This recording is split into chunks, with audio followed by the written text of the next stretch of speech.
Hi everyone, Brian Corrigan here with another New State Field Trip. Today we're looking under the hood of some of the new vehicles you'll encounter in Troy. Then we'll review the utilities you need to master to best the competition. Let's jump right in. We've all been there. The blue zone is on your heels and you need a fast getaway. Troy has the classic PUBG vehicles that you know and love, but there are also a lot of new toys in the garage. First up is the Volta, an all-electric speedster featuring speedy electric transmission and a stealthy engine. Although it's quieter than its gassy counterparts, it's still as audible range-wise as the other vehicles. So keep your ears perked, the sound is unmistakable in the field. Sounds like the perfect ride, right? Well, there's a catch. Although the battery consumption is comparable to conventional cars, engaging the boost will chew right through the charge, so use it sparingly or you'll find yourself stationary. Oh, and the blue zone is a magnetic field, so it isn't kind to batteries. Driving through it will drain the battery over time. So is it the best option? That depends on your situation. Next up is the Vulture, Troy's all-new two-wheel juggernaut. This bird is a slow accelerator, but once you engage the boost, you'll be tearing through the town. That said, while the Vulture boasts a higher max speed than conventional motorbike, that momentum is dependent on the boost, which is a total gas guzzler. So keep an eye on the road and the other on the fuel gauge. Let her rip. If you're battle-weary and need some time to heal up and re-strategize, the Tram, Troy's railway of the future, is a fine choice. Perpetual and impenetrable, you'll be gliding through the city safely, so long as no one else is inside or planning an ambush on your exit. Those are just a few new options you'll have to traverse Troy, but you'll need more than vehicles to survive the battlegrounds. Here's a peek at some of the new utilities New State has to offer, starting with the drone shop. In addition to gathering loot the old-fashioned way, you'll now find and accrue drone credits as you explore Troy, which can be exchanged for meds, ammo, and new items designed to give you the upper hand in the futuristic mayhem. Once you complete your purchase, your items will be delivered by, you guessed it, a drone. Beware though, just like care packages, collecting the goods can be a risk. Drones draw a lot of attention, so watch out for the vultures swooping in. You'll have new protection though, such as Dyneema Armor, which has added protection against 5.56, 9mm, and 45 ACP ammo, thanks to its ultra-high molecular weight polyethylene composition. I know you're thinking that's overpowered, but there's a trade-off. It's more vulnerable to 7.62, 300 Magnum, and 12-gauge ammunition. So if you're on the other side of high-caliber assault rifles, snipers, or shotties, you might want to stick to regular armor. Yet another situational choice that could make or break the next encounter. Our last stop in this New State field trip brings us to the Armory. Let's check out the weapon customization system. Those with a keen eye might have noticed some familiar guns and maybe some not so familiar attachments. New State lets you customize any gun to suit your playstyle. The customization kit resembles a toolbox that you'll find scattered around Troy, which will help supplement the shortcomings and/or amplify the advantages of your guns. For example, turn that single-fire weapon into a full-auto killing machine. Or maybe your favorite gun needs a bit more range. Swap out that barrel. But be careful, modding weapons is all give and take, so make sure not to over-specialize. Also, this is not a static toolkit. The customization system and its offerings will be consistently updated and cycled post-release. Well, that brings us to the end of today's field trip into Troy. But rest assured, this is only the beginning. There's much more left to discover, so please join us on the next excursion where we'll be looking at more exciting updates. As always, we love and value your feedback, so comment down below. Thanks for watching. Don't forget to subscribe to stay up to date on all PUBG New State info, and I'll see you on the next trip into Troy.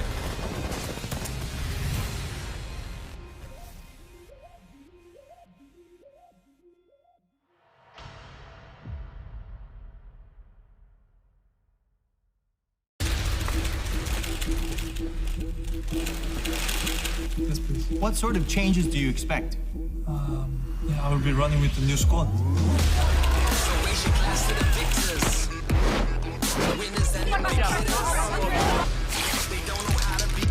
The goal is become the survivor. I must survive. Los comentarios significativos.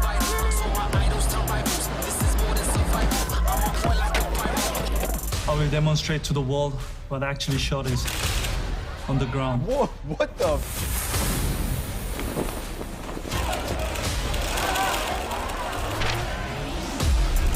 Crazy class of the victors, the winners and the big hitters. Yeah.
And then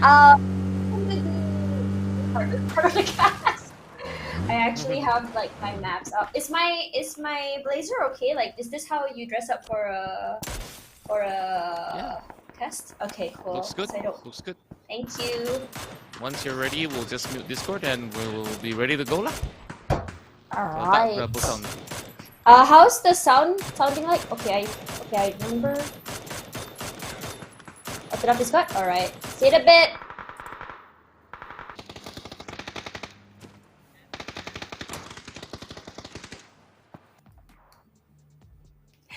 Hey, how's it going, everyone? Welcome to PUBG Challenger 2021 Season 2. I'm Tash Bunny alongside Contra, and we are your casters for today. How are you doing, Contra? Well, I'm feeling really great, and this is our first time casting together, so I'm really excited for this. And you know, yesterday we've had some really great rounds of PUBG, and I'm ready for more in this PUBG Challenger Rumble. So, you know, day one of the week, we've already got many of all these teams already getting all those chicken dinners, but I'm pretty sure that we're bound for more for day 2, and we'll find out who will be the winner for this weekend. Yeah, that's right. So I wasn't here yesterday. Contra, do you mind kind of like just giving the viewers who just joined the stream just an idea what happened yesterday on day 1?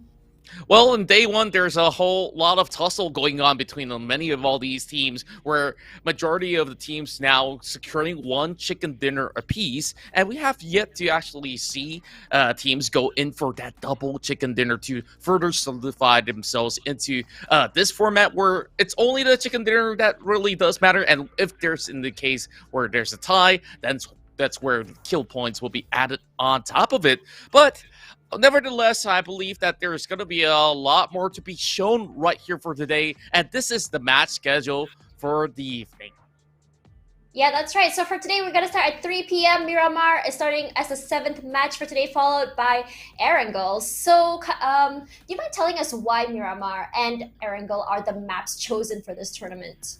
When it comes down to competitive circuit, I do believe that there is enough amount of cities for them to actually loot from, and when it comes down to the challenges of the terrain, it has always been this classic maps that has been able to, of course, bring out the best when it comes down to competitive play, whether it's Miramar going on those long range, hustle, or even for Erangel with pretty much a mixed bag when it comes down to rotations and the way that we want to approach situations. I guess this is the best way to go about. Back then, we also have Sanok in the map pool, and of course, that has been left behind, but it's pretty much a-okay. And these are the teams that will be joining us for the entirety of the weekend. Yes, that's right. We have teams for the Philippines, Malaysia, Singapore, as well as Indonesia. So we've seen these teams battling out over on Season 1, like the Colony PH, Extraordinaire, Archangel Predator, Friendly Fire Gaming, Eagle 365 Esports, From the Future, Four Samurai, ASTRAX, Bahamut Gaming, Anarex, are all the teams that were there last season. For this season, the new ones include Fuego, Monkey Boss, Bot Slayer, 2Arc, Sangat, SOPAN, SANTUN, as well as Nomad. So I wasn't here yesterday. So out of all these teams, Contra, which teams did you think really performed, in your opinion? When it comes down to the kill numbers, you got to say that From the Future definitely shined the brightest, but the problem is they have yet to actually receive that chicken dinner. They came really close on second place, and in multiple occasions they were almost getting their hands on it, but the Colony and some of the other teams out there has been able to actually stash quite a number. Later we'll show you a little bit more of what's the result for day number 1, but this is how it's going to run for the PUBG Challenger Rumble Season 2. So we have 6 matches per day, and we total it to 12 matches per week, and by the end of it all, that will be a total of 36 matches going across 3 weekends. And the rules are very simple. The ones with the most chicken dinner will win the entirety of this whole run. And if there's going to be the tiebreakers, the number of kills will matter. And also, we'll be receiving the weekly winners with the most chicken dinner over the weekend. So Contra, why do you think this is the format going for? Actually, we're just gonna hold on to that question for a little while. Let's have a look at the overall scoreboard. This is yesterday's scores with Archangel Predator currently in first place with a total of 1 chicken dinner and 35 kills, followed by the Colony PH, 1 chicken dinner, 34 points. ASTRAX at third place with 1 chicken dinner and 30 points. So throughout the board, from 1 to 6 have gotten chicken dinner. Includes ASTRAX, Friendly Fire Gaming, Eagle, 365 Esports, NRX Esports are the teams that we are looking at right now that have chicken dinners. However, in terms of kills, it looks like a pretty consistent amount throughout number 1 to number 9. From number 10 to number 13, however, are close by, giving 2 ARC, Sangat Sopa Santun, and Monkey Bosses the least amount of kills in this tournament so far. But this is really interesting because seeing the teams from last season still performing now makes it kind of like questionable as to like how well are these new teams going to be handling these veteran teams. What do you think, Contra? Well, overall, I think that they're trying to adapt, and when it comes down to day one, some of them look pretty shaky, but just look at the ASTRAX, Colony, as well as Archangel Predator. They got some really good consistency going on round per round until they got their chicken dinner, and that's where they have emerged to be in the top 3 leaderboard, especially for Archangel Predator. They were going without a win, and they were having quite a poor start, but hitting it towards the final game, that's where they popped off. And that's where they received that chicken dinner. And suddenly, out of nowhere, they shot themselves all the way up, skyrocketing towards that number 1 spot. And these are your top factors for day number 1, where we saw from the future having Teddies securing a total of 18 kills, tying it along with Team Extraordinaire also with 18, and Mamanji has secured 15. But look at the damage numbers. To get into the top 3, you need a minimum of 2,000 at the very least. So Teddies have definitely been that shining star from the future to get a total of 3.04k. Well, gotta say it's nearly 3,050. So today probably we'll see even more numbers to come from some of these extraordinary talents that we do have for today. Yeah, I'm really excited to see what's going to be happening, but let's have a look at the top weapons pick that was chosen yesterday. As usual, we see the Mini 14 making its way here alongside the M416 as well as the SLR. It's actually not surprising that these weapons are picked up. They are actually just really versatile and easy to use weapons. They do a decent amount of damage and can be used from pretty decent distances. But other than these 3 weapons, Contra, what other weapons did you see were used a lot yesterday as well? From the looks of it, the usual option, if you don't really want to go for the M416, it's always going to be the AKM or even the Barrel M762. So that is something that we have to look out for, because the 762, that weapon in itself, Barrel, has been able to offer quite a significant damage output when it comes down to decent range, as well as when it comes down to close quarter combat. It has been the go-to choice. And there's also the occasional SMGs that we saw, the UMPs, as well as the micro Uzi that can be used maybe in the early game, but heading to the late game, might as well stash yourself either the MRs or the ARs. But these are the team target for day number 1. And yesterday, we see some of the teams going hitman on each other. But what I really want to highlight out of yesterday is that within the first few games, Archangel Predator 3 times in a row has been able to wipe out Bahamut Gaming back-to-back games, and even going in towards the final game to get that chicken dinner, it was between Archangel Predator as well as Bahamut Gaming. So hopefully Bahamut has already come up with a plan of their own to make the scores pretty much even. ASTRAX has been silently taking on 4 Samurai and also Archangel Predator to begin with. So it's kind of like a rock, paper, scissors kind of scenario going on between some of these teams. So hopefully new rivalries will be set on the stage for the evening. Okay, for today, let's have a look at the highlights from yesterday. So this was from match 1 in Erangel, where we are seeing Nomads. Look at the roadkill that just happened over here. To Kimizi just run over by his teammate. What happened there? Yeah, a little bit of a hoopsie that does happen from time to time, but I gotta say, ASTRAX having TBL QS here really going for some steady sniping. Look at this one. that goes right through the smokes. He didn't only catch one. He went in for a double alongside with Arab, and that's where they managed to actually pick up some of these numbers. But this itself was surprising to me. The side of bot slayers, they move right in, they take down a few members of Team Extraordinaire, and look at 17 nail. This is one of the spectacular plays which I felt was pretty much great angle coverage coming from the individual himself, and it's so good you gotta look at it twice. Yeah, exactly. Actually, I like how he played it here. Like, knowing that they're being rushed in and being able to protect his teammates, that's how you really want to play it by playing angles. But for now, let's have a look at here. This is Team SOPAN SANTUN over here just playing around with the mollies and trying to flush the other teams out, getting hit himself here, however. But they managed to rush in over here, and he just catches this guy squatting over there on the toilet, but unfortunately gets killed back. It's just like, honestly, it's instant karma in my books right over there. Right, and you know, you don't always get to see the toilet cam come true, but in that sort of instance, that definitely worked very, very well in their favor. And ASTRAX definitely took quite some number of shots out there. Nomad, though, they had a very odd games coming into the first few matchups, but heading in towards the late game, they were doing decently well. And look at Archangel Predator. They were playing around the vicinity of the apartments, and that's where 2 versus 4, Evil Patrick alongside Algian Bot, they managed to clean up Bahamut Gaming, and that's just the start of it.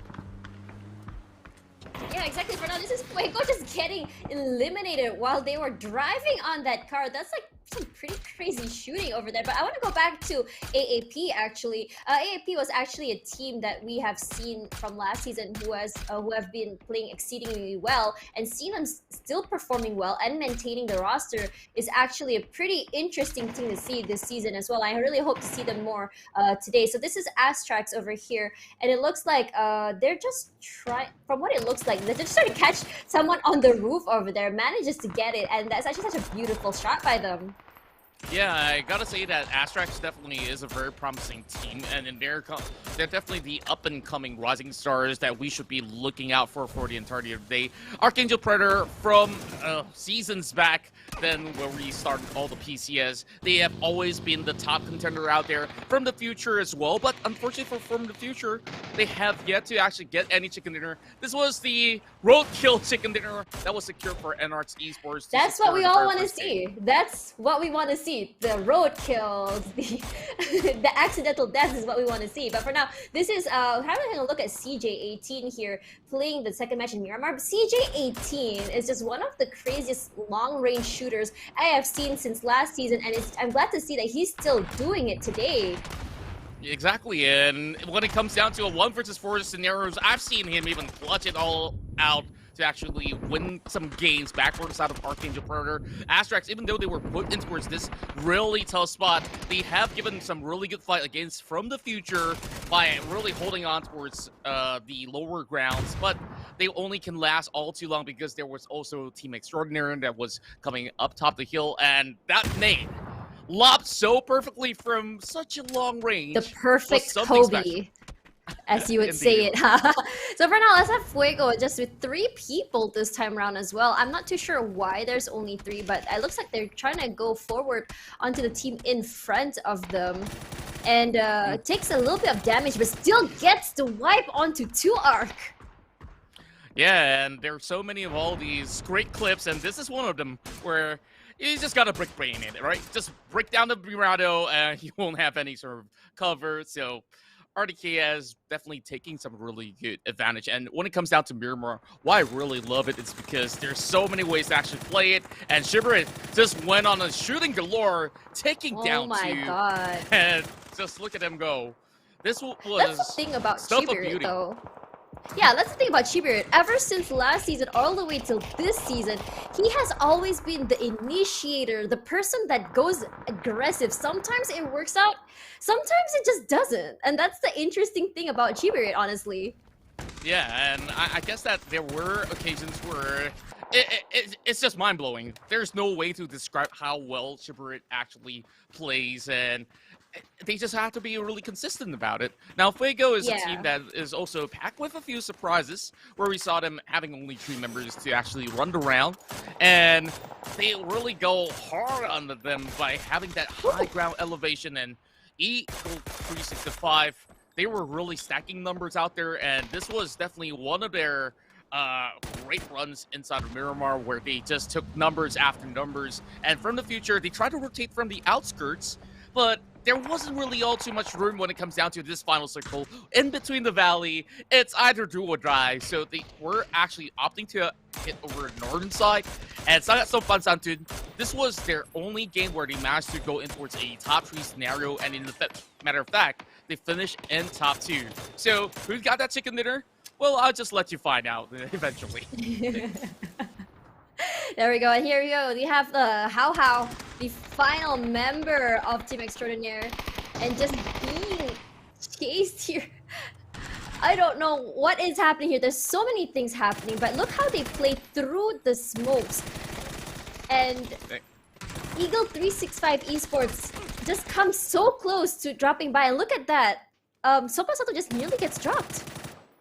Yeah, SOPAN SANTUN, they have this bright idea where they really want to climb up to actually go for the flank, because being on the lower ground doesn't give them any sort of edge to actually pick them up. But they were kind of hasty, and I guess, you know, more and more road kills to come, where we saw some early fight. Okay, I want you to watch this, because SOPAN SANTUN, they tried to take on FTF, and look what happened there. Okay, they got thirsted.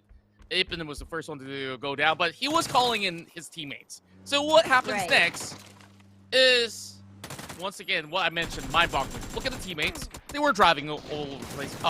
We didn't manage to get that clip. I'm sad. I'm legit sad. Because SOPAN SANTUN, they lost 3 members by calling the cavalry. So it wasn't really the best option. I mean, to be fair, when you look at Team SOPAN SANTUN, if they're gonna go against teams like the big names in the league, clearly one thing that SOPAN SANTUN doesn't have is the power for gunfight, and I think they're gonna have to be playing a little bit more smart today if they're gonna be able to survive to at least get the chicken dinner toward the end. So for now, let's have a look at Colony. So Colony PH is one of the stronger teams from the Philippines, and I actually love how they play. Alec especially, really great with its long-range snipes, and has been one of the better players I've seen in the team. But not to say that the other members of Colony PH isn't good, but he just is just really that outstanding. Yeah, and another team that definitely I was keeping my eyes on is Team Botselair, because it's made out of pro players from the Malaysian region, where they've been coming from multiple top teams out there being put together, but they've been focusing on coaching roles on different game titles. And they made sure that they make a little bit of a resurging comeback, and SANTUN almost clutched it, but he absolutely forgot that there's one guy on towards his left, so he gets taken down. At least a very good positioning being secured. And when it comes down to the final few moments here, Colony definitely has been able to capitalize from the higher grounds, and eventually came down to this very moment where they were all pummeling down bullets upon bullets on that FTF member that's only hiding behind a rock in a hard place. And the zone is not favoring him, so you know how this one goes. Yeah, actually, it's really funny how they managed to just sandwich him right there between the zone and the rock. That's a good catch, honestly. For now, let's have a look at Team ASTRAX over here. How they just go against Team NRX, just gets 2, and then they're just like looking for blood here. Look how fearless they move. They aren't scared, but Arab gets dropped. And it looks here there's only 2 members left, and it doesn't look good for them. Yeah, match number 4, I think it gets a little bit more hectic when it comes down to some of all these skirmishes, and I guess he went in for one of the picks out there, but he won't be able to actually finish it. NRX having pretty much the last laugh, I guess, hitting into these sort of compound fights. More and more of it happens, but Nomads here almost botched it. Look at Ippen. He's hiding in there. He already got in 1 knock. Nades after nades being dropped, and even so, Ippen tries his best to survive, and this is what happens next. Yep, another good catch, and I guess on that very moment, it could have been a little bit cleaner for Nomads, and like you said, they should try their very best to improve when it comes down to how they really want to go in for some of these team fights or even long-range scuffles, going with even more massive firepower. Honestly, if you're looking at all the teams right here, Eagle 365 Esports as well as Colony, just look at how they play. But this is a very funny one. Looks like Fuego just tried his best to get shot. There we go. Beautiful shot there from the car. Got an even cool explosive car moment where he just turns away. Like as they say, cool people don't look at explosions. Yeah, he ain't no Dominic Toretto. And, you know, gotta spare these guys out there because they got family too. So, Lamonji really was really sharp on the sniping field, where technically the Colony is made up of many of all these ex-members of Archangel Predator. And actually, yeah, you're actually right. Just look at them go. They do have certain playstyles that were really similar, but when it comes down to firepower, there's definitely no questions about it. There's like a little bit of a hide and seek moment there. He was like, I'm gonna be the last man alive. And it's like, peekaboo, I found you. And there we go. That's the end of it. Oh man, I feel so bad for him. Yeah, I guess that Nomads have a little bit of a better round coming into this corner where, of course, it was only Kirimizi that's going to be left to actually pull the name of the team to hit into a late game battle. This one went for quite a long haul fight between the final few teams, but there was a lot of things that were offered right here, especially all these compound fights, which we absolutely love. And just hiding by this corner tree, there was not much for them to do from the side of Nomads, and Eagle 365 wrap things around. And, well, there's just not much options available out there, and Extraordinaire, they tried to go in as a third party, but they won't be able to actually get too much out of it. And Eagle 365, this is where they really shine bright when it comes down to the late game, because they've already cleared many of all these angles, and they were holding it to the high ground. And FFG, they look like they have the best chance to actually win this because they have 4 members out there until they come in with the pickoff. The thing about Eagle 365 Esports is if you watch them, it's like they're very aggressive. They're not afraid to push. And if they've got their sights set on someone, they are definitely going to finish their food and get the kills. But sometimes there are those moments where, as I said earlier, Cheaper just goes way too aggressive, and what happens is that, you know, it just really kind of like backfires on them, which is why I feel like even though Eagle 365 Esports does come with some heavy firepower, they're gonna have to be careful as to how they want to do the play. They gotta have to watch their backs, but either way, they're a very solid team, and I'm really excited to see more of them today.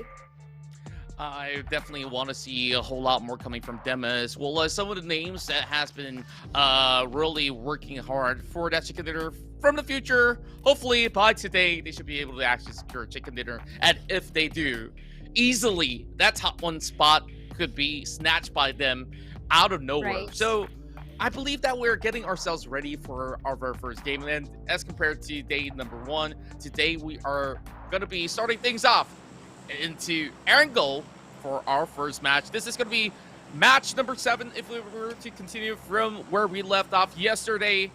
And Archangel Predator is only leading the pack by 1 point.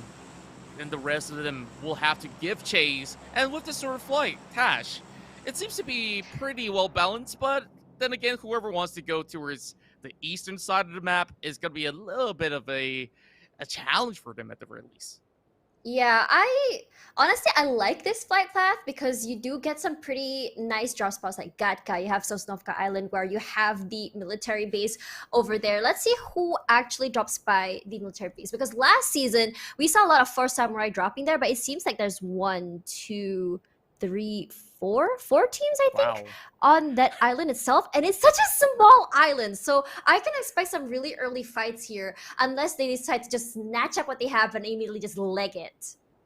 Yeah, and I'm really surprised because yesterday there was only Bahamut Gaming that's going to be inside of Sanaska, and out of nowhere everyone is thinking, okay, since we don't get to go to our favorite city, might as well just hang about in the island and see what we could actually get out of that. So for FFG, their whole idea is this. Okay. That's a really interesting circle. This is... That's over there at the shooting range. on the top of the island, top middle, which is very interesting because the flight path was favoring the left. So I was kind of predicting that the circle will be sort of to the leftish. I'm glad you covered for me because I was left speechless trying to look for words on how bad the situation is for some of these teams. Treacherous is the word. Yeah, I think like those who dropped at Sosnovka Island are gonna have to go quite some time, gonna have some time trekking through the island. And from what it looks like, toward the left side, the whole area is just covered by teams. So they're gonna have to get past so many teams just to get to the first circle. I really do like how this one might end up because it gets a whole lot more interesting. FFG, as per usual, they'll be looting up inside of Milta, and what they could also do is to gatekeep teams that are trying to go for that exit out of that island. So Bahamut, as well as the 4 Samurai Warriors, they just have to look out because now, not only is the west side of the bridge being camped out by the side of Team Extraordinaire, FFG might actually have Kev here to go on a shooting spree. But the one with the first dips is going to be the ASTRAX that will be able to secure their hometown favorite, Severny, directly smack into the middle. So I think that this is good going for them. They still have plenty of time to actually loot up and towards phase number 1. So Bot Slayer, as they will slowly march their way across their south side of Georgiapol, it shouldn't be too much of a hassle when it comes down to how they really want to play that very first zone. Because over on the northern end, there's honestly not too much buildings. They just really have to rely on natural cover and also look for some small little huts that they could actually defend themselves from. So I won't be expecting too much fight to be happening inside the circle on phase 1. More or less happening a little bit outskirts at the very least. Yeah, you're right. But let's talk a little bit about Bot Slayer, a team from Malaysia, like a full team from Malaysia. Because last season we had a mix of a team from Malaysia and Singapore. So seeing a whole team from Malaysia actually does make things a little bit more interesting, in my opinion. Especially from the PUBG PC scene in Malaysia, that's not really that big as it used to be back when it first came out. So let's also talk about Archangel Predator, one of the strongest teams from last season, and seeing them actually kind of being challenged this season by the other teams makes me so happy because it just shows that the other teams have been working hard to be reaching that level where AAP can no longer dominate a match like they used to. Yeah, and I really do like this format on the PUBG's Challenger Rumble, where you just have to be very consistent week after week. It's not about, popping up on one weekend and the next weekend you just go to sleep. So exactly. When we look into how things are going, oh boy, let's hold that top for now. Where Bot Slayer, they're trying to rack up those numbers, and Monkey Boss, they might just actually get tapped right now. Pasha has already run out of bullets, so is going to be leaving them out there just to get to where they need to.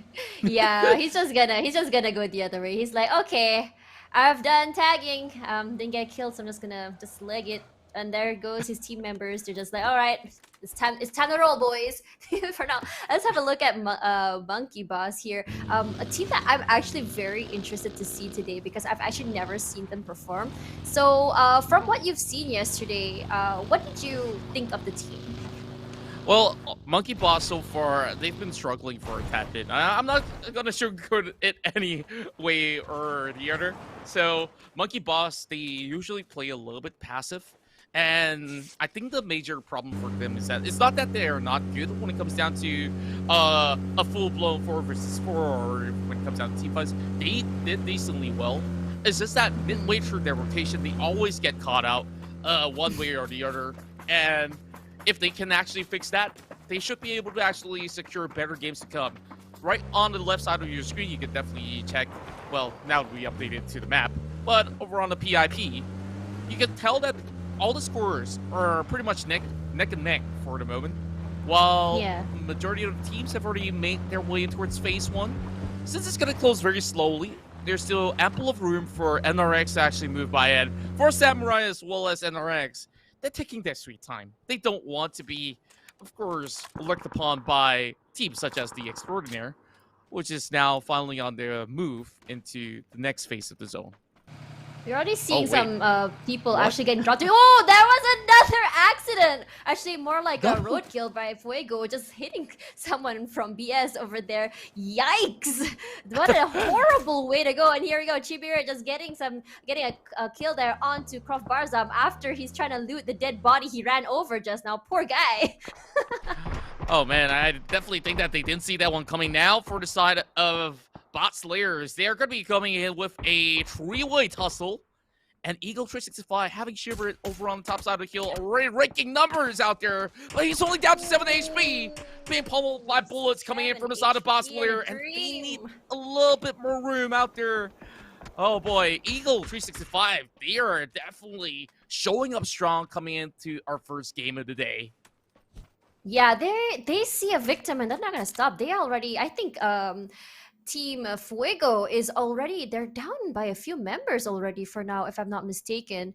And there we go. And if you look at the kill feed on the right as well, MBS Frikia actually has gotten a kill onto Spongy. They're in trouble. So for now, Cheaper's gonna, not Cheaper, Eagle 365 Esports. Oh, another one of the toilet cam.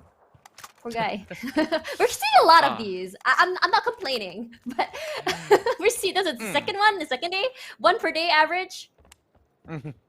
I guess that there's just a lot of business to be done after all. Good one. It's still a very early start, so gotta go to the loot just to unload any sort of you know, butterflies in the stomach.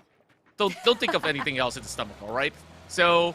Of course, Nomads now having Spunky already out for the count. They still have 3 members to go. Still a very decent run at the very least.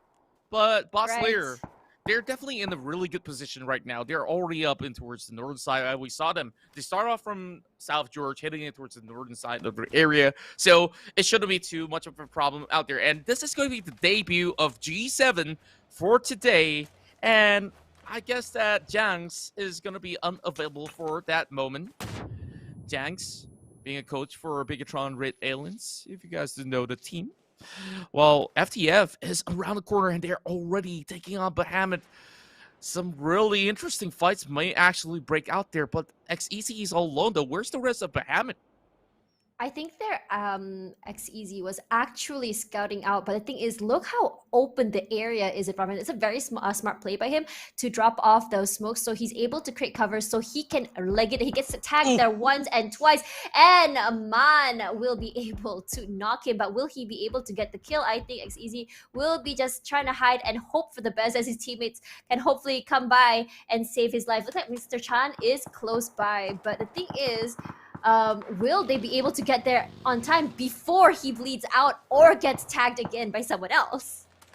Yeah, and I don't think that they have too much time on their hands though, but good flanking coming from the side of Mr. Chan to actually cover fire at the release, buying some time to get XEZ back up on his feet. Meanwhile, over on the bottom side, there's going to be 2 ARC that's going to be lurking around the patrol station. So, but Habit Gaming kind of sandwiched in between now. They have to just lay low for the time being until they find a good opening out there. And I guess if they were to take their sweet time by hook or by crook, they will have to go against FTF or even 2ARC. There's just one way or the other. I mean, in a way, XEZ kind of accidentally may have baited his teammates here, and they're, as you said before, they're actually in trouble because look how far away the area is between their teammates and them. So right now, XEZ and RCM are just gonna have to chill there, and it's just thankfully enough, XEZ managed to be picked up. But if you look at where FTF is, I don't think they're looking too eager to push up to get a kill. Looks like Man's already gonna be leaving the area, or actually no, I don't think he's leaving the area. I think he's trying to reposition by using his car over there. And I guess that this is really the thing that FTF has been able to do. Play a little bit of mind games, you know, like you've already suppressed them over on the corner of the wall, and Man could further scout out ahead to see what's going on, and they will think that Man's still in the same position. So Bahamut Gaming, they will be forced to retreat or to go on separate ways, and RCM finally making a move alongside with XEZ because they still have that Dacia that's going to be working around, and that buggy has already been torn apart. So for Bahamut, now they will have to go separate ways and perhaps go on a convoy eventually. And hitting it towards FFG though, Kevy, he spots a few of all these members of Team Extraordinaire over on the other corner. Meanwhile, ASTRAX, they finally catch, and that's going to be Artgot out there, so things ain't working out for Bahamut Gaming in the early game. Yeah, I mean, like, if you saw earlier, but the thing is, they do get a catch back to Arip. So Mr. Chan did get his sweet, sweet revenge onto his fallen teammate. But for now, RCM's in trouble, gets knocked by a third party over there. Bahamut Gaming is, as you said earlier, in such a bad position. And honestly, getting caught out earlier and just separating the team entirely is just bad news for them entirely. And Bahamut Gaming manages to get their teammate back, and they're back to 3 people once more. So FFG, I think they're just wanting to just stay here for now. But here we go.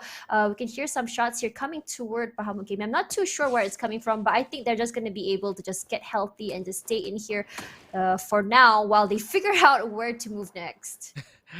Well, you know what they always say, the heels have eyes, and right now there's a whole lot of eyes coming from the side of the ASTRAX, just looking upon the side of Bahamut Gaming, and they just have to lay low. Honestly, like, there's not too much business to be done right here for the side of XEZ. He's already got his vest being torn apart, so gotta look for a brand new one eventually, which they don't really have too much room. Now, these two noisy neighbors, they're gonna go at it, and TBL, he's already going in with that 8 times go, or 6 times. Well, pardon me. It's been a while. So, TBL QS, he also spots out some members coming in from side of 2 arc. So, this battle could go either ways, but it's definitely ill-advised for them to even cut by the streets or even make any sort of hasty move out of that. Now, good response coming from XEZ. And he says, yep, you can take my armor out, but I will take your life if you were to challenge me yet again. Yeah, but for now, from what I can see there, over the hill, if they were to start fighting, I think Eagle 365 might be looking at third party over there, because the aim of the game is not to get kills, but rather to see if they can get the chicken dinner. So for now, XEZ gets some shots there and gets the knock onto Serpent. His teammates will be running forward. TBL is going to be moving forward to see if he can get the revive on him, and I think he'll be easily revived with no problem. Yeah, and I guess that they're running low on utilities as well, so honestly, not really the best move. And then we do see CJ off the map, gets a headshot on towards another member from the side of ASTRAX. So, well, it gets a little bit more dicey now that we're hitting it towards phase 3 already. This is still within the coverage of the zone. So, this long-haul battle between Bahamut as well as AX has got to end somewhere. But for Cyprian as well as TBLQS, they're kind of stuck right now. 2 UAZs at the back. And if they run, it's either Bahamut or even some other team over on the hills that's going to be able to actually catch them upon. Some action's happening at the back, though. E365, they find Slide ED. Yeah, and also Cheaper manages to get a kill onto Qualixy. And yeah, honestly, Eagle 365 just silent snakes in this battle, just getting kills left and right. And there we go, Catalia also now down thanks to Hanzi. And I think that's Sopan Santun in so much trouble. I think they only have like 2 members left, if I'm not mistaken. Some grenades, smokes come out, grenades come out, and they are going to be rushing them, moving forward. Hanzi running forward first, and there he goes, gets a kill onto Dr. Ritz, and that is the end of Sangat Sopan Santun being the first team to be eliminated in this match. What a beautiful wraparound coming in from the side of Eagle 365, expending whatever is necessary when it comes down to smokes, flashes. It's just giving no mercy towards the side of Sounding as Sopan Santun. They can go anywhere. Very much clean wipes out there. And yeah, indeed. Just look at the current situation. They're already in the upcoming phase, so they can definitely play by the edges as well. Not too much pressure going on. But as for the rest of the teams that are not inside, for Archangel Predator, they're definitely very familiar with this township of Severny, and they're trying to actually go in with a challenge. And speaking of a challenge here, Conley over the top side here will be having a little bit of a peek against Eagles 365. Both sides probably will not back down from this scuffle, but Colony, they have to move directly inwards in towards the circle, or else they'll be chipped by the... Yeah, exactly. But for now, this is Colony just repositioning themselves and just running forward. They're gonna have to run in now because while it is not that late game yet, so that they can actually tank the circle quite a little bit. But how long can you tank it for a little? But here's Sumamonji getting some shots on to FTF, but not quite getting the kill. And he's gonna have to move back to be able to heal up because he's getting a little bit low here. So there's Killa getting tagged there by Bahamut Gaming, Mr. Chan, and Kalbs is just gonna see if he can get a catch onto anyone trying to sneak into the circle. No boy, Colony is playing a very risky game. Not only playing outside of the blue zone, they're also trying to take up fights outside of the blue zone. If they get caught out or get knocked, they're dead. And now Savior gets an 8. And Suzunami probably won't be able to actually survive for far too long. Now he gets pretty much hectic from all ends. And for the side of 2ARC, they're kind of stuck right now by the corner shack. Not really the best place to be, but they got no options. As NRX, they're pretty much stuck by the corner of the shack as well. FFG can capitalize alongside with Team Extraordinaire. What can they really do about this? They have to expend all the smokes, and a little bit more of a accident happens for the side of Nomads as they run over their own teammate.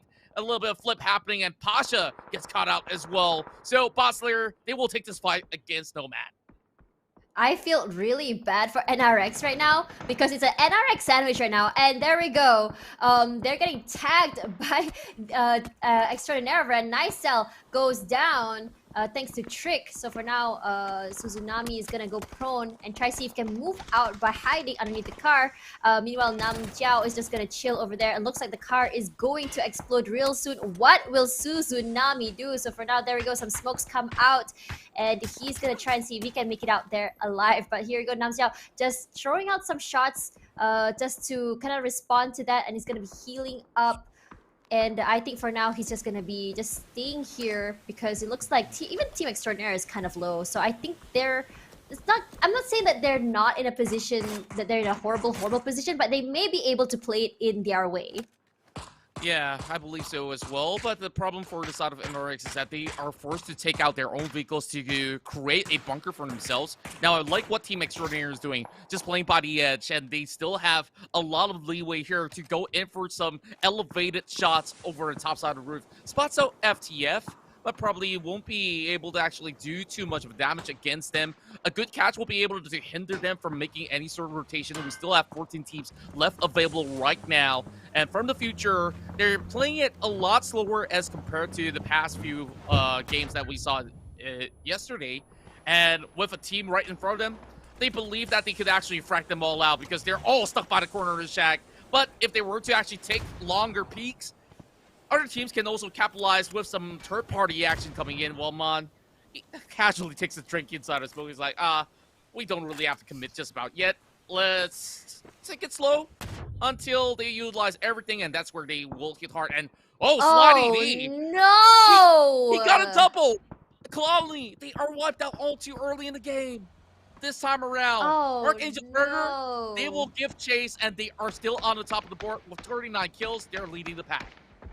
Yeah, for now, you can see here FTF actually throwing out some shots there onto 2ARC, manages to knock Zio. It looks like CJ is gonna be trying to chase for Eagle 365 Esports.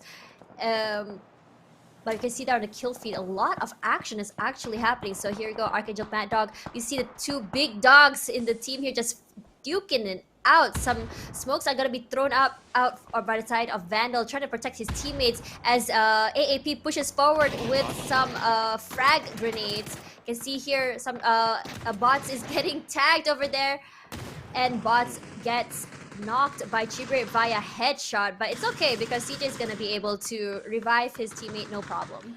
Chibber, though, he goes in for another peek as well. This is going to be pretty bad. CJ goes down as well, leaving only Evil Patrick and Archangel Predator. They're pretty much stuck with nowhere to run, nowhere to hide. And now it's really down to Patrick to clutch it. Unfortunately, they will crash out as well. 39 points when it comes down to the kills. And now, Eagle 365, they definitely will take this as a celebration because Colony is also down for the count. And if they were to secure a chicken dinner right here, right now, in Erangel, this will be the perfect scenario for them. Suzunami with that double frag. They take out Nil as well as Trake.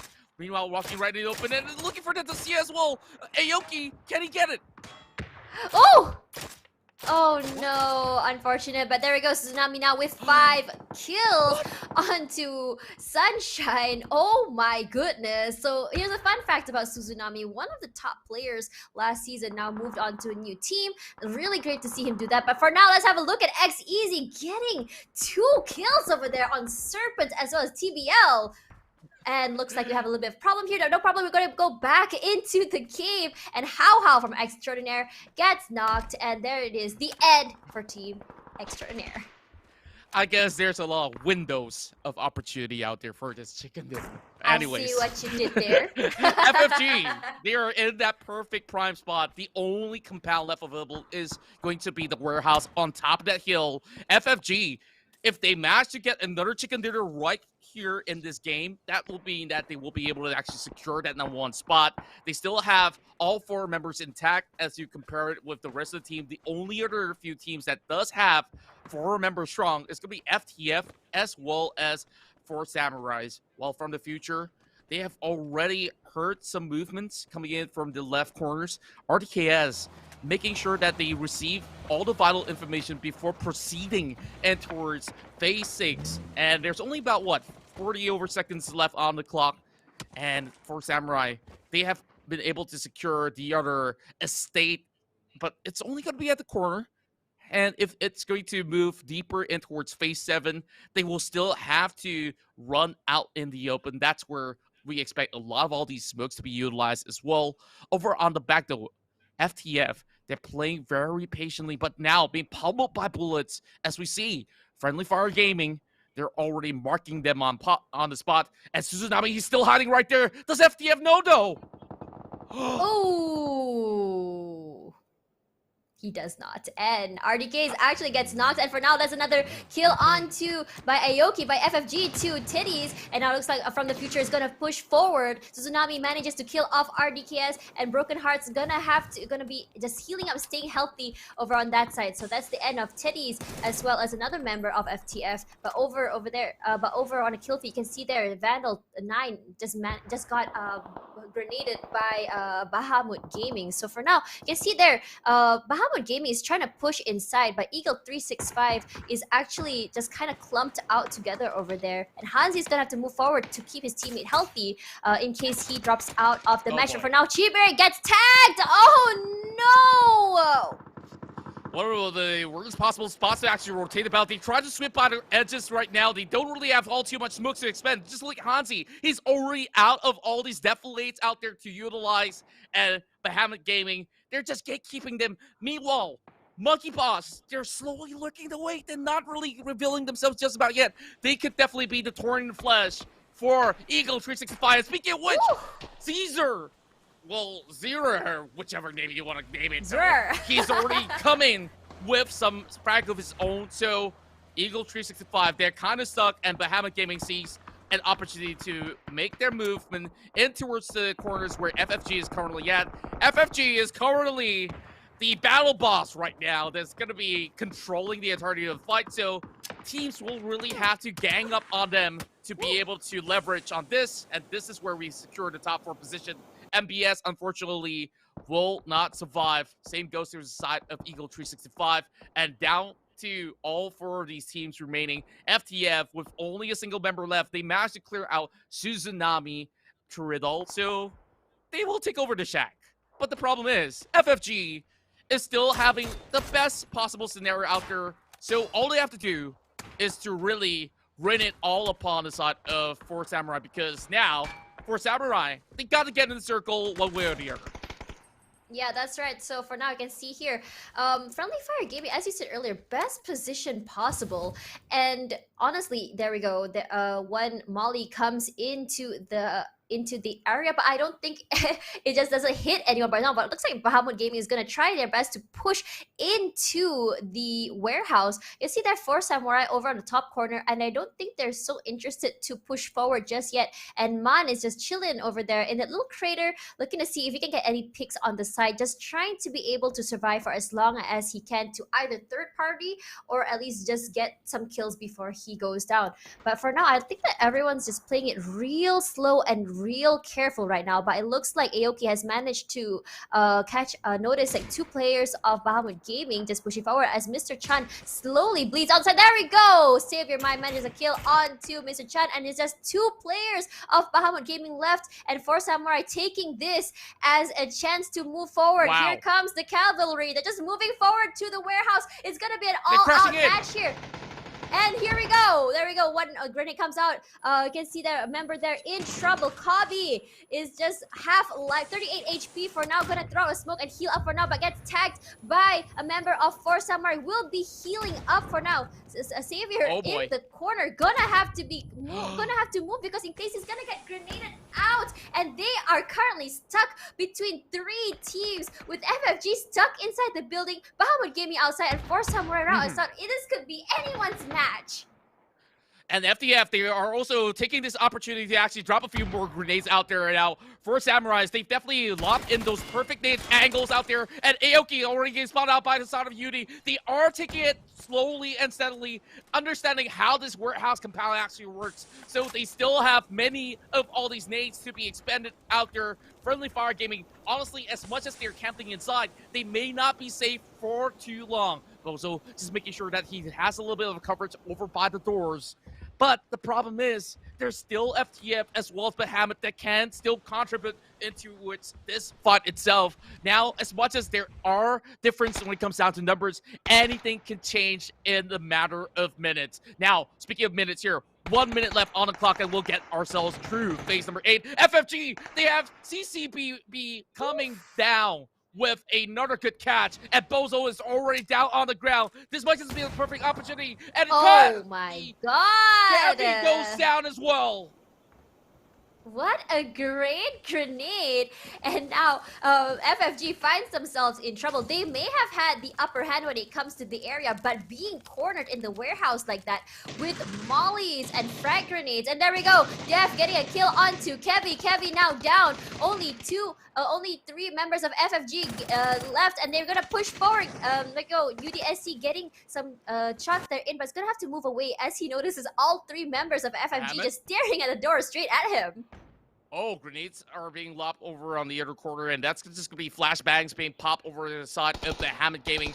And this is where they understand that there is a team lurking around the back, and that's where GD is going to make it work. Whoa, Savior with a clutch grenade. This is going to be an opportunity for a side of FFG to really hang on for dear life. They managed to recover Bozo, but not for Kevy, though. He has to give his life for it. Well, FTF is still staying silent. They are not going to reveal themselves until the opportunity allows them to do so. GD now popping another smoke. Now, with them needing to deal with both Bahamut as well as Friendly Fire Gaming, they're not really in the best possible state right now. Mon hoping to capitalize on that final hour. But when is it going to be time, though? As there's not much left on the clock. This is going to shrink right in, and everybody's already locked into place. And for Samurai, 1 point, they will have to march all the way forward. And speaking of which, X-Easy making it hard for Samurais. Yeah, that's right. So for now, we can see here some shots are being shot on the outside, but not too sure who's shooting at who because it's right out there near the storm. But for now, I can see here RCM just running towards the corners, trying to run away from First Samurai as far as he can. But for now, you can see there XDev gets caught out by First Samurai, and RCM gets caught by FFG Aoki, and that will be the end of Bahamut Gaming taking 4th place. So 3 teams left. They're going to push outside, and in FFG, they know that they have the numbers advantage. This is where they take the fight head on. They look for the Samurais. He's just by the corner of the water tank, and how long can you hold for? Saber's going to be able to actually get the catch, rotating over the corner of the blue zone. Now, needing to find the final few members of FTF as well as for Samurai.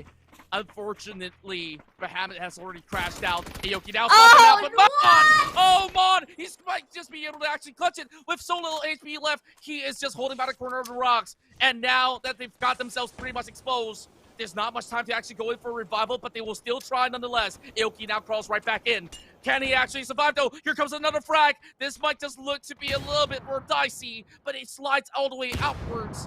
Now, Poor Samurai having GD by the other side of the rock. This is going to be Bozo needing to leave Aoki out to dry. Oh my god! Man, just out there just moving left and right, gets a kill onto FFG Aoki. FFG Bozo trying to push forward, trying to get a kill onto Man. Man just playing it safe behind this tree and the rock, letting Mother Nature do its thing. But for now, Bozo is trying to push forward, and he's just playing a little bit of peekaboo right there, but gets caught out by Savior. And that is the end from the future. For now, see here, Force Samurai pushing forward, and there we go. Winner, chicken dinner goes to Friendly Fire Gaming.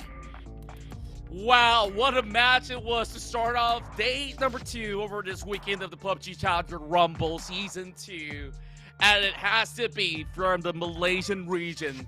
The Friendly Fire Gaming secures their second chicken dinner. And unfortunately for FTF, we saw Mon already playing all too well. He could have been that one-man army to take down the entirety of FFG. But there was so little resources that was left on the table. But he almost took out the entirety of the squad by doing so. But FFG showed to us that they are the ultimate survivor coming in towards our very first Argo run. And there's no better way that we could ask for more. Actually, honestly, that was very well played by Man. It was, I wouldn't say it was winnable. He did run out of resources, but it was so well played. But for Samurai, what I noticed is they did have the upper advantage, but because they didn't check their angles, they didn't make sure that it was all clear, they just ended up getting third party by another team. And once they just get third party, but not another team, but just like one person actually. And once that happened, FFG just pushed forward, and that was just the end of them. It was just so unfortunate for Samurai. Ever since last season till this season, have been the team that would just get so close, but never quite getting it. That's right, and we will go in for a slight recap of what just went down. If you guys blinked, you miss a lot of all these great action out there.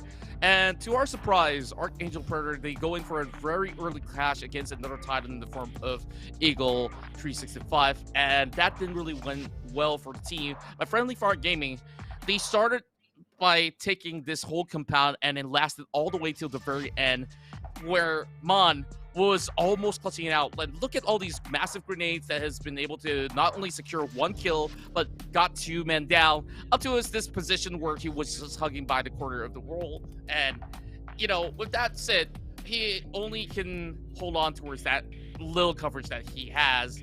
And GD, he's wielding that barrel. Of course, having some high recalls out there to clutch a 2 versus 1 is definitely not going to be all too easy. So Tash, Funny, wow, that was a spectacular gameplay, and I guess the tempo for today is a whole lot better than yesterday, where teams were taking it a little bit slower. They know it's go time, and they just went in hard on all their enemies. And well, it seems like this is the very first team out there that has been able to secure the second chicken dinner. So even they don't really have the most amount of kills, they should be at that #1 spot. Yeah, that's right. So for now, let's have a look at like the game early. Did you notice that the big giants of the game actually were the teams to be knocked out first, such as AAP, Colony, PH? It was actually quite surprising to me seeing all the smaller teams actually manage to get up there first. Even for Samurai, actually, I was a team that I was quite surprised to be able to last that long. Honestly, this new format is such a great format to just show team survivabilities, and the great Kobe's we saw from Man was definitely mind-blowing. And I actually want to see more of that. Yeah, I definitely want to see a whole lot more. And for Samurai, if they were executing it a little bit cleaner, I would expect them to be able to walk away with a chicken dinner or 2 by the very end of the day. So hopefully things go very well in place for the teams that have been working pretty hard for it. And we saw a couple of changes when it comes down to the way that teams are approaching all these scenarios out there. So of course, a couple of upsets did happen in game #1, where teams such as the Colony, ASTRAX, Extraordinary, as well as Bahamut, they definitely crashed out. But Bahamut, they did last till the very late game, as compared to, you know, Archangel Predator. They got those 5 frags going on alongside Bot Slayer as well as From the Future, but nevertheless, it didn't really matter because the top 5 positioning was where they went real strong all the way to the very end. And Friendly Fire Gaming was the one to back this big fat chicken dinner. And Monkey Boss, I'm honestly surprised. They got themselves 7 frags in this game by just lurking around and going for some really sneaky opportunities out there. And not forgetting NRX Esports, where we have Suzu just hiding in that corner and still raking in that 7 point. Suzunami is just crazy. If he sees someone, if he wants to kill, he's gonna get it. That's the thing, which I think that's such a great pick of a player from NRX, honestly. And for Samurai this season, honestly, we've seen like some great what's the word, improvement by them as well. I'm really excited to see if they will be able to go far this time around. The thing is, they do tend to get really sloppy when it comes toward the end. Their execution isn't quite there, but they know how to rotate. They have a great kind of understanding on how to move around. But the thing is, once they got to the warehouse on the outside, the thing is they were just too hesitant to push in. And since they were just so out there in the open, I think that was their downfall. Yeah, and I guess that there's still a lot of room for improvement as well. So with that said, we still have time for even more chicken dinners coming your way. But for now, this is going to be the PUBG Challenger Rumble, and we are definitely in for 5 more matches to go. But we'll take a short break. We've got to thank PUBG Studios, Geek Events, KNK Revolution, as well as Digitally Asia for all of the greatness that is to come in these matches. So don't go anywhere. We'll be right back.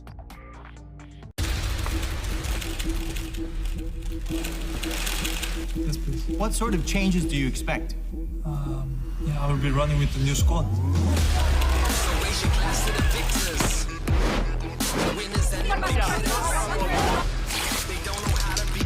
The goal is become the survivor. I must survive. Los comentarios significativos.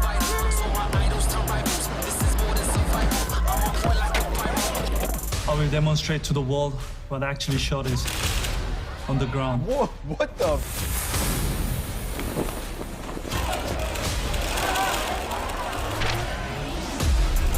Raise your glass to the victors, the winners and the big hitters. Yeah.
welcome back to the PUBG Challenger Rumble Season 2. And my name is Contra, alongside with Tash Bunny here.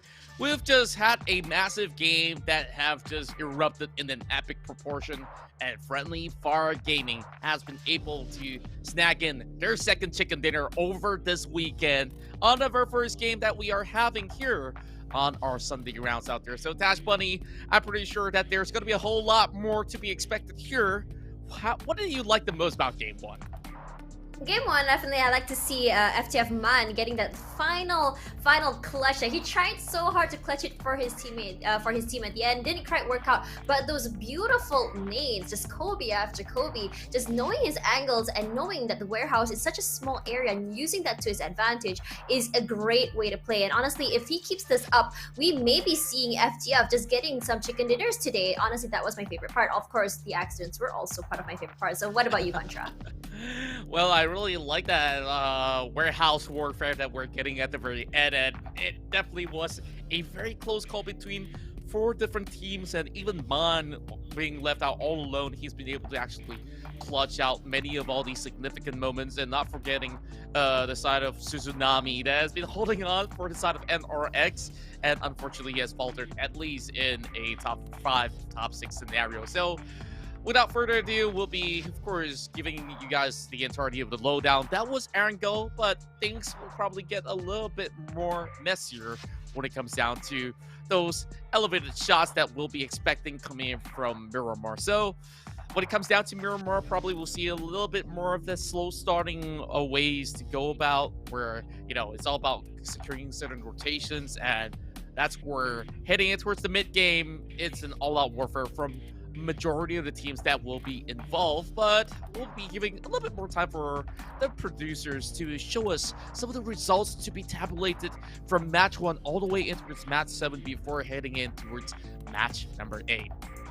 Yeah, but for now, I have a little bit to say about Miramar. Actually, the way that it's gonna be played, I can predict that the teams are gonna be quickly trying to find the best area of high ground to just be camping there until it's time to move away to the circle. Of course, the circle prediction, I hope, will not be as weird as match 1 just now, and I hope it won't be a kind of match where it's just more water than a body of land. But for now, let's have a look at the overall scoreboard over here with Friendly Fire Gaming taking the first spot with 2 chicken dinners this weekend, followed by Archangel Predator with 1 chicken dinner and 40 kills total. Colony PH taking 3rd place with 35 kills, and in 4th place is Eagle 365 Esports with 33 kills, followed by NRX also with 33 points. So out of the outcome of the score of a top 5, did you expect this, Contra? Well, honestly, I didn't really expect it to go so well for a side of Friendly Fire Gaming, but they definitely deserve all these great results to come. And from the future, I kind of feel for them. They got the highest amount of frags. That's 51 kills, but without chicken dinners, they'll be stuck here at number 7 until they get a win or 2. And ideally, 3 chicken dinners from the future will definitely secure themselves that number 1 spot. Not to say that there is no hope in doing so, but they just really have to double down on those efforts once more. So Extraordinaire with 37 points, 24 for the side of Bahamut Gaming, and Bot Slayer coming up with 21. There's still ample of opportunities out there for teams to seize, but SOPAN, SANTUN 2 or Monkey Boss, we see a little bit of a better showing coming from the side of Monkey Boss, but still, a chicken dinner is lacking thereof over on the second half of the table, which is why they're kind of placed in that sort of situation. So I just want to see if there's going to be any sort of pleasant surprise that we'll be getting until we get ourselves ready for some of these matches throughout the evening. So, well, it's such a close call. And just looking at the 4th as well as 5th place, heading in towards the top 3, I believe that in this Miramar match, things will change. Yeah, that's right. So for now, let's talk a little bit about like the teams that you didn't expect to do so well so far. Like for me personally, I did not expect Force Samurai to actually hit up all the way up there to like a 3rd place, 4th place, because they're actually from last season team to just go in really hard and just go out with a bang. But unfortunately, going out with a bang means going out super early. What about you, Contra? Yeah, I guess that there is significant improvements coming in from the way that they have adapted to scenarios out there. They played pretty much a very passive start, usually hitting it to the mid game. That's where they will optimize their parties on rotations. And I guess certain times midway they get caught out. But when they don't get caught out, I see that they have the strength in numbers to usually take on certain fights. And that's what you really want to do, especially with this format of chicken dinners. The more men you would bring in towards the late game, the better your chances to actually secure that win. Just like how Friendly Fire Gaming has been able to do so back in match number 7. So match number 8, it honestly won't be as easy as it seemed to be, because there's so many of all these open terrains out throughout the valleys of Miramar, which won't be as safe as Erangel when you do have certain compounds to work with. But we have yet to see, urban warfare happening into the very final circle. Majority of the time, it's going to be on the outskirts somewhere. And I guess the closest thing that we've ever come to was that warehouse fight. But in Miramar, if you could bring it to the city, that's what I want to see the most. You get a little bit of mix back of everything. So, of course, I'm asking for a whole lot, but we just let the circle gods decide if that's the case. Yeah, that's right. So another thing that I'm kind of like thinking like over in Miramar is that we're gonna be able to see players like CJ from AAP, as well as I think Vandal9 and even Alec from Colony PH just really shine here, because these are the type of players who know how to play those long range sort of shots.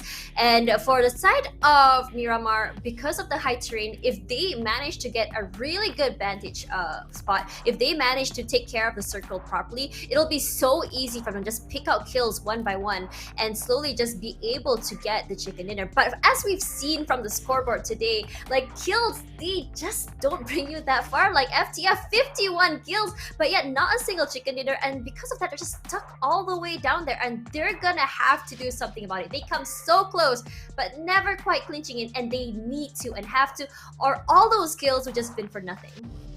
Well, of course, it all needs to be tabulated as well on the overall weeks to come or so. Last week, I think they did pretty much decently at the very least to really get, fair amount of kills. And was there any chicken dinners coming into week 1?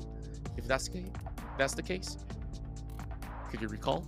Not entirely so, right? Not really, no. Don't worry, we'll definitely go into, of course, check some of these numbers, but then again, like I said, it's all about the finishing touches here that really matters when it comes down to this format, which is absolutely grueling. Now, we really go into Miramar with already a casualty. Eagle 65. no. Where did he get that one? That one's fast. That was really fast. Just immediately dropping down and immediately getting a kill. They are going super aggressive, but clearly Eagle 365 here just looking out for blood, because that's how they always played. They've always been the type to play aggressive. There you go, Vandal just coming out. They didn't even wait for the car to stop. They are just like, oh, don't even care. If I take damage, then I guess I'll take damage out of that. Well, sometimes, when it went in for some contest of early vehicles, there's bound to be somebody that gets first dips, and I assume usually, whether it's going to be a small compound to actually secure it. Now, this is what I like. Somewhere more My wish has come true. I am so happy about this. I did say I wanted the circle to be in an area with all land, no water. Well, majority of the case, you won't be getting all too much water inside of Miramar anyways, right? Like, it's 80% land already. That's not what happened last season. That's not what happened last season. True enough. You can go into awkward places like the Double Islands on towards the eastern side, or down south in towards Valdemar. That is definitely a pretty tough spot to be, coming in with a lot of elevations and separated by the river. Not really the best place to play about, but now that it's pretty much neutral, anybody could actually get into the very first phase. I guess this is definitely going to be a fair fight. It's a very centralized circle where everyone can get in. But you can see there, FFG is, I think, like over on El Pozo, and you can just see that it looks like, I think it's a Colony PH just leaving the little island at the bottom there as well. But it looks like a majority of the teams are already inside, with a Monkey Boss just making their way in and just passing by another tag. Can't really quite see from here. But Los Leones, though, look at how many teams are over on that side. It's a little cluster of teams, and I'm really hoping you can see an early skirmish over there. Yeah, and I guess that Bahamut Gaming should be able to actually lead the way. But speaking of a skirmish, I think that there's a couple of shots already being fired. And I don't think that there's going to be any much of a early result coming into certain rotations. But ASTRAX, though, they may lock horns with some members of Bahamut because of the way that they've been cutting in towards the corner. They should be able to actually get that pickup truck. And I like the controls of how they're usually going about. And speaking of extreme, we have some motocross action over the hills as well coming from some players. Oh, there we go. Just hopefully they don't go ahead to flip themselves out of the bike, because that will I be don't think so. quite costly. But Bahamut, though. There we go. Oh, there we go. Some shots being shot out by Bahamut Gaming toward the ASTRAX, but Fezer is just gonna ignore them and say, yeah, screw this. We're not gonna fight this. We're just gonna go and just extreme drive all the way away. And we're not looking to fight right now. I think a lot of teams are actually capitalizing, looking to fight later rather than sooner. And Fezer will be easily making their way away from Bahamut Gaming. So for now, there you go. Mr. Chan still trying his best to get a shot there onto Fezer, but not quite landing his bullets, even though he's trying his best to kind of like make sure that the bullet drops is just gonna drop. But cars, they're just too fast. It's gonna be a little bit hard to shoot a vehicle from really far away. Yeah, I guess that they're just being a little bit more hopeful, you know, like every single chip of damage you can do to whether vehicles or helmets and even the vests should be giving you an edge whenever that's going to be a case of a fight, or, you know, just let other teams take them all the way out. Now, hitting it towards the open plains here, AX, they try to secure those compounds, but over on towards the other corner, there's a 2-2 split formation coming on from the side of Extraordinaire, where they're already unleashing some long-range bullets. Oh, that's one tap! And make it two, as 7-0 has been able to line it up with his Mini 14. Absolutely impressive as he hits the bike. And, you know, on a very rare occasion, you can also go in for a headshot. But AX, they are pretty much safe and sound. Fezer, he's just going to be able to heal up. Just give him a little bit more time out there. Phase 1 has quite a significant downtime for teams to, of course, stash up all of the utilities that they need and eventually make a certain move. And Namshao coming on the other edge, and they are already playing by the corners of the hills. So this is going to be some good bird's eye view for NRX. Okay, I didn't know you could do that. Whoa, me neither. All right, so here we go. Instead of playing a terrain, you can see their AAP is just playing on top of a building right now. You only see 2 of their team members, but where are the other 2? Probably just out there scouting, but I don't think AAP will be staying there for way too long. They're just looking to see if they can scout for as much as they can, but for now, ASTRAX has their eyes onto Team Extraordinaire. Team Extraordinaire knows that they're being shot at, and they're just moving left and right, making sure they're not going to get hit by any of the stray bullets that come through. And AX just gonna play it safe over here, just gonna hunker down here.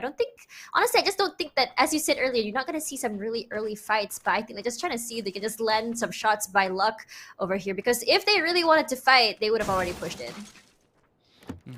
Now, Freshia is gonna be able to actually catch a hitch on towards ADVR, and 2 Arc has already 1 member being pummeled down. Having to play 3 members into Miramar is already difficult enough against many of the other teams. And Freshia is the next one to fall. So consider that a good 1-for-1 trade at the very least. Monkey Boss has already gotten 1 kill out of that skirmish. Well, I guess that they will be on their move and towards a safer location to start things off with. Kind of wish I could see the map on some of their positioning right now, and majority of the players, since they got a plethora of options left on the table, they're free to take many of all these other designated areas. Now, peeking into the corners of Chumachera is not going to get them all too much out of it. So 3 players have already dropped out in the span of a short moment, and 8 minutes and 30 seconds pass. We haven't really get too much from all his crosshairs. So, you know, Tash, if you were to be in the scenario with so many towns, which town would be your favorite to secure? Right now, probably near El Pozo, where it's safe. Because clearly... Pozo's gonna be closed out though. Later, I'll just move in later. But the thing is, speaking of that, if I were to come in through El Pozo, I'll have to go through FFG. And FFG is not a team I want to mess out with right now. But for now, you can see there, Eagle 365 just throwing out red. I guess a lot of teams actually just throwing out shots at each other. It's such a small circle with so many teams, and everyone's still live. And we can expect some really big fights later. You know, since the early phase is just so slow. So our slow means like we're gonna see some bigger fights later as the circle gets smaller. So we hear some shots coming out from nearby Bahamut Gaming, but we're not. There we go. I can see the AAP. I think they noticed Bahamut Gaming inside the warehouse and trying to see if they can get a shot onto them. But Mr. Chan is gonna be trying to move a little bit closer, just moving his vehicle to see if he can kind of navigate and move forward a little bit more. But for now, I don't think that they're actually going to commit just yet. So Contra, Sopan Santun this round, do you think they'll be able to make a miracle happen? Well, it's really too soon to say anything at all for the time being. Yes, they do have certain opportunities out there, but they just really have to solidify their positioning as well. Being inside of La Bandita is honestly not the safest place to be, but some of these nook and crannies that they could hide here could be able to actually buy them a little bit more time. Other than this crater of La Bandita, there's going to be another place that I've seen has been flocked with crowd, and that is somewhere towards the east side of the hills of Picado, where there's about, what, 3 to 4 teams already by that corner, and now with, I believe, members of the side of Bahamut Gaming pretty much close by. Sopan Santun is not being all too polite anyways. Just sending a little bit signals to, of course, give them a little bit of a slight warning that, okay, you guys don't challenge us for now. And mind games definitely goes a little bit a long way, and just staring in towards this wide, vast, open field and Triple S, they probably won't be getting into action anytime soon. So if we really want to put priority on the focus, AAP, honestly, are they going to be coping well though? Because last game, they crashed out pretty much early. Now, speaking of which, they're going to be driving up there with Mirado, and this is one of the worst vehicles to be driving off-road because there's so little room for error. And if you crash them towards small, tiny pebbles on the road, you're probably going to be going for some huge flip. But as for the side of AX, I think that they're just going to be taking some really long pot shots overall towards the side of members of Bot Slayer, which Bot Slayers, they absolutely love these corridors of Graveyard as well as Minas Generalis. And this is probably as center as you can get already. They're just waiting for opportunity.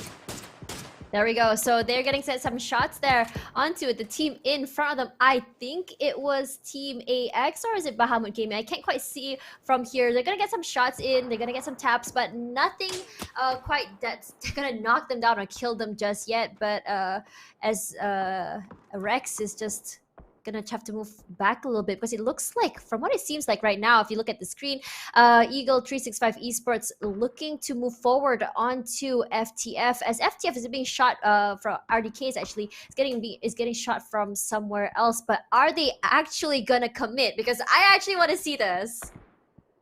That's right, and Eagle 365, this is a familiar enemy on the corners of the church compounds. Saber managing to actually catch a headshot from quite afar.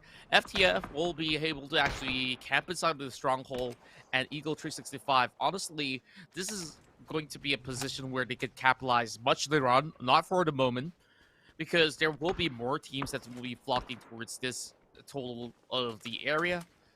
While if we look towards the other side of the edges, there is teams coming in from Four Samurai who can also get some shots being done from afar. And speaking of which, I believe that FTF, they've already been spotted out already. And phase 2 now shrinking in. This will actually give advantage towards the side of the ASTRAX. Just look at the position right now. E365, they're just by the edge, and that also means that FTF, they have to move towards the direction over on the hills or get caught out by either the side of bot slayers, or if they swift to the right, there is also FFG as well as 4 samurais. Yeah, that's right. So for now, if you look at also the screen over there, FTF has to move into Eagle 265 as you mentioned earlier. But look at the middle of the screen there. We already have 2 teams just getting like the best areas in the whole circle. So it looks like a team Go is not gonna have any problems just pushing in, coming in from the side of La Bendita.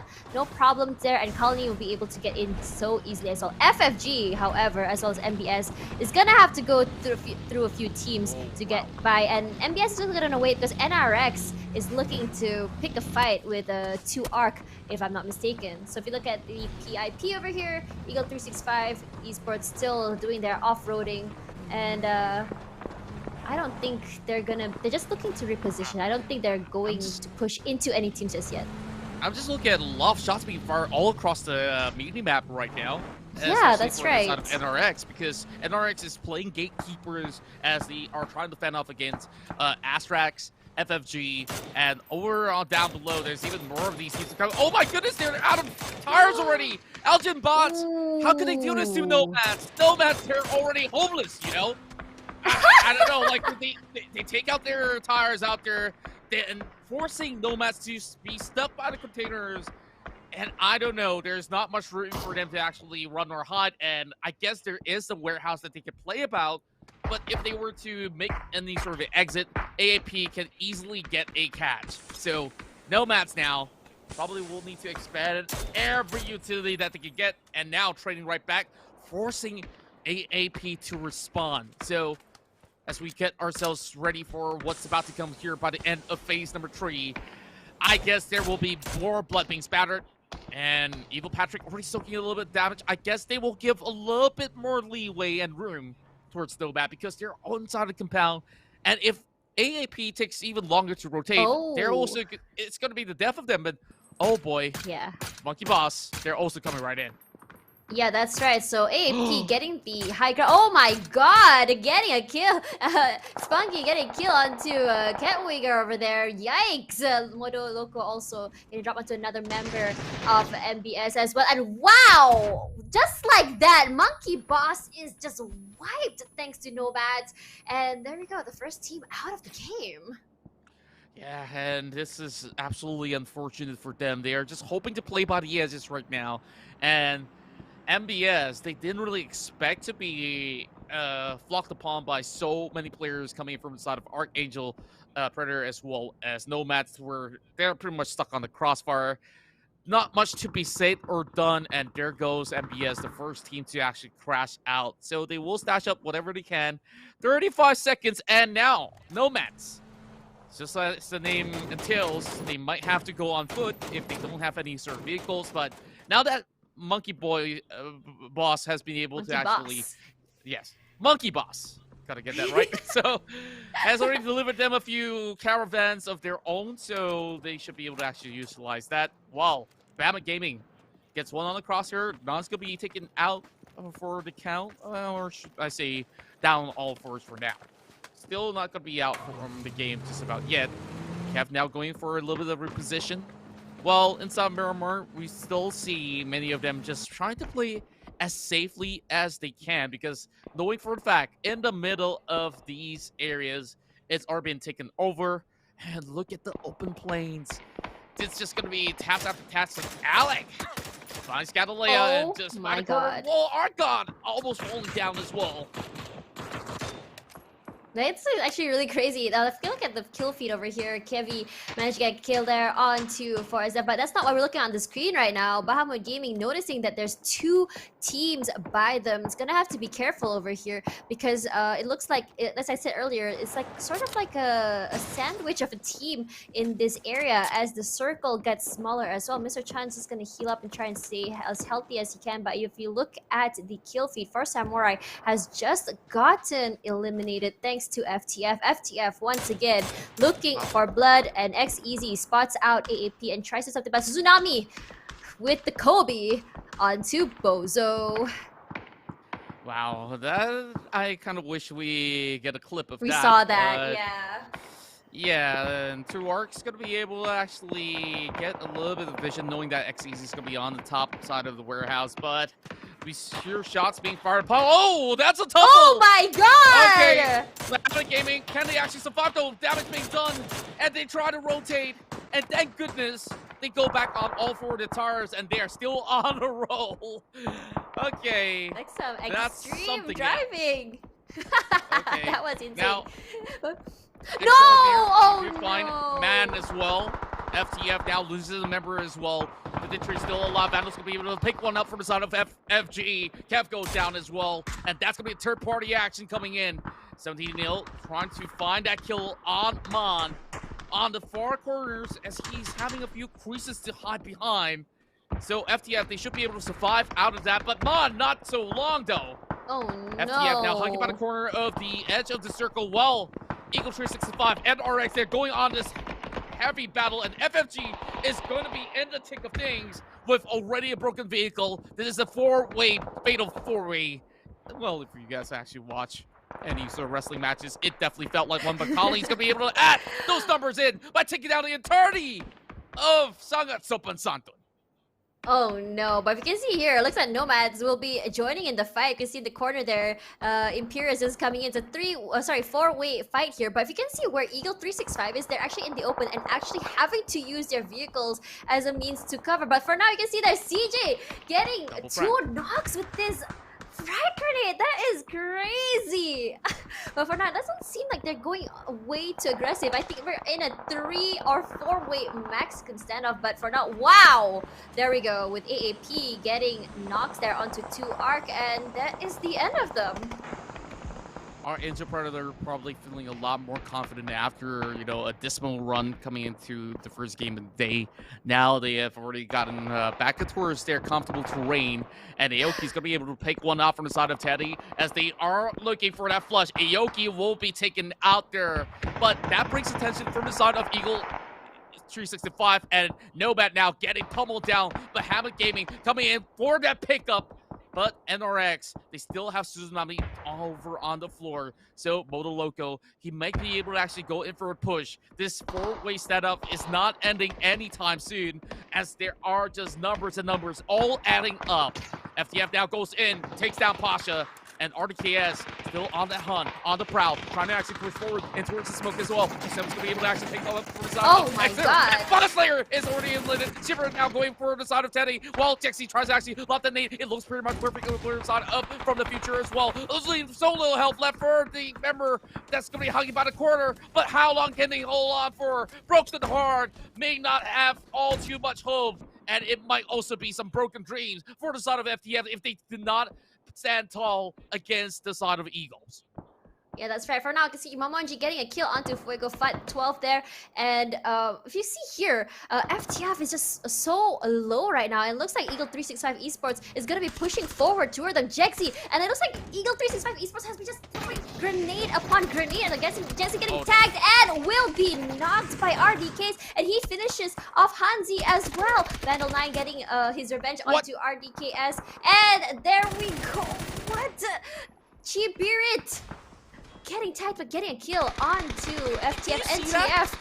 I saw that, and that is the end of FTF. It was a one-tap, and what's even more crazy was that the match left Eagle 365 so low, but they still managed to come out alive. And now ASTRAX is just pushing onto the will Eagle 365 Esports be able to survive this. Shibrit really has to clutch this one off, and the other member is still lying in ways out there. Shibrit already being exposed, but that's going to be damage being done. 38 HP over side of Fizzer. But how long can he actually hold on towards the corner of this palm tree? Well, I don't think for much longer out there, but Bamon's going to be able to find members of the side of Fuego, and this downward spiral for the likes of Eagle 365. They don't really have time to actually go in for the rest, but he will be able to pummel more damage towards the side of Fizzer. And Hanzi's still playing out. He needs a little bit of a helping hand. And finally, getting in towards the right room for that cover. And now, with the situation dissolved, there's only, but what, 24 players alive in the field. Oh my god, Art God manages to get a frag onto Evil Patrick, but the question is, it's like one member of AAP left, and Serpent just throwing more his frags onto Eagle 365, and Fuego, if you look at the screen, is eliminated thanks to Colony PH. For now, you can see there Chibiru and Hansi looking to push forward onto Astrax. And I think they noticed that Fezzer's up against the knock onto Fezzer and looking for the other teammate. And there we go! The ASTRAX has been eliminated, getting 7th place. What a clutch play coming from inside of Chibiru, and they know that the day's a number, and they just immediately tussle and send some bullets into the crate and say, don't mess with Eagle 365. Bahamut, though, they are popping up as well. Bahamut Gaming, they still have 4 members out there, 1 down on the ground, while NRX tries to recuperate, trying to heal up by the corner of the haystacks of the small little gazebo that they have for the moment, or if you want to call this gazebo, I don't know. But Bahamut Gaming, farmhouse. yeah. Bahamut Gaming probably is in the best spot possible. Now, this looks more like a farmhouse to me. Oh yeah, you're actually right. That just looks like a shed, like a farm shed, like a small little farm shed, if you want to say it the right way. But for now, there's 5 teams still left alive, and Bahamut Gaming is looking like the best, in the best position to win right now, with 4 members still alive, and Colony with 3, Extraordinaire with around 3 members. Three members. And Eagle 365 Esports only 2 with NRX. Yeah, and I won't count out Colony as well for the moment. They look to be taking quite a substantial area out there to play about. And for the Extraordinaire, they still have 4 members for the northern side of the areas of the compound that they've managed to secure. That's so a great area. Yeah, indeed it is. And the problem with Eagle 365 is that they now have to go out in the open. And that also leaves many of these players to play on the outskirts. So NRX already being shot at, and Mr. Chan finds the head of Suzunami yet again. So, yikes. Needle in the haystack, not anymore. Mr. Chan's going to be putting up a big, massive grenade to line it. Oh, will he get it? And 1, 2, 3. Oh! Goodbye, Suzunami. Another one gets thrown out. Will he get 2? Will he finish it off? Oh, there we go! Oh my god, that was huge! The entirety of NRX gets wiped out by Mr. Chan himself. Bahamut Gaming absolutely on a teardown, and they are the kings of the hill at the moment. Colony now trying to look for a little bit more space, but they get picked up as well. RCM, they pummel him down, and of course he gets thirsted. Killa now driving downwards, and they will meet with the rest of Eagle 365. Things are not looking all too great right now, but Bahamut Gaming is going to be able to put more of the dent towards the vehicle that was driven by the member of the Colony. Now, Bahamut, this is their statement game right now with 10 kills, and it's not over just about yet. Yeah, I really don't want to see them lose this, because this is one of the best games, but another frag grenade gets thrown out over by the team of Extraordinaire. Gonna push out toward Eagle 365, but despite, Eagle 365 only having 2 players, they're gonna have to really be careful, because Chibirit is one of the most aggressive players I have seen in this tournament, and they don't want to do a single wrong move, because that could mean the end for them. So Colony now with only 1 member left, they had such a great advantage, but that one misplay getting caught out just cost them so far. So for now, Team Extraordinaire and Bahamut Gaming both with 4 players. We may be just seeing a 4 versus 4, but for now, Chibirit finishing off Colony PH just like that. And for now, Extraordinaire Trick in trouble. How gonna have to move forward to be able to protect his teammates. Gets shot there by Hansi. Gonna have to be careful, because he is only 43 HP left. Wow.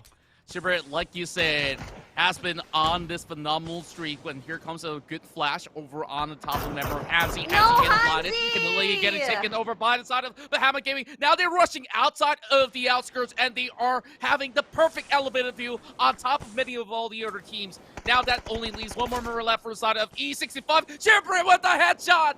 My word, that was beautiful. But now with Chibirit now running across, he's going to be hunting down members from the side of Extraordinaire, where they already know the position of all these members. Now he spots another one out, but he's looking around. He's trying to push forward, and he knows he can't take out Bahamut just about yet. But Drake has already spotted his movement out there. That will be the end for Eagle 365. Now it's a 4 versus 4. Bahamut taking on Extraordinaire.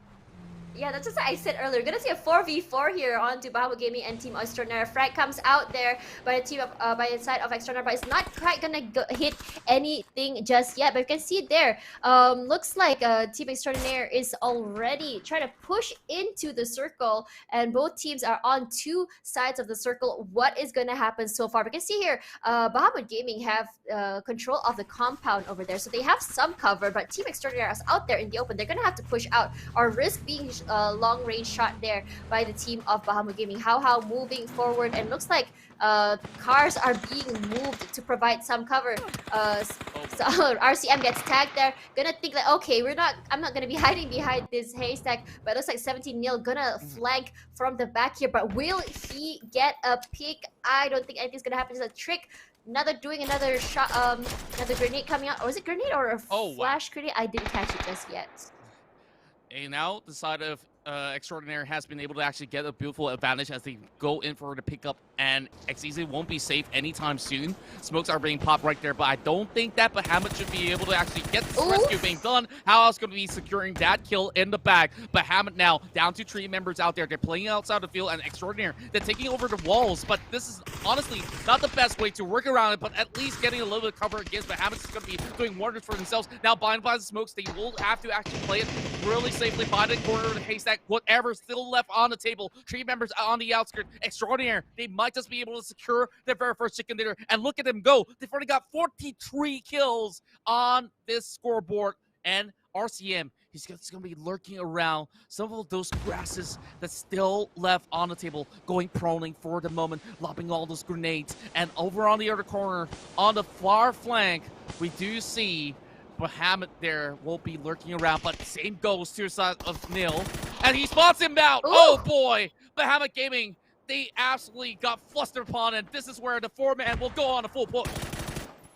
And there we go. That's the end of Bahamut Gaming Mission Chat. Only 2 versus 4 right now. Extraordinaire in the best position right now to be getting the chicken dinner. 7-0 gets anything right there. And there we go. That was such a fast chicken dinner. So despite having that advantage of the area, Bahamut Gaming just gave it up so fast, and not watching the flag just gave Team Extraordinaire such an easy way to just win it just like that. And there we go, from Indonesia, the winner chicken dinner for the 2nd game of the day goes to Team Extraordinaire. Oh boy, Bahamut Gaming, honestly, they had that advantage until they pushed out, and they went right back in. Honestly, they didn't really have to force some of all these fights, and once they tried to head back in, they got caught up upon, which Extraordinary, they definitely come out with some great spectacle of play. And on that low ground, they were dealing with what? About 3 to 4 teams, and they not only managed to survive and walk away with all 4 members still intact. Honestly, this team is out of this world, the way that they've been performing so far, and with them securing one of the highest amount of kills. Let's actually check out some of the replays once again. ASTRAX, of course, playing on the low ground, and they managed to punish a few members of the side of Eagle 365 for that very particular moment. But watch where Shiverit keep on putting numbers after numbers, and well, they've managed to shut down the side of ASTRAX, and Eagle 365 was relying on Shiverit to make certain plays happen. And once he actually runs out in the open, that's where Drake comes in with a long shot. And the moment he moves outside of the smoke, he's been able to actually go in for that sort of pickup. Now, when they were playing across the walls, this is where they spot out so many of all these members straying right out in the open, which Bahamut Gaming should have actually taken their sweet time to slowly play this one out. But unfortunately, they went in pretty hasty, and they gave this over to Extraordinaire. Yeah, I feel like Bahamut Gaming just comes so close, but I wouldn't say they choke, but I think they just panic way too hard. Once 17-0 came through the back and kind of attacked him, that's when they just kind of like just fell apart. Even though they could just play it safe and just try to play for picks right there, they just let themselves just lose the area, and I think that is the problem. They need to be able to cover more ground and make sure that they're not getting hit on from the back. And I think the idea that Team Extraordinaire was like, okay, we have 4 people, how can we kind of like come from the back, and because they do have an area, how can we just kind of chase them out? And that is why I think that they are doing so well, and congrats to them. Yeah, and this is definitely a very massive victory, and Bahamut once again just being second best in towards this round itself. And when it comes down to frags, of course, they have been able to really secure the highest number with a total of 11 kills in Miramar. But, you know, kills aside, it's really all about that chicken dinner extraordinaire. Finally walking away with their very first chicken dinner is going to be massive news for them to really chase up upon Friendly Fire Gaming. Eagle 365 honestly was having a show-stopping performance coming out of Gibberit, but it was only down to a single member remaining, so there's that. So Colony with 6 points, NRX coming with 6 as well. Meanwhile, from the future, which I had high hopes on, they only managed to stack up about 5 points here, alongside with ASTRAX with 4 and 3 for Archangel Predator. Yes, that's right. For now, Nomads with 3 points, Forgo 2, Bot Slayer 1 point alongside 2 Arc and Monkey Boss. Friendly Fire Gaming, SOPAN, and 4 Samurai didn't do too well this time around with 0 kills each. But for now, let's have a look at the thing about Eagle 365 Esports. Like, we see a lot of screen time for them. They're doing a lot of amazing plays, especially from Chibirit. But the problem is, because they're taking so many fights, when it comes toward that second to last circle, they're just out of resources, they're just way too low, and they're not able to survive against teams that are picking and choosing their fights properly. Eagle 365 Esports, while they are a killing machine, clearly they woke up choosing violence every day, they just can't survive toward the end. And they're gonna have to rethink how they want to approach this, because kills is secondary here. They need to go for that chicken dinner. And one team that I am kind of disappointed in right now is Archangel Predator. Had such a great run last season, one of the veteran teams in this tournament, and we're not seeing them shine today. Well, I guess not just about yet. They're usually late bloomers heading into majority of the games, just like how yesterday, only in the final game where they managed to take that #1 spot with some massive frags alongside with Chicken Dinner to take that #1 spot. But now that you have Friendly Fire Gaming also not really in their best form inside of Miramar, I guess there's still a lot of work to be done by majority of these teams. So it's always about a fair share of balance with the kills as well as the chicken dinner, because we look at Friendly Fire Gaming, honestly not the highest amount of kills out there, but because of them being able to secure those double chicken dinner over the span of the weekend, that's where they are still placed at the #1 spot. But I expect Team Extraordinaire here, now that they have that chicken dinner, probably they will be placed at either first or second place, because when you add those numbers up, this is 9 frags inside Miramar. So once we get that full lowdown with how many points being added to the table, that's where we will see a little bit more of that power level being set by the rest. And of course, nobody's going over 9,000 for the moment, but at the very least that we are getting here some massive plays happening around both Erangel as well as Miramar. So later on, when we do come back, I think that Erangel is definitely the biggest playground that they will be really going to display some of the best possible potential plays that each respective team are used to. So I guess for now, Tash, we still have about 4 more games to cover here to decide who will be the winner of week #2. Right, for now, we are gonna go into some commercial break, so we'll be right back soon. I'm really hoping to see more frag kills, so we'll see you guys in a little while.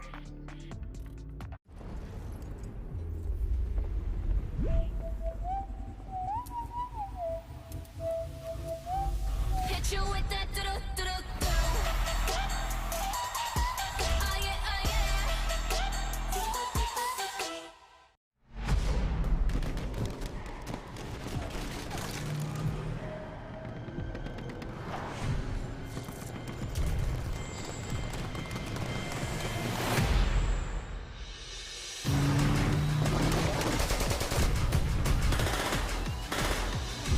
Hi everyone, Brian Corrigan here with another new state field trip.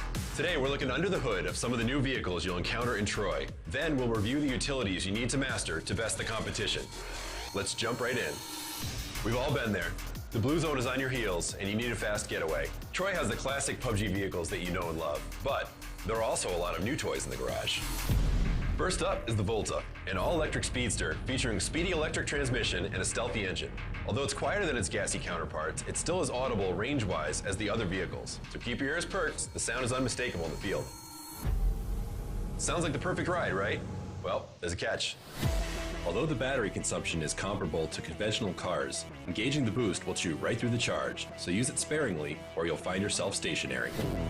Oh, and the blue zone is a magnetic field, so it isn't kind to batteries. Driving through it will drain the battery over time. So is it the best option? That depends on your situation. Next up is the Vulture, Troy's all-new two-wheel juggernaut. This bird is a slow accelerator, but once you engage the boost, you'll be tearing through the town. That said, while the Vulture boasts a higher max speed than conventional motorbike, that momentum is dependent on the boost, which is a total gas guzzler. So keep an eye on the road and the other on the fuel gauge. Let her rip. If you're battle weary and need some time to heal up and re-strategize, the Tram, Troy's railway of the future, is a fine choice. Perpetual and impenetrable, you'll be gliding through the city safely, so long as no one else is inside or planning an ambush on your exit. Those are just a few new options you'll have to traverse Troy, but you'll need more than vehicles to survive the battlegrounds. Here's a peek at some of the new utilities New State has to offer, starting with the drone shop. In addition to gathering loot the old-fashioned way, you'll now find and accrue drone credits as you explore Troy, which can be exchanged for meds, ammo, and new items designed to give you the upper hand in the futuristic mayhem. Once you complete your purchase, your items will be delivered by, you guessed it, a drone. Beware though, just like care packages, collecting the goods can be a risk. Drones draw a lot of attention, so watch out for the Vulture swooping in. You'll have new protection though, such as Dyneema armor, which has added protection against 5.56, 9mm, and 45 ACP ammo, thanks to its ultra-high molecular weight polyethylene composition. I know you're thinking that's overpowered, but there's a trade-off. It's more vulnerable to 7.62, 300 Magnum, and 12-gauge ammunition. So if you're on the other side of high-caliber assault rifles, snipers, or shotties, you might want to stick to regular armor. Yet another situational choice that could make or break the next encounter. Our last stop in this New State field trip brings us to the Armory. Let's check out the weapon customization system. Those with a keen eye might have noticed some familiar guns, and maybe some not so familiar attachments. New State lets you customize any gun to suit your playstyle. The customization kit resembles a toolbox that you'll find scattered around Troy, which will help supplement the shortcomings and/or amplify the advantages of your guns. For example, turn that single-fire weapon into a full-auto killing machine. Or maybe your favorite gun needs a bit more range. Swap out that barrel. But be careful, modding weapons is all give and take, so make sure not to over-specialize. Also, this is not a static toolkit. The customization system and its offerings will be consistently updated and cycled post-release. Well, that brings us to the end of today's field trip into Troy. But rest assured, this is only the beginning. There's much more left to discover, so please join us on the next excursion where we'll be looking at more exciting updates. As always, we love and value your feedback, so comment down below. Thanks for watching. Don't forget to subscribe to stay up to date on all PUBG New State info, and I'll see you on the next trip into Troy.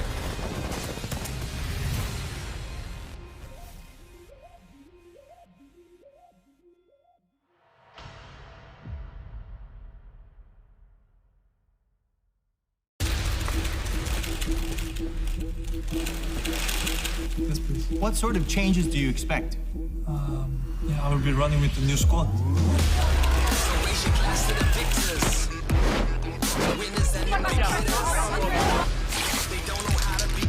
The goal is become the survivor. I must survive. Los comentarios significativos.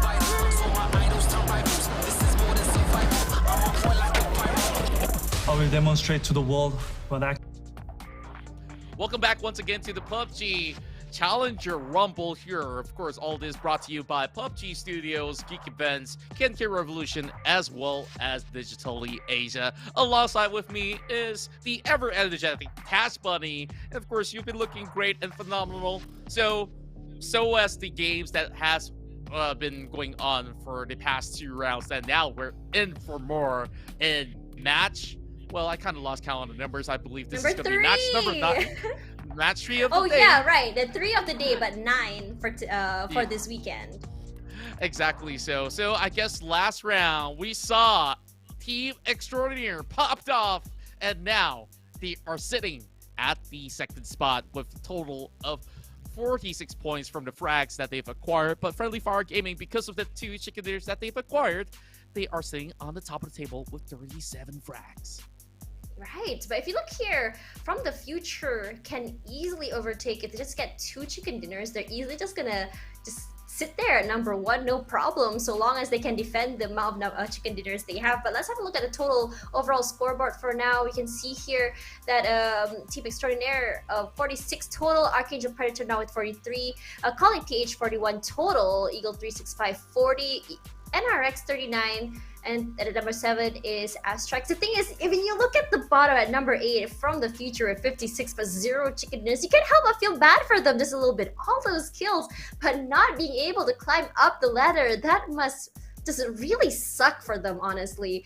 And looking at number 9 with 35 kills, Bahamut Gaming, Bot Slayer with 22, Fuego 21, Four Samurai 19, Nomad 17. Honestly, Nomad's had a better game today, honestly, and I think they'll be able to catch up, no problem. Monkey Boss at 12, 2 Arc 10, and Sangat Sopan Santun with 6. Contra, what are your thoughts so far about the overall scoreboard? You know, things could have been a little bit more different if Bahamut Gaming could have actually secured that very final battle against Extraordinaire early on. And I'm also kind of glad that Extraordinaire, after taking that win, they immediately shot up to second place, because before securing this win, they were around, what, 8th place or so, or should I say 9th place, somewhere around the lines where Bahamut was currently at. So it was kind of between the two, but if Bahamut Gaming secures that chicken dinner, probably you just add maybe another 4-pointer out there that will place them on the 6th spot, pretty much tied in with NRX Esports. So a lot more work to be done by the teams surrounding that 9th to 12th position. Not saying that it's already over for them, because we still have all these 4 games here to be secured by all the top 16 that we have for the PUBG Challenger Rumble. So, Tash, you know, I think that we can see that Archangel Predator, as much as they were not really popping off just about yet for today, they are still in that top 3. Now, if they do secure that chicken dinner, though, that will place them number 1 as well. Yeah, that's right. I think they'll be able to, but as you said before, they are late bloomers. I think last season as well, they did come around quite late and just started dominating toward the end. So we'll just have to wait and see throughout these next few weeks. But the thing is, AAP was not getting a lot of limelight compared to Eagle 365. I think I just really want to see them more today.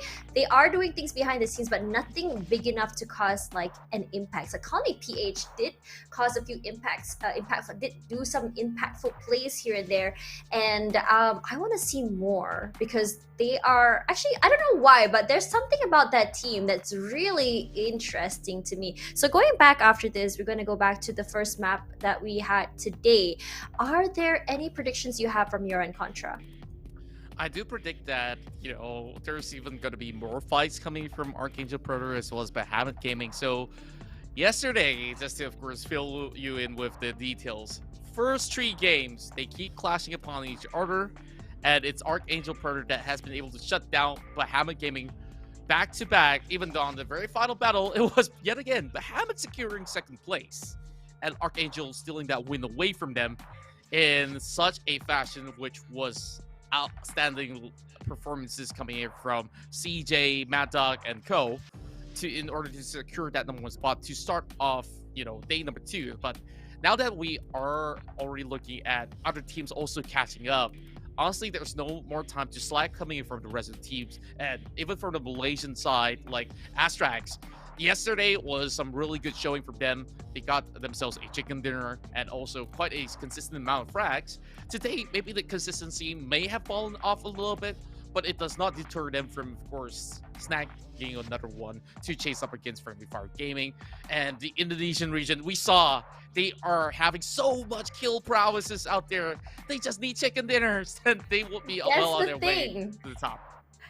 I just really want to see them get a chicken dinner and just get that top, just make it up the ladder as they deserve, because they are playing aggressive and they are getting the kills, and therefore they should be making it up there. But the problem is there's just survivability is just not quite there, and that goes the same for Eagle 365 Esports, goes the same for Archangel Predator. Survivability just not quite there yet, and what can they do to make sure that they survive long enough to clinch it or at least get to top 4? Because AAP, even though they're getting kills, they're not getting even up to the top 4. So what are they doing?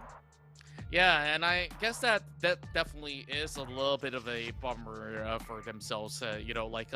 Bad games do happen from time to time, and after all, they are playing against some of the best across the Southeast Asian region. So this is where we just have to set the pace right.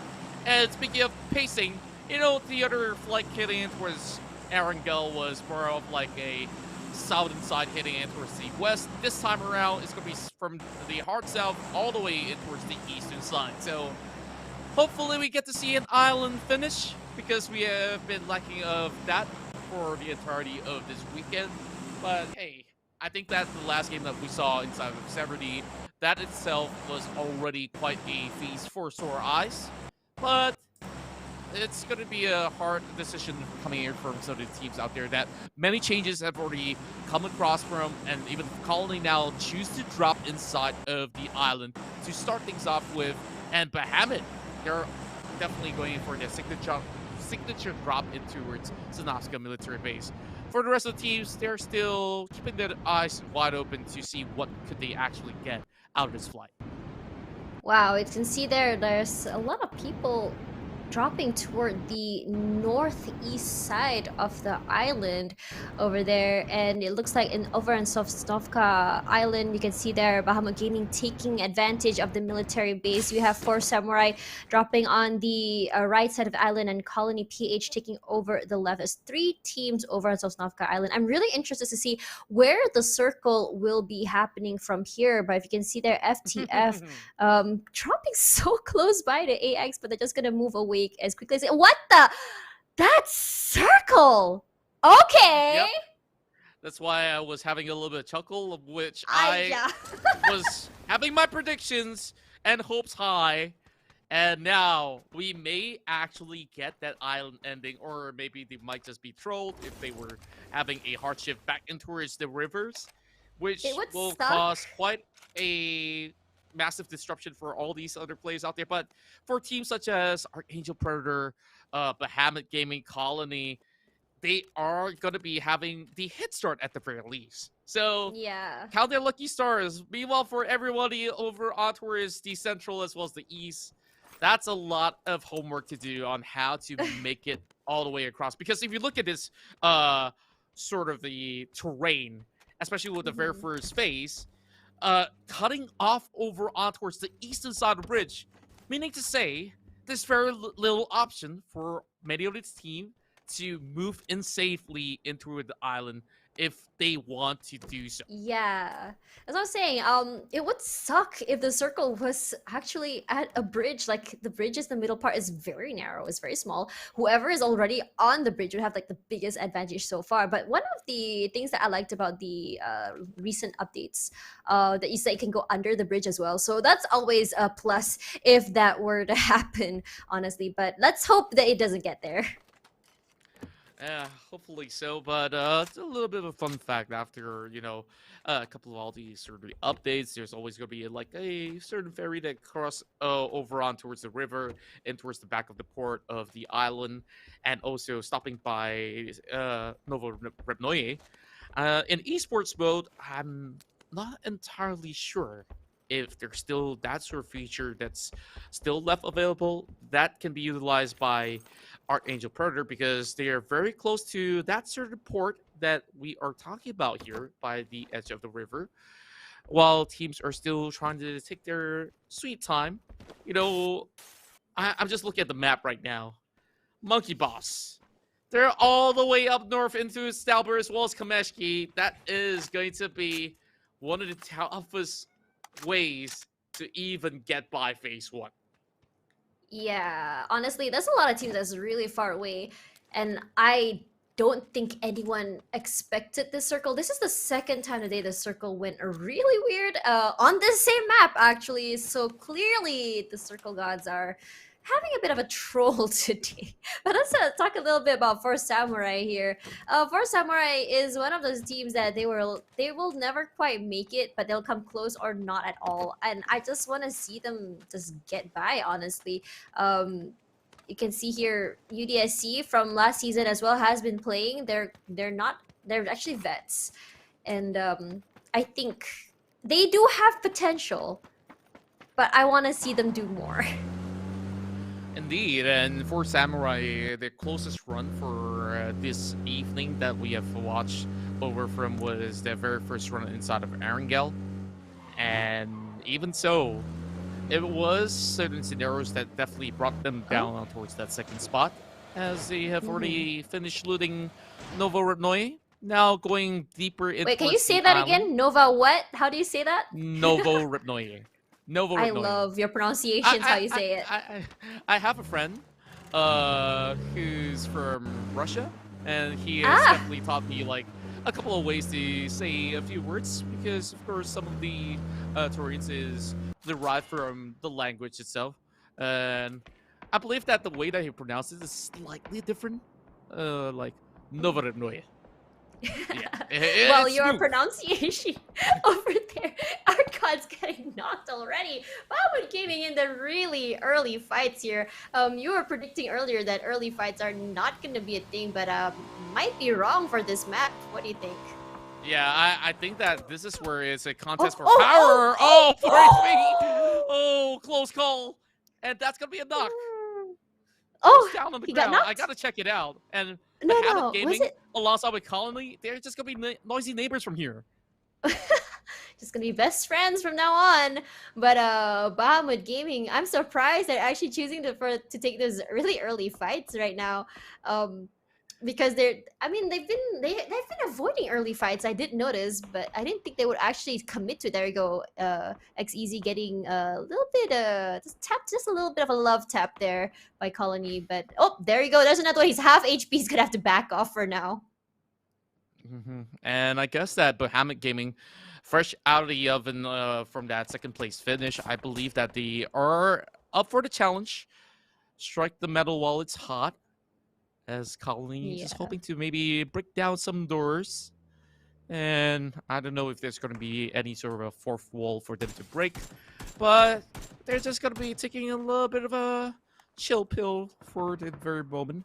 While Colony, we initially saw Killa with only 4 HP. And thank goodness he found some bandages. So close. Found some boosters just to get himself back in towards 100%.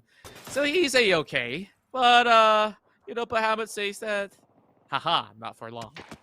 Bahamut is just picking fights with everyone, with Colony, with Force Samurai. They must be feeling really good right now after that second place era. Right now, I can see there a member of Force Samurai just getting tapped there by RCM, and some shots going over again to XEZ. It's gonna be a three-way sort of fight so early right now, and this is something that we both didn't think would be happening so early.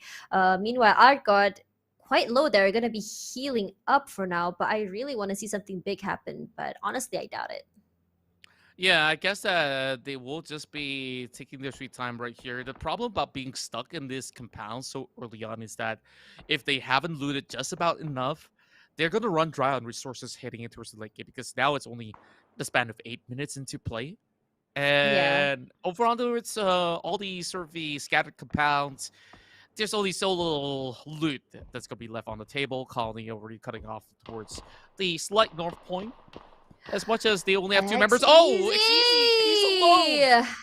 Now that forces Bahamut to make a move. And, they say hold at top, because for Samurai, they're not going to be allowing Bahamut to get anywhere close. But then again, this will be a kill being secured, and there's nothing to be said or done. Bahamut will have to lose one. But Colony, though, they're also chipping right in. Oh my god. There we go. That is another knock there. We haven't knocked onto Mr. Chan, and there we go. XEZ finally goes down. Looks like GD is gonna try and see if he can finish off some more players from the enemy team, but not quite getting by because ArtGod just dropped a Kara in front of him, and I don't think he's gonna be able to shoot through. And for now, they're just gonna be healing up, and looks like ArtGod is slowly trying to make his way to Mr. Chan, see if he can revive him. Hammer Gaming definitely is on one of the toughest positions possible. They will need to find a way to retreat and give way for the Four Samurais to take over this compound. Yes, it may just be one of the most optimal positions heading into its late game, but it's not certain just about yet. It's only phase number 1. So it could go up the hills, it could go on the back of the island, it could even go back to the mainland, as many of the teams will definitely dread it. And just looking in towards the military base. But Hammock Gaming, of course, they've already looted the mill base. But 2ARC, they're already taking over. So, honestly, they're kind of stuck. So, 10 minutes pass, and they haven't been able to actually get too much out of it. Beauty, though, on that military vest, it's already wearing out for a bit after taking fights against Colony, against Hammock Gaming. I guess the samurais, they say that, there's still a lot of time. Let's, find a few more resources before we further commit to this. Yeah, but for now, let's have a look here. Looks like Four Samurai is just gonna make their way forward. It looks like there is a fight off screen right now where Eagle 365 is just in trouble, just fighting with 2ARC right now. And off screen, you can see there Nonzi. Oh, Eagle 365, the first team to be out. And honestly, they have managed to eliminate Eagle 365 and so early. Yikes, that is something very unexpected right over there. I'm pretty sure they are bummed out about it, and you can see from the left side where the 2ARC was only down with a single member remaining. So it's really down to that boiling point on close quarter combat, which I assume happened somewhere inside of the military base. So instead, it's actually the bridge. Okay. This is just round 1 of the bridge camps. Oh and my the colony God. is going to just tear them all down. I love the rotation though. Like, immediately after colony has already heard some of all these shots being fired, now they capitalize on this, and 2ARC, they just have a single unit left remaining inside of Arangao. Yeah, that's a great rotation. Honestly, I did not. I didn't even realize that they had started to rotate, but they really took advantage of the situation, knowing that Eagle 365 is gonna be super aggressive. Oh, hang on to that thought. There we go. AAP Mad Dog getting a frag there onto Aisu, and Aisu is all alone. NRX is gonna be coming from the back there, trying to see if they can kind of get Mad Dog from back. Mad Dog gets tapped there, but bots will be coming to Mad Dog's rescue, making sure that his teammate doesn't drop down. And meanwhile, NRX gonna have to quickly do something before Aisu bleeds out. There we go. Bots getting a knock there onto Nicel as well, and that is the end of Nicel. Looking forward, and then they're gonna move forward now. Gonna try and see if they can get the rest of NRX. Oh boy, this is going to be quite a dire situation for the side of NRX, but they are sending more units towards the side. CJ18 lurking around though. He might just be able to spot out the rest of NRX while they are on this rescue mission of saving Private Ryan, but Private Ryan probably will just stay down right here. NRX though, they're just by the other corner. CJ is going to be able to mess everybody up from the side of NRX. And where can you go? Where can you hide? Suzumaru is going with some good damage, and that is just about enough.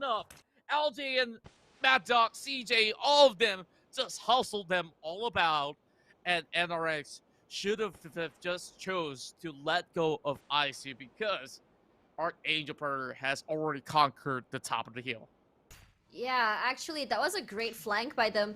And honestly, I don't think they realized they were coming in from the back. They got caught off guard, and that was the end for them. But for now, I can see Force Samurai actually managed to drop a member of the Bama Gaming. What is going on? The hard shift that I have mentioned has gone true, and I am a happy kid. I tell you that. I'm sorry. I know I interrupt you midway through because this makes sense for the colony to rotate upwards. and hence why there was a lot of casualties being done. Now, Connie is going to be swarming up on that corner of the bridge, and that cuts off all the exit plans. Archangel Predator, they were on the mainland, they're now in the island, and now they have to fall right back. And I just feel for them, you know. One more! Doesn't get it! Oh, it's gonna try again. 1, 2. Nope, not quite right. RCM's just gonna be like, oh, just gonna die from the storm over there. And Bombwood Gaming, RCM is just gonna have to move away from there. Just gonna have to let it go. It's just so frustrating, right? When it comes to moments where you know you're almost getting a kill, but you can't quite finish your food. That is possibly the frustration felt by RCM right now. But for now, let's have a look from the aerial view here. You can see Team Extraordinaire just chilling over on the other side of the map, and Nomad's also taking over this side of the farm. I think they're both quite happy here, but throwing shots at each other, but nothing seems like they're good. Looks like they're gonna commit so far. Yeah, over the south side of Gatka, this is going to be open plains here, and just look at the tiny little shack that Extraordinaire is going to be camping upon. They are utilizing whatever is necessary to keep themselves alive. They have just got themselves a fresh hot chicken dinner on that pass round, and they are in no way that they won't fall prey to the side of Nomad, but they are already chipping some health bars. So I guess Nomads is just trying to take advantage of the situation. Yep, for now, it doesn't seem like there's anyone around, but oh, looks like they're gonna just go ahead and shoot them out so far. But another 2 members of Extraordinaires outside of the circle. So if they're gonna make something happen, the other 2 members are gonna have to come back now, and the other 2 members of Extraordinaires gonna have to stay safe. And for now, there we go, Broken Hearts from the future, just trying to get killed there, but gets only 3 HP, finishes off for Samurai, and stays alive, but barely. My goodness, he got 3 frags on that corner of the tree. And now he's looking for the 4th member of the side of 4 Samurai. I think he knows where Yudi's going to be at. Yudi's just hanging on the thread. FTF, they don't care 2 members are dying. They want to finish what they started off. And there's only so little room. He's outside of the blue zone already. His health bar is chipping right up, and if he doesn't get the heals off, that's going to be the end. RDKS, he's outside of the zone. They know that that's no rescue. And the entirety of 4 Samurai being wiped away from the future. And you know, that 360 rotation coming from 4 Samurai, they were initially on the south side of the island, just like Colony. And this time, they were the one receiving the short end of the stick. Yeah, exactly. Honestly, these rotations are what we want to see and how they want to play it. Honestly, it's great rotations. They're not gonna... Oh, someone just drowned there. I don't know how that happens, but yeah. I guess Savior, he was calling for a savior instead. Like, throw me... He's clearly throw me not something to fool upon. But that's not gonna happen. Just look at the waters. Now, I'm glad that it's only down to the cove that's being covered by the circle. Whoever's on top of that hill, just by the corner of farm, is going to have some happy time, and that's Nomads here. That's going to be able to actually take many of these rooms. RCM, the only Lone Ranger out there, and I'm not expecting him to be able to hold on for too long. But then again, ASTRAX, very good chance for him to survive. Same goes to the side of Bot Slayer, but there's still a lot of ample opportunity for rotation. And not forgetting Colony. Now they're looking for Archangel Predator. Yeah, honestly, Archangel Predator came in the circle way too late, came in through the bridge, and Colony, knowing that they had control of the bridge, have been gatekeeping for a while now, and they have seen their victims. But for now, let's have a look at how they're going to be playing this, because now the bridge comes in two floors.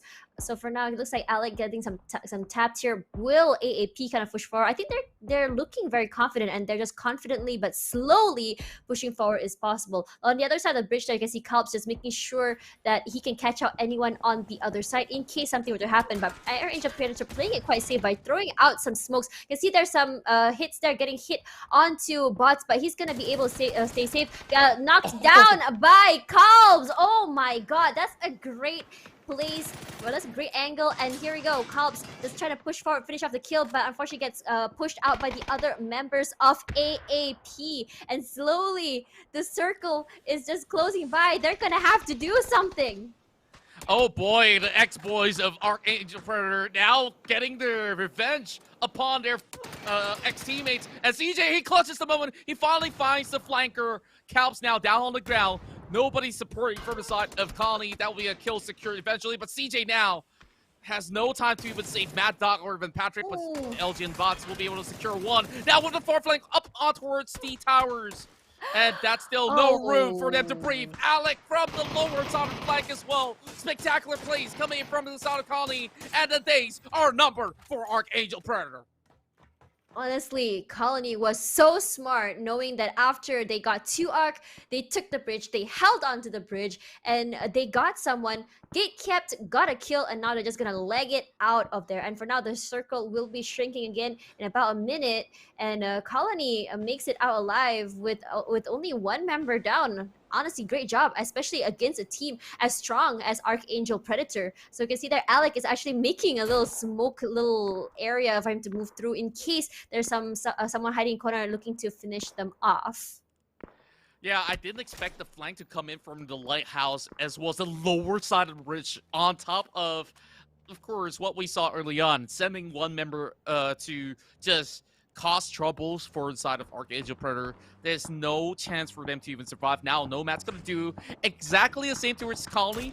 What they can do is to dive in towards the cove if they want to take that sort of risk, and we can already see them rotating upon, taking the highest of risk. Now they are crashing in towards the patrol station. We are expecting a big fight erupting here as the Nomads is ready for that challenge. Not much time being left available on the clock because Phase 5 is already on the roll. So, Colony, if there's anyone surviving, it has to be Killa because he's still lurking around that lighthouse. And here comes some frag grenades just to, in hopes, stop Nomads from moving out of this terrain. Oh, wow. For now, if you look at Nomads, they got a kill onto Zio, and that is the end of 2 Arc. For now, you can see there also the kill feed. How also going down to Bahamut Gaming. And there we go. Bahamut Gaming goes down, taking 9th place thanks to Team Extraordinaire. 2 frag grenades thrown out there by Alec, not quite hitting anyone just yet. And Nomad's gonna have to push back a little bit. But this is a great angle by Colony,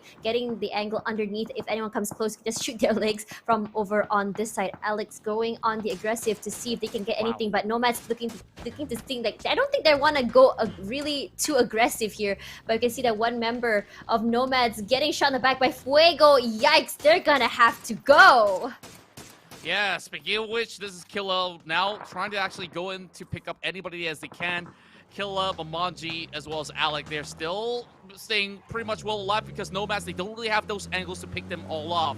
Now, driving forward, members of ASTRAX should expect some of all these players out there, but Nomads, though, it's just right at the forefront. Alec might just be able to actually pop some heads right here. Now going on head-to-head, crocking a little bit of nade, just jumping right in front of him. And my goodness me, how is Alex still surviving? Not for far too long. Killa coming in for the support. And that's where both of these members go 1 for 1.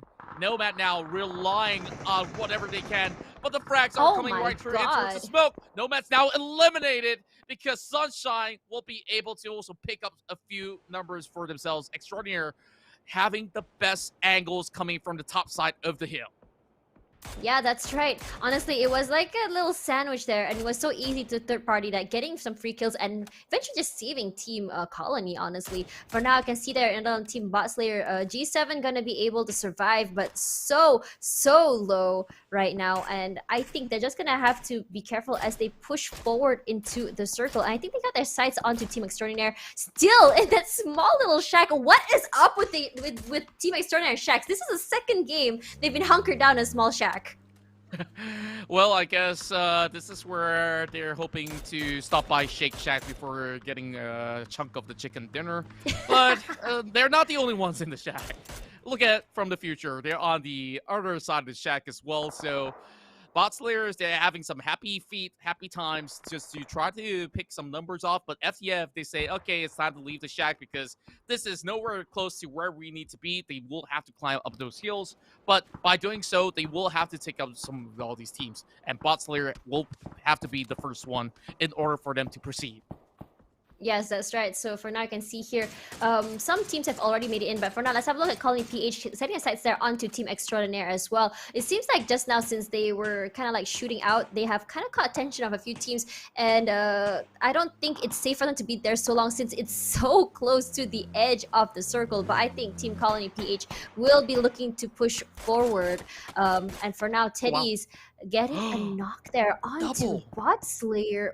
Wow, that's a 2 knock there.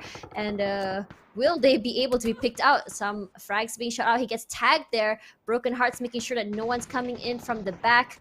And I think Teddy's will be able to heal properly. Wow! Teddy is getting double kill onto Pasha and Sly, and that's the end. I think they only have like, what, 2 members left. Gonna be very hard for them from now. Great kills being secured right there, but they do spot out Broken Heart, so a little bit of back and forth going on. Rex now being burned alive, meaning to say there's only 1 member left for the side of Bot Slayer as well. And this is where Colony goes on that killing spree. And it's amazing to see how they went in from the island and towards the corners of the shorelines, and now needing to face off against the side of the ASTRAX. The Malaysian teams now trying to hold still, but Bot Slayer, how long can they actually hold it for? Extraordinaire now spotting 1 more, and that's the final member in front of FDF. Extraordinaire now going on 6 kills inside of Erangel, but over the top side of the hill, there's more trouble lurking up ahead because other teams such as MBS, they're still in the running, and AX with the best resource possible. I think this might just be a good game for themselves. Right, so for now we're on the top 4 teams left with Team AX with 4 teams, MBS with 3, Colony. I think they might be able to revive teammates at Extraordinaire with 2. Some shots coming out there, not letting Team Colony PH move forward. I think that's what's going on there. But since Team AX is so close to Team Extraordinaire, we may be seeing something happen right there. Yeah, and you can see that this is such a sweaty matchup between the 4 teams left remaining. It's about, what, 25 really minutes on the clock? Did you notice that? Yeah. And I guess that the only one closest to it is going to be the side of AX, and now the ASTRAX having some really good elevated shots out there with Arab. Already receiving so many vital information against the side of Monkey Boss. As much as they're not fully in the circle, they could slowly take their time. But what they really need to spot out is going to be Colony out there that's currently hiding by the edges, which is going to be really tricky to take them on. Right, so for now, I can see that MBS just trying to make their way into the circle as well.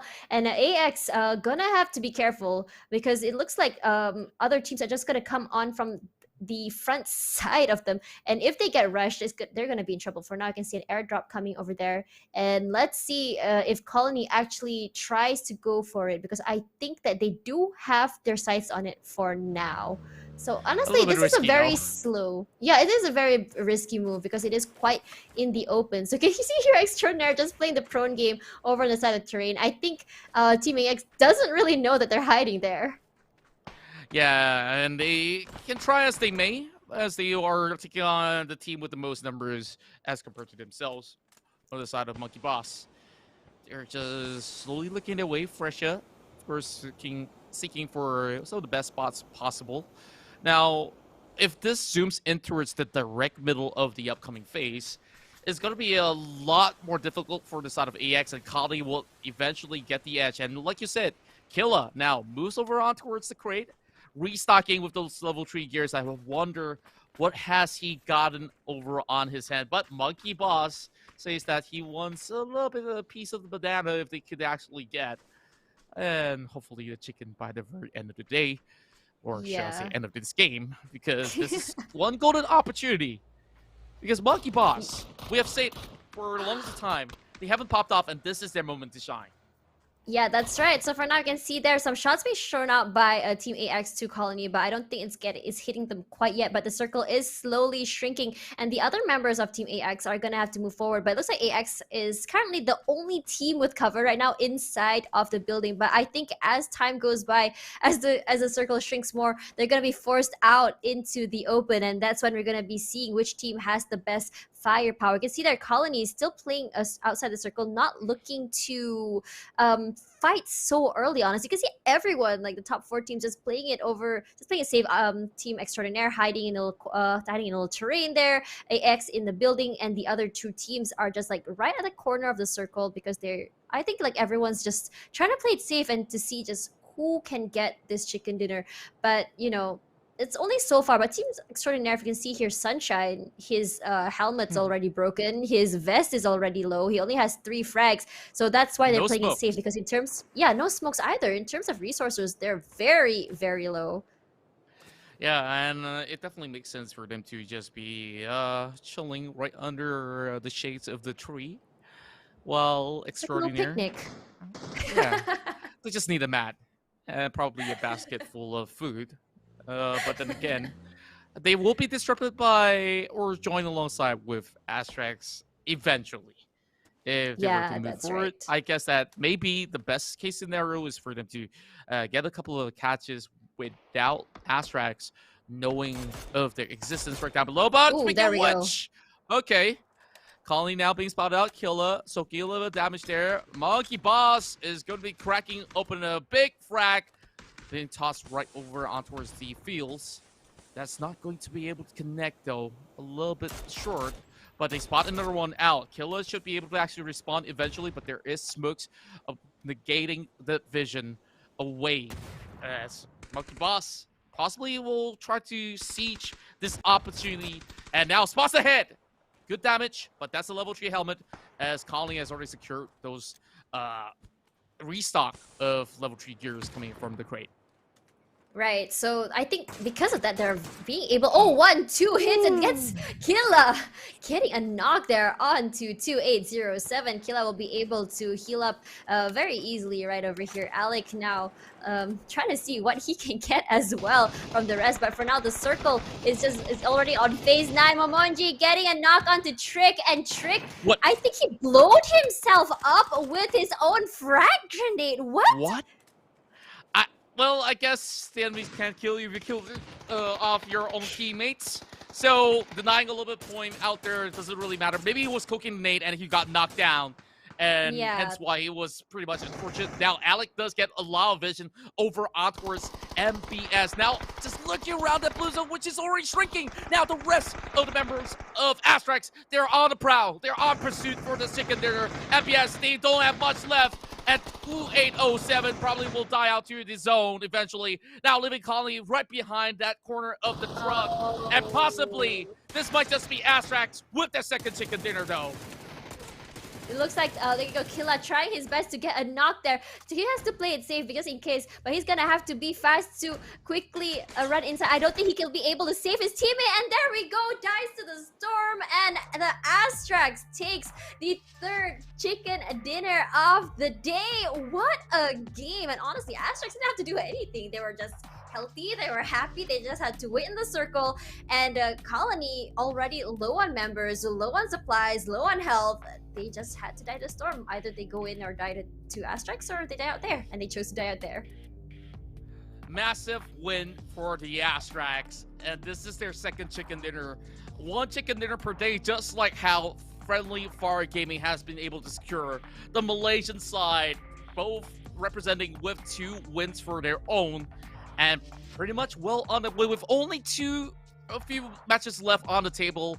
We are just at the halfway checkpoint. So with that 3 games remaining, can the other teams actually catch up? And it's really time for us to really catch some of the biggest actions here. And we start off with Broken Hearts with this amazing 3K. And eventually Broken Hearts went in for that full flush of an ace being played out right here. And well, the side of 4 Samurais might as well went in for that seppuku.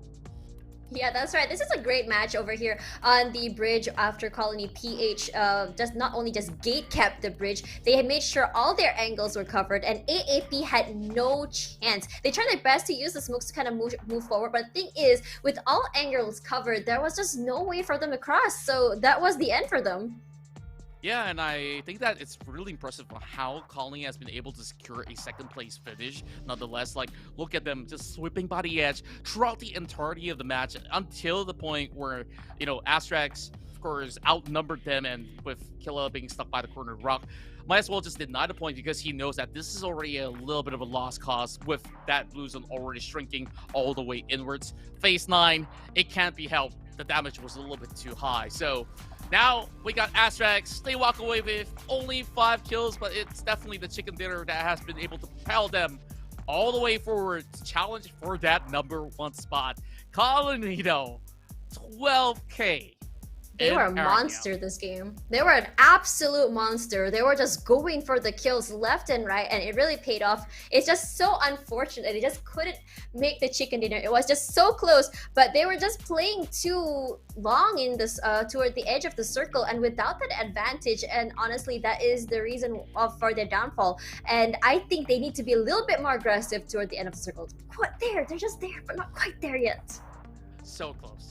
So close. And I guess that, you know, they have done possibly the best that they could, and no other team could have actually asked for more. Like, from the south side of Sanaska all the way in towards the final circle, that's what they could have actually pulled out from. But I absolutely fell for Archangel Predator, because if they stayed over on the mainland, they will have one of the easiest access to that final fuse zone. But what's said and done is going to be ASTRAX here getting the second chicken dinner, so they are definitely guaranteed a top 1 or top 2 spot. That result will be showcased to you guys right after this, but of course, Tash Buddy and I, we've been doing a lot of talking, so give us a few minutes and we'll be right back for more here in the PUBG Challenger Rumble.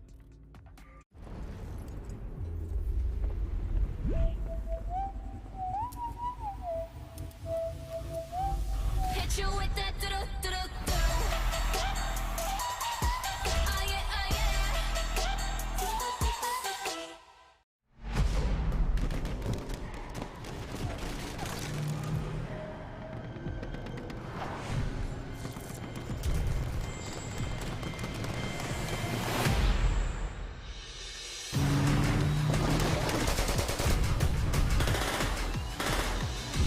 Hi everyone, Brian Corrigan here with another new state field trip. Today we're looking under the hood of some of the new vehicles you'll encounter in Troy. Then we'll review the utilities you need to master to best the competition. Let's jump right in. We've all been there. The blue zone is on your heels and you need a fast getaway. Troy has the classic PUBG vehicles that you know and love, but there are also a lot of new toys in the garage. First up is the Volta, an all-electric speedster featuring speedy electric transmission and a stealthy engine. Although it's quieter than its gassy counterparts, it's still as audible range-wise as the other vehicles. So keep your ears perked, the sound is unmistakable in the field. Sounds like the perfect ride, right? Well, there's a catch. Although the battery consumption is comparable to conventional cars, engaging the boost will chew right through the charge, so use it sparingly or you'll find yourself stationary. Oh, and the blue zone is a magnetic field, so it isn't kind to batteries. Driving through it will drain the battery over time. So is it the best option? That depends on your situation. Next up is the Vulture, Troy's all-new two-wheel juggernaut.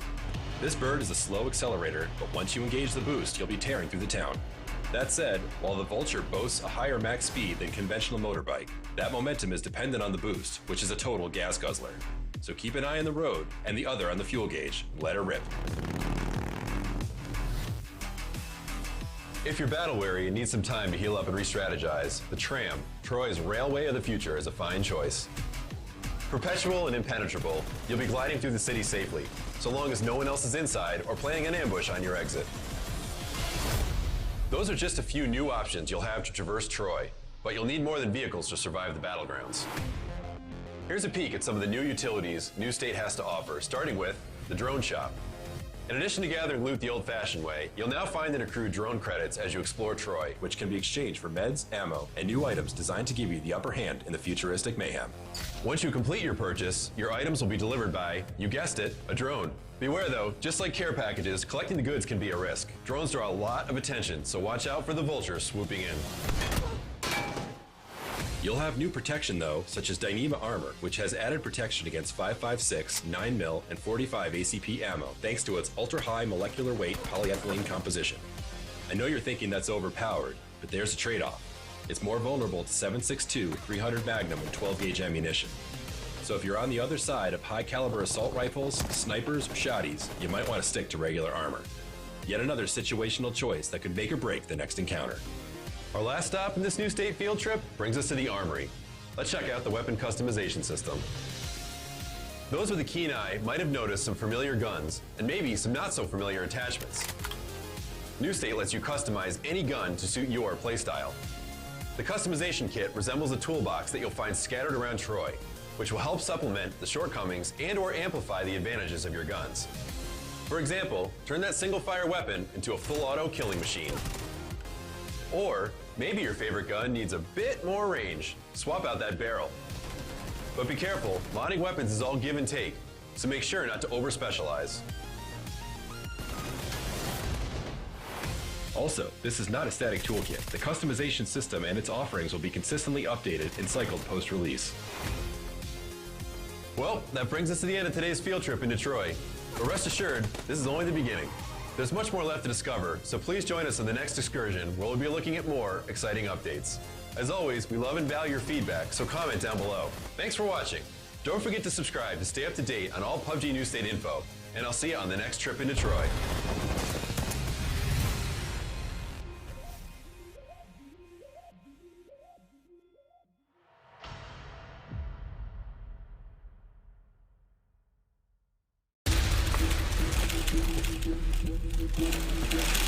Yes, please. What sort of changes do you expect? Yeah, I will be running with the new squad.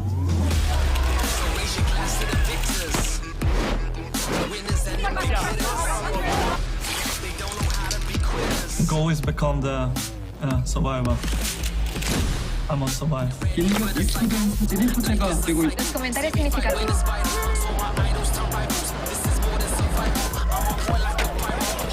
I will demonstrate to the world what actually shot is on the ground. Whoa, what the?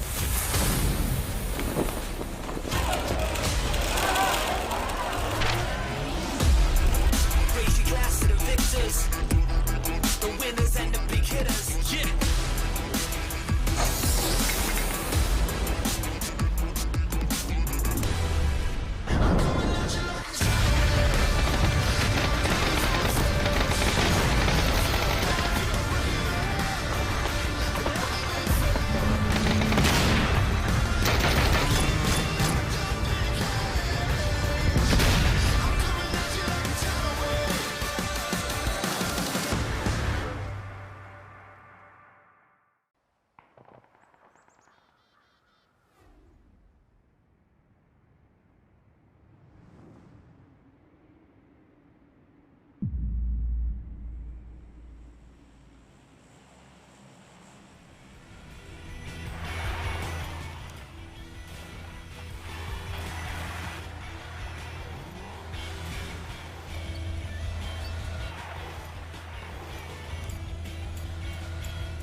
welcome back to the PUBG Challenger Rumble 2021, brought to you by PUBG Studios, Geek Events, Kiki, and KNK Resolution, as well as DG Plus Ali. I couldn't really see at the bottom there. Asia. Don't worry, I got you covered. Asia. Thanks, fam. I'm Tash Benny, your caster for today, alongside Contra, who has been a really great partner for today. So as you know, PUBG has been the only game that I've been casting, and I'm really excited to be here for Season 2 with you guys. So we have seen some really intense matches today. We've gone through already three, Contra. Can you believe it? How fast time goes? It does swing by in a blink of an eye, and wow, we only are down to our final 3 games of the weekend. And well, the party has just begun, because now the other teams are now scrambling to get the piece of their own. And now that 2 teams hailing from Malaysia, Friendly Fire Gaming as well as the ASTRAX, has been able to stash 2 for their own, they're at the top of the table, and I wonder who can actually contest them. And it has to be a double chicken dinner from here onwards, or even a team without chicken dinner. They gotta close all 3 games in order to get that #1 spot away from them. If FTF just gets 1 chicken dinner, they're gonna climb so high up. If they get 2 chicken dinners, they're already in the top spot. If they get 3, they pretty much clinched it, because in terms of kills, they're already so far ahead compared to the rest. But we saw the rampage from the Philippines, which is from Colony PH earlier, getting 12 kills that match. So for now, this is the overall scoreboard for this weekend, with ASTRAX taking the first place spot as predicted by Contra, giving with 40 kills and 2 chicken dinners, and 1 kill behind is Friendly Fire Gaming. Colony PH with 53 kills, taking 3rd place with 1 chicken dinner, and Team Extraordinaire in 4th place with 1 chicken dinner and 52 kills total. Archangel Predator takes 5th place with 51 kills and 1 chicken dinner. Eagle 365 41 kills and 1 chicken dinner. NRX with 1 chicken dinner and 39 kills, and the rest have 0 chicken dinners. But starting from 8th place from the future, 64 kills. Sorry, NRX, FTF. Please do something about this. You have all those kills in the lead. Just get 1 chicken dinner and you're already in 3rd place, honestly. Just get 1. And yeah, I know. Contra, you're feeling for them. I know, I really feel for them. I feel for them too. I'm pretty sure that if we're feeling the same way, what more about the players who have been, of course, putting all their A game out there? But it just needs that final touch, like I said before. So not only them, but Hammock Gaming, where we saw having certain consistency when it comes out to positioning, also lack that final, of course, blow to be able to actually secure 1 for their own Fuego with 24, 22 for Samurai. Same goes to the side of Bot Slayer, and 20 for the side of Nomads. 2 Arc, Monkey Boss, as well as SOPAN and SANTUN, with the newcomers being set into place, all hailing from Indonesia. They have yet to, of course, found their footing over on this weekend, but hopefully, you know, coming in towards the next weekend, they should be able to do much better if they were to qualify for that weekend. So, Tash, it definitely has been some extraordinary plays, and even coming from Team Extraordinary on the past match itself, they had their fair share of chances as well. If there's going to be any sort of challenge coming in for the top 2 contenders that we currently have, yes, it may just be 1 point away, but in hopes that, you know, it could be Archangel Predator, it could be the Colony, any of these teams, 1 chicken, that should be able to actually reclaim their glorious moment over on the top of the table. So all hope is not lost just about yet. Yeah, that's right. So the thing about FTF is that they are aggressive, but their aggression is also their downfall. I mean, just like, they're gonna have to kind of like pick and choose their battles from here on out. I think in terms of kills, they're pretty much healthy and they're safe. They can just play for placements now, because they just need the placements. But after all, it's just day 2 of the next few weeks, so you know, maybe they're planning on getting it later. I don't know what they're gonna try to do, but we'll just have to wait and see. So for now, which team has been very unexpected for you in the last game? Well, I didn't expect Collie to really ramp up those numbers out there. You're right.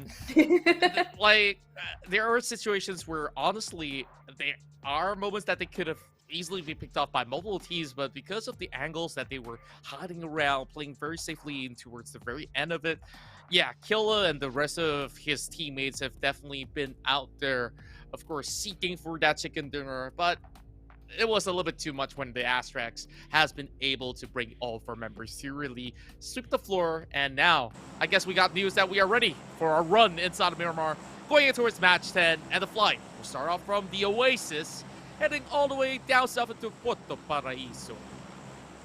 Man, you say those names of the cities so well. Can you say it again? Puerto Paraíso. My God, I'm just gonna have to ask for a session later where you just teach me how to say all those names because you just do it so well. But the flight path is just right smack in the middle, and I think we'll see like an even split between teams here. And if truly they are going to one place, one city per team, then we're not gonna be able to see early skirmishes like we did the previous match. Yeah, I guess that there are certain teams that will try to play it a lot safer as compared to usual because the stakes are high. But for Friendly Fire Gaming, like they are going to be at least chasing for 2 kills of an advantage to, of course, overtake ASTRAX as they have already been toppled into the 2nd spot. So now that we look into some of the positioning, E365, they will be taking over the power grid. Meanwhile, inside of St. Martin, this time around, we have SOPAN SANTUN going with some really split drops. And just look at the mini-map. They have one guy all the way up north near the Oasis, another one near the edge of the east side of Creative Field. 2 members inside of St. Martin. I think they're getting a little bit greedy with the valley, but Oh my God! guess what? Not again! Guess what? Not again! Hard shift, guys. All the way down south is where we're going to take this. God. A little bit of deja vu as well. Yesterday, I think we had a similar game that hit in towards the southern portion of the map. And now, Nomads, they're getting angry with, some of all these matches that were unable to snack up, those kill numbers and such. But hopefully so that they are now in a better position. They should be able to make do with the advantage that's in hand. Yeah, I feel like Nomads is a team with a lot of potential, and seeing how they play, they're in terms of gunfight, they're not bad. They are able to fight, but it's more of like their awareness is not quite yet there yet. I think they've gotten what, third party like twice or thrice now, so they're gonna have to play right. But 2ARC is a very interesting team to play, say the least. Sometimes you just don't expect so much from them, but they do something that's kind of like high impact and just like, whoa, did they really just do that? Indeed, and I believe that there was that match in the previous round where they were taking up fights against the likes of Eagle 365. Yeah, and that's guess right. what? They walk away surviving. Yeah, so honestly, they really prove why they deserve to be in this tournament despite their low kill count. But for now, over in Los Leones, how do you say it? Los Leones? Low Leones? Los Leones, I guess. Los Leones. Okay, that's a very straight, direct to the point way of saying it. Bahamut Gaming will be hunkering down here in the buildings. They're just taking over as much as they can. And over not too far as I believe 2ARC. So they're gonna be neighbors for a while, but too far away to do anything to each other.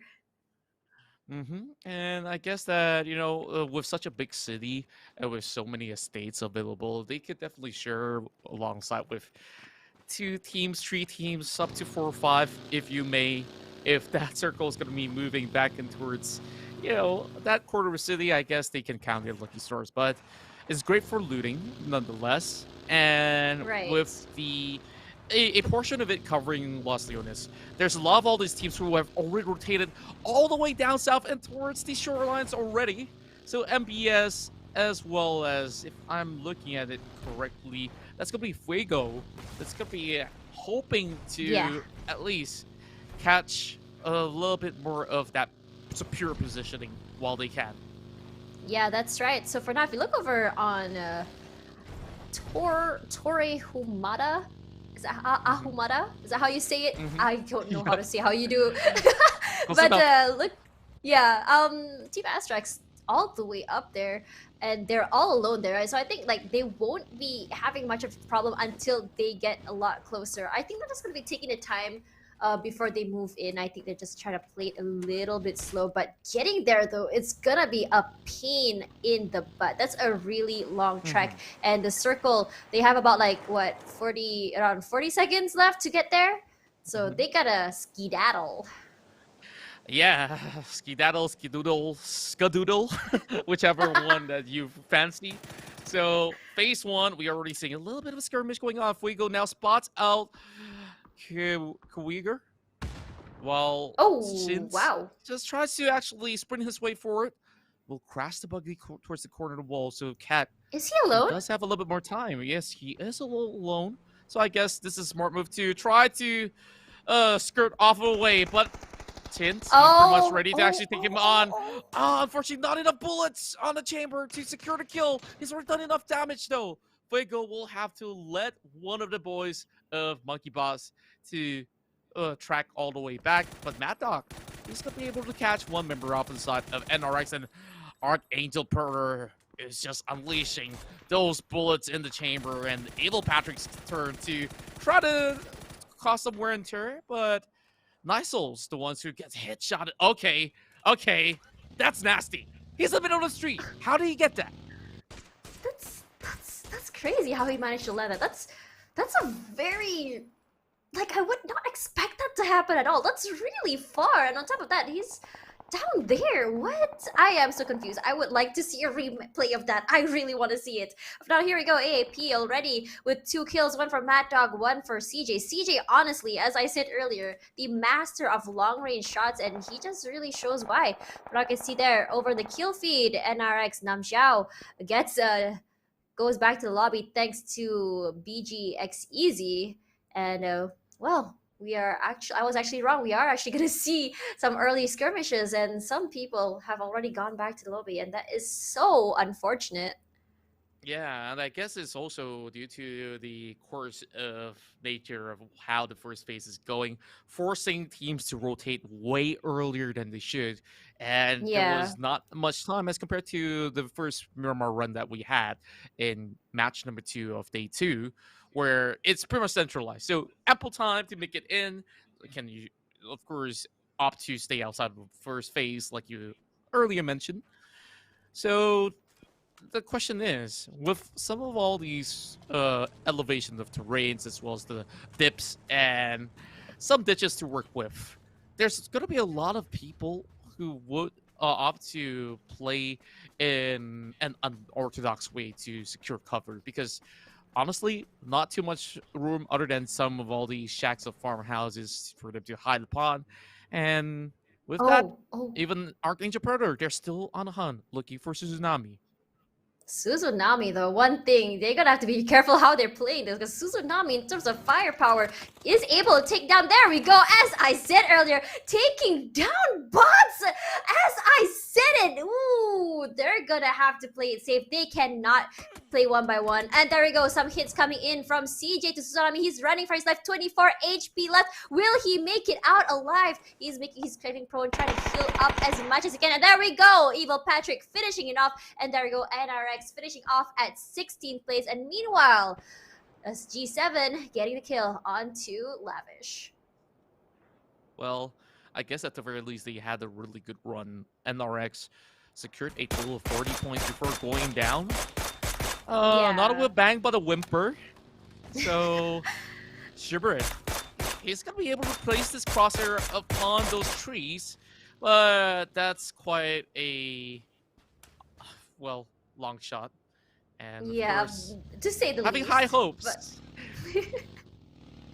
But let's talk about Suzunami again. Like, one thing about Suzunami is that I don't know why these teams are not learning yet that with Suzunami, you are gonna have to peak together. You cannot let Suzunami isolate you for a 1v1. I think in terms of a gunfight in this game, Suzunami definitely has the upper hand compared to so many other players in the lobby. Yeah, I won't really blame the side of Archangel Predator in hopes to get the full flush out there, but that has definitely costed them a member, which of course may affect them in the long haul. Speaking of a long haul, there is a long haul journey coming for 4 Samurai. all the way down below, and you can see the flurry of bullets flying right in. It's gonna burn up. One more bullet will do the trick, and oh my Wow. goodness. Oh, He no! jumped out of the vehicle. GD though, he is going on a daredevil mission with so little gas left on the tank. CJ18, he finds the hit of CC Baby, and I guess his days are numbered. But what about the side of the rest of the samurais? Can they still survive? But it crashed right into the riverbank, and I don't know how long can it last breathing underwater. Poor Samurai is in so much trouble right now. Honestly, one thing that's great about Archangel Predator is that in this map, you know that Archangel Predator will be playing these kind of terrain, and they definitely use it to their advantage. And through that, they have lost one member, and they barely made it out alive. Look at him, just chilling there by the riverside, just pulling off over there. And for the fact that Archangel Predator can also aim for the tires, which they have been able to do so. Now, from the fire now into the flames, for Samurai having 4 GD. Oh no! I feel so bad for them. Sorry. I'm so sorry, guys. Like, for Samurai, it's like a team that just, you know, jumped out of a frying pan into another frying pan. And now, we look at Vandal 9, EL369 Esports. Vandal 9 in trouble, gets knocked there by FFG. They're in trouble for now, and Vandal 9 goes down. Meanwhile, Kevy getting another kill onto C1 Flex from Triple S. Wow, what is going on? They're just like fighting. Again, as I said before, Eagle 365 is just picking fights left and right. At the cost of their teammates. Yes, it's great they're getting kills, but this is what's happening. It's like a double-edged sword for them. Indeed it is, and you just look at the fact that many of these teams are just getting even more feisty. Now, bot Slayers, they have 2 members down, but can they go in for the rescue is going to be the question for the moment. FTF. They can't exactly go in for a full push, so bot Slayers, they should still have all 4 of their members still left alive. Pasha should be back up in the jiffy. Of course, it came in pop first. Priorities, guys. Priorities. Yes, that's right. So for now, Bot Slayer, knowing that there's a member of 2 arcs two arc outside, Nonzi just gonna be hiding there again. But will they be able to find him? There we go. Grenade goes out. And they already know that there's someone nearby. Where are you? There he is. 1, 2, 3, and there you go. 2 Arc is eliminated by Bot Slayer. That was a very easy kill. He didn't even have time to react. Yeah, like 2 each for Slide ED as well as G7. So these guys definitely sharp on their guns. Bot Slayer have yet to receive any chicken dinner. And same goes for the fact that from the future is going to be pretty much on the same score lines now. Going for a really good angle though. G7's by the crit, but he won't be able to actually get the pick though. Teddy now repositioning, waiting for the rest of the cavalry to give him a little bit more of a backup, but that's all that they could possibly do for now. Yeah, Buff. I don't think they're gonna do anything just yet, but we have seen earlier Broken Hearts was able to get a triple on his own. So I'm really hoping to see that happening again from the side of From the Future. But as I said before, From the Future with the most amount of kills, I think it was 64 if I'm not mistaken, in this tournament, has to do something to secure that chicken dinner if they want to get anywhere close onto the top 3 roster for this week. Broken Hearts, Man noticing that they're over there, but not really getting an angle to peek just yet. Yeah, and if you look at their positioning as well, I think that they are having some good track to advance forward. All they have to deal with is, of course, bot player, which they've already in the had. water? Well, we remembered him, of course, having his car broken up. And he's opting for a boat. Oh, wait, he has a boat? Wait for Mission Impossible! Oh boy, okay. Now he's taking 4 samurais. I guess he found a little... Oh, copy! Does it connect? Will they get him? I think he's safe for now. Close. Yeah, he's safe for now. Not entirely all too safe. Look at Freshia, though. Another member off the side of MBS, hoping to provide a little bit of cover. And I guess that for now, it's going to be A-okay. It's decent. I am I was actually so amused by Four Samurai. I am so sorry for cutting you off right there. no worries, They're no just- worries. Like I was kind of worried because there was shots on the boat, and like, Yeah. he's already just, got his vehicle fried earlier. Yeah, he just rammed onto the beach. It's like, yeet! I'm getting out of here. And he still manages to stay alive. They had such a rough start, and they're still just. I don't know what exactly they're doing, but it's entertaining to say the least. Indeed it is, and I guess that's the beauty of PUBG. Like, all sorts of shenanigans can happen, and of course, on the receiving end, you're on this panic spree, like, you don't know whether you survive or not, but you just got to try.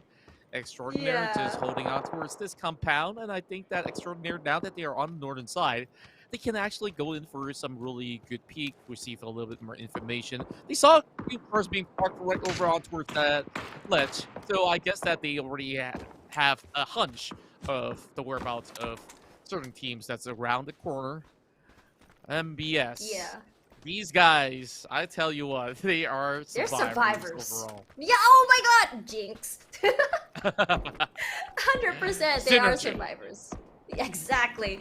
Their surviving skills are great, but they never get quite there yet. In terms of, I think in terms of firepower, they don't really have the gun skills to overtake some teams, and I think that is their only weakness, because in terms of surviving, they're great. I love their rotations. I love how they manage to pick and choose which fights they want to do, but when it comes to the last circle, it's like, phew, just not great for them, and I'm really hoping they'll be able to change that, hopefully by this week or the next. Yeah, and I guess that, you know, it definitely takes a lot of time to get used to this sort of high-level play. Now that we look at all these sort of terrains that's going to be providing cover, majority of the players are still left alive, as much as there were a few Oh. casualties that has happened. Now it zooms all the way forward in towards the middle. Fuego coming in, securing the southern side. Bot Slayer is going to be able to negate the side of ASTRAX from moving in. And remember this, they came from Torre Ahumada and coming into the far south side, the southeast. It's still very impressive on the side of ASTRAX, but they still need to find better angles to actually take certain fights. It's begin taking fights. Now, center of attention is going to be Bot Slayer is getting pummeled with bullets from Fuego, as well as a few members of the ASTRAX. But over on towards the far west, you can see Eagle 365. They're also taking another against FFG. Yeah, that's right. Aoki here. Look at this. They already know that Eagle 365 is right in front of them. Ooh, a grenade comes out but misses him. Aoki throws out one, and it doesn't hit anyone just yet. But for now, Kevy on the side there getting a kill onto, goes down to MBS 2807 for now. Let's have a look here. Jexi all alone, that little shack there. Well, meanwhile, Chibir and Hanzi over on the other side. But for getting some taps there onto... I think that's Savior. Yeah, it's Savior. But he's gonna have to be careful. 1, 2, 3. Not getting the kill quite yet. Chibir must be very frustrated. He looks like he's just really looking for a kill right now. Yeah, Oof. of course, those angles is going to be pretty tough, especially they coming in from the low ground. Grenades are actually cracking up. Hansi already soaking a little bit of damage. Will be popping out the first aid kit over the back of the HUD. And now that's where FFG, they need to find a certain way to push. And Chibrit is being pretty much occupied at the back as well. So we hear a lot of all these bullets flying through mid-air, and an Archangel Predator eventually might be able to chip in because they're moving in over on the northern terrains as well. So Eagle 365, they're honestly getting flustered up, and now they do get a little bit of angle. They found Dexy overall. Aoki with a really good opening. Now looking for Hanzi. Can they actually secure this one? Because if they bring it down, it's going to be down to Shibrit. And speaking of Shibrit, they find a catch on towards Bozo as well. Oh boy. Now 2 members remain for the side of FSG. Same could be said for the side of Eagle 365. Yeah, for now, I think Chibir, if he's able to pull it out, he can do a flank. But for now, Aoki getting... 9 HP. Oh, 9 HP, so low.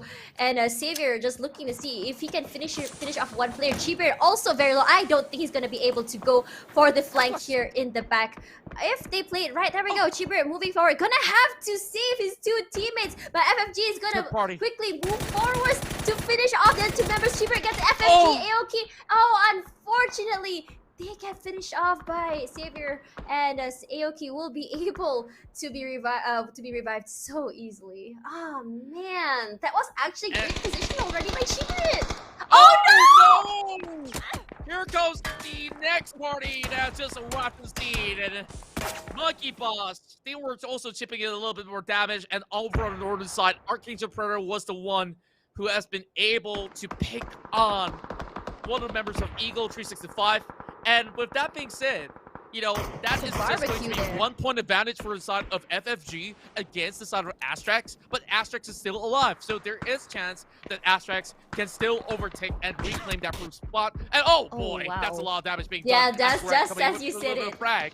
From the future, now gonna go in for a little bit more of a pick. He spots out Colony though. Okay, Mamanji is gonna be safe and sound, but over on the other top side is where they really want to take the fight head on. Wow. Alec just getting dropped there onto RDKs, and looks like this is the time where Colony wants to go super aggressive. Here we go. Calb's also here, and how are they gonna place? Wow, that frag just hits or moves forward. Shots there out from Man, not quite hitting anyone quite yet. How is Colony gonna play this? Mamanji getting a knock there onto Teddy's, but how is FTF going to revive his teammate?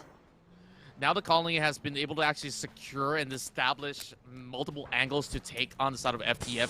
FTF will have to turtle in for the moment or look for different alternatives to actually move off from. Now look at Colony. They have got this four-man flank with Ori Alec being taken down. This is going to be a lot more concerning. Teddy needs to be rescued ASAP. He's being dropped right in, but Monty's looking a little bit more damage. Teddy just got revived. He doesn't want to be chipped off just about yet, or else it will be more troubles lying ahead for the side of Broken Heart. Now they're falling right back. They need to take a little bit more cover for their room. And Mamaji trying to propel the teams forward as he slowly advances step after step. Mon over on the window. He's going to be the main man on the watch, but RCM as well as Mr. Chan, the final few members of the side of Nomad. Mon takes out Alec, and that's kill secured. Tree versus Tree is where it's at. Nomads will go out over their 10th place. CJ finds Imperius to, of course, end Nomads. You see there, Calbs is also in trouble at the side there as Extraordinaire comes in from the back. It's going to be a third party over here. For a while here, there's more shots coming out there. Broken Heart's trying to chase out a member of Colony over there. Mamanji running for his life, but he can't really quite see due to the smoke, and he's going to have to back off just a little bit more. Killa and Mamanji healing up as fast as they can, and Broken Hearts can't really see, so he can't really chase out after them. There we go, getting shot there from the side of G7. And you can see there, they're gonna have to move. Momonji and Killa getting sandwiched at the side of the car as well as the blue zone. Momonji shoots forward, challenging FTF Broken Hearts. And Broken Hearts is down. Momonji looking to finish him off. There we go. And Momonji is able to heal. Looks like Teddy's gonna come out and finish him off, but doesn't know where exactly it is. Jumps down, gets him off. Momonji gets a second kill. Oh my god. One more to go. Can the final member actually save his teammates? Momonji already ready, holding on to angles, not looking to finish off the team, trying to save Killa ASAP. And Calb's all alone on the other side as Extraordinaire. They're going to be chipping right in as well. They're going to be the opportunity vultures hitting it toward the picture. There's only two members going to be surviving coming from the side of Colony as Calb's is already bleeding out. There's no way that they can actually get him rescued up. Sunshine, How, as well as Trick, they are having that best possible angle. And, you know, for the side of From the Future, they were trying the best to really negate the entry point for the side of Colony, but they have managed to push, and of course, that leaves them pretty much with only one member left. Now, FTF, there's only one way that they could actually survive this. Smoke out over on towards these corners and slowly make an exit. But now, speaking of which, even Colony, they're having troubles of their own. Some shots being fired coming from the side of Bot Slayer from the lower grounds, and that should be it. Wow. House peeks him through the window, and that's the end for From the Future. Yeah, that's actually well played by Colony. Despite losing one member, but they still managed to stay alive, managed to pick up a kill, managed to pick up 2 kills actually. Momonji with the clutch over there, just saving their team and giving them enough time to actually get more points. If they're able to survive this, maybe even get the chicken dinner. But for now, Momonji with only 11 HP, he's gonna have to be careful as Momonji heals up. Killa making sure to cover his teammate. They only have each other now. There's no one else they can rely on but themselves. Look at the utilities. Hit word torn apart. No vests, no grenades, no smokes. Absolutely nothing. Colony now relying on this pickup truck, and it's going to be taking a little bit of a roll while the rest of Bot Slayer is trying to, of course, get them all cornered up from the top side of the kill. But what they can count on is a little bit of a backing coming from the side of Team Extraordinaire, which I guess they won't be revealing themselves for far too much. 6 more teams left, and this is going to be phase number 6, closing in about a matter of 20 seconds from now. Just look at Fuego, though. They do have the numbers. Bahamut Gaming, this might be a very good shot for them. I'm not too sure where Bahamut is, but I guess they've been staying absolutely solid. G7 now. Yeah, that's right. So for now, Pasha just not getting some love taps there from Killa. Killa, one thing for sure, his aim is actually really scary to say the least. So I don't think Bot Slayer is gonna allow Colony to push up. So either they do something to be able to push up, or they take the blue zone for a little while and hope for the best that someone, just third parties, it just kind of gives them a little kind of like a breathing space. But it doesn't look like G7 will be allowing that for now. And to add on top of that, they do have the circumference of the circle at the very least. And Colony, all they have to do is just wait. But Killa now getting snuck upon on. Sneaky and deaky over the here. final hold of the side of the Colony. Going forward, he does find G7, no. and this is going to be the catch. There now we go. Well, he needs to actually find Bacha as well. Oh, he might just be able to actually do it, though. Oof. Now he does not really have all too much health left. Escorex now getting a little bit more attention, but that frag grenade looking pretty good. It's just going to be a flash. Now that allows Escorex to actually push forward. Bot Slayer, all they have to do is hold on towards this compound. Meanwhile, they are looking to rotate already, making sure that there's no entry point. But over on the lower side, MPS as well, Fuego, you see so many red bars over on the lower edge. And I don't know which one of the teams will be able to survive. Meanwhile, Pasha is still bleeding out there. Of course, his teammate is going to be rescued out. Momonji, now he goes back for a cheeky wraparound. So they might not be able to spot him, but Pasha now goes for a push. That will be the end for Colony. That was actually a really good one from Colony PH. For now, 17 nil from Team Starter now in trouble as RCM is looking for blood, but Fuego Fad, if you see on the side of the screen there, actually dies to the blue zone. Here we go, Bahamut Gaming, the ones that team that we weren't really sure where he was. Oh, getting shot at by Bot Slayer, now knocked. And there we go, Extraordinaire actually manages to steal that kill.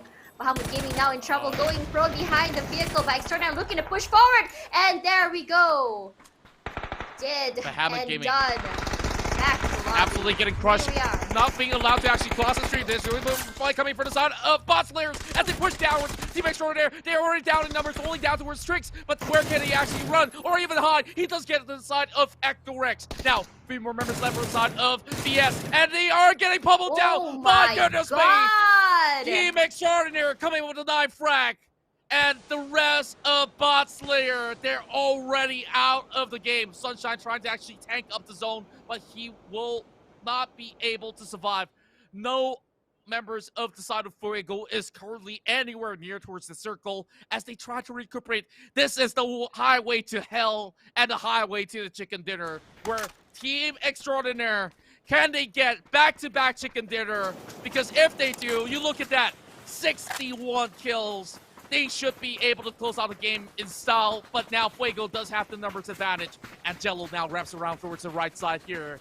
And this will definitely take a little bit more time because Fuego is looking for that reset, but Extraordinaire, they need to go in with some fantastic picks in order to take another win.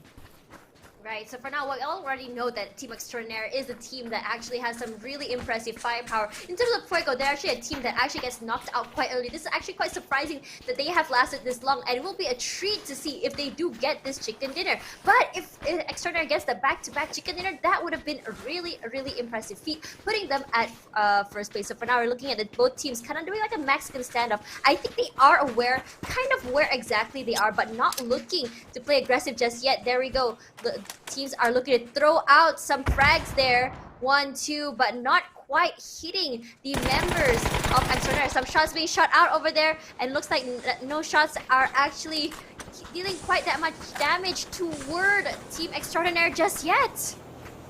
Yeah, and this is where, of course, they still have a little bit of room to actually push upwards and towards the North Point and just try to find a little bit more of the opening.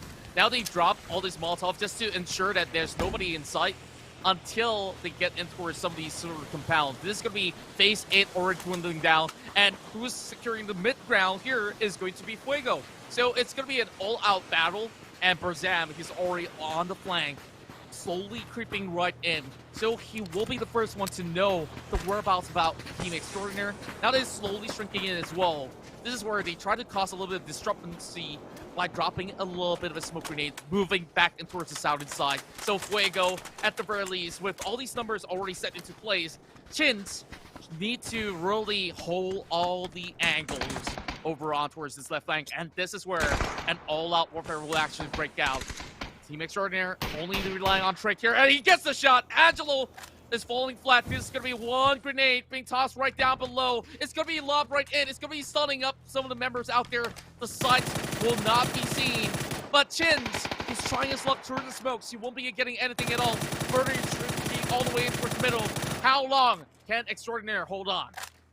Yeah, but for now, I think Extraordinaire is playing it very safe here. Not looking to engage when they don't have to. Gets a little bit of a tap there onto a member of Extraordinaire, but not quite doing that much damage. Do you see how they're rotating? Oh my god! 17-0 there with a pick onto Chins.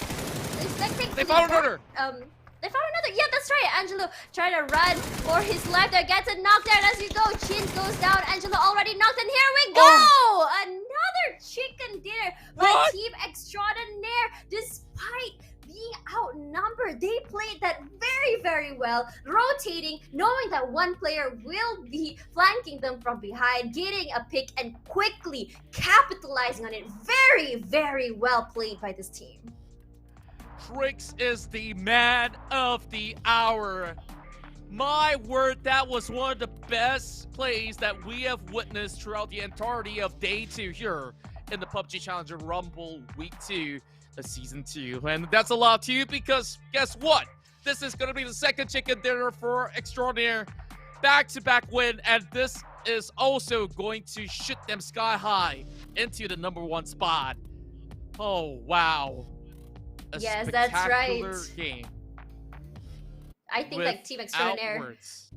Yeah, I think like Team Extraordinaire is just one of those teams that just knows how to play the survival game. Like you see, like they didn't get too aggressive, they didn't panic, they just played it as best as they can and just waited for Fuego to just do a mistake. And once they did that mistake, they immediately punished them. Yeah, and so you also look at the way that they've rotated, right? Like, initially they were on the eastern side. They were the ones that have been able to capitalize on that fight where we saw FTF was taking on the side of Colony. And after those fights are finished, they went in for Bot Slayer by going in towards that northern rotation and also caught members of the side of Bot Slayer off guard. And I thought that Bot Slayer, they were in the running to actually snatch the chicken dinner until this pick happened. Trick with that double, and immediately that flick upwards, suddenly turning the tides around. 2 versus 1, and as much as Trick has fallen, he has chipped enough damage, and so much so that the final remaining member has been able to close up shop. Extraordinaire having 17-0 really going up close and personal. So Tash Bunny, I'm really running out of air from that last round because that was exhilarating. There's so many words that we can actually mention about this whole performance that was being brought into play. And yet again, Extraordinaire comes out with another 12 frags with a massive chicken dinner. But Bot Slayer, they were putting their A game on. They were just so close. But same could be said for some of the other teams out there. Honestly, Bot Slayer had the best possible terrain, I think, in that match, but they just got outplayed there, and because of that, it actually cost them. But because they had that great terrain, it did lead them to a 10 kill for that match. So honestly, that's a great kill streak for that one. Team Bahamut Gaming on 3rd place with 7 kills total, and you can see there Monkey Boss with 6. Monkey Boss is one of those teams that is just consistently doing well, and I feel like, you know, great potential. They're doing quite well, and honestly, all I can say to them is just keep it up. Archangel Predator now with 6 points, putting them in 5th place for that round. Fuego Fuego at 6th place, calling PH with 3, and From the Future also 3. Very surprising to see these other teams just kind of slowly creep up and the bigger teams just kind of struggling. This is what I want to see, honestly.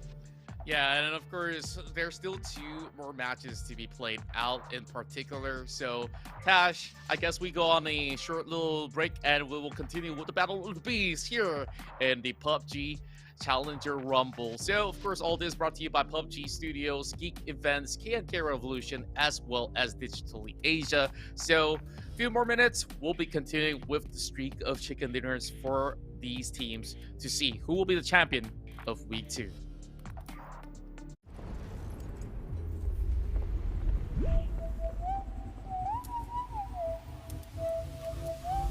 Hit you with that do-do-do-do-do. Oh yeah, oh yeah.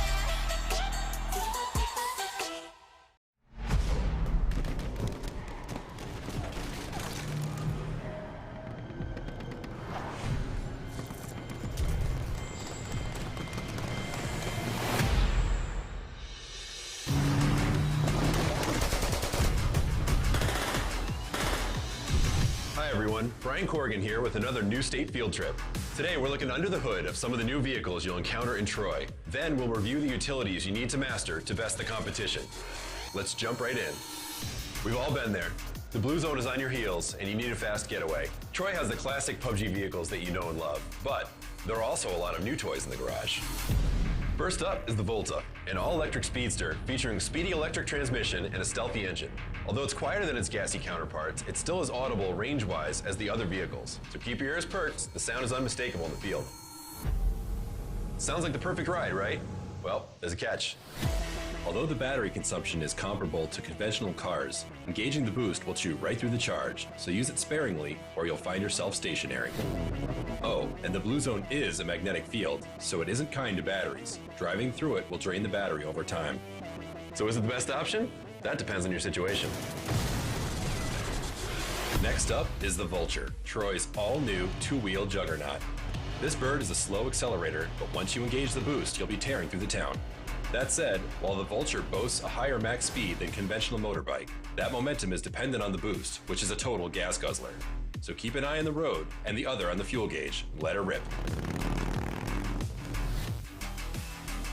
If you're battle weary and need some time to heal up and re-strategize, the Tram, Troy's railway of the future, is a fine choice.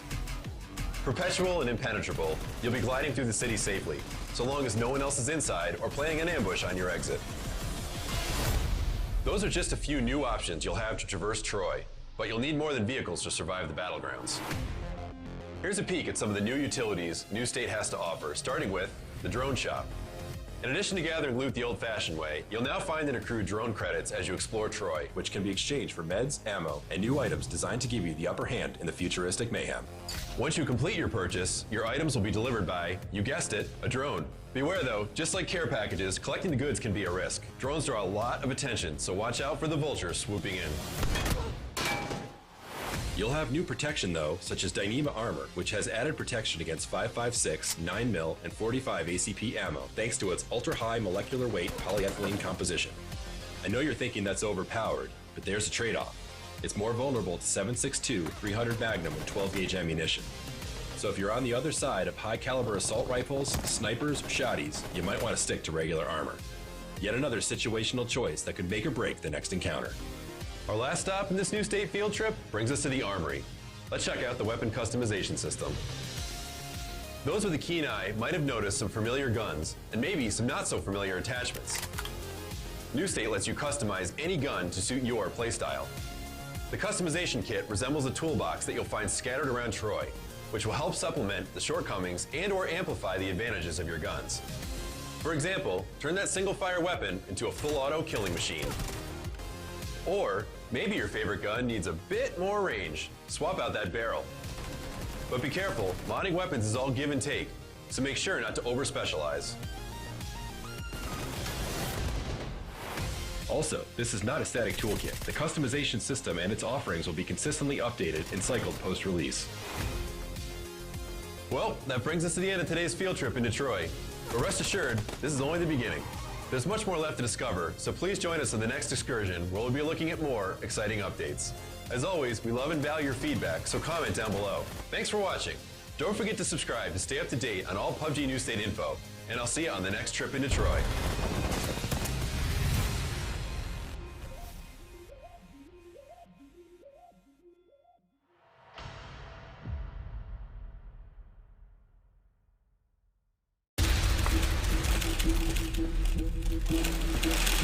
Yes, please. What sort of changes do you expect? Yeah, I will be running with the new squad. So raise your glass to the victors. The winners and the big hitters. They don't know how to be quitters. Goal is become the survivor. I must survive.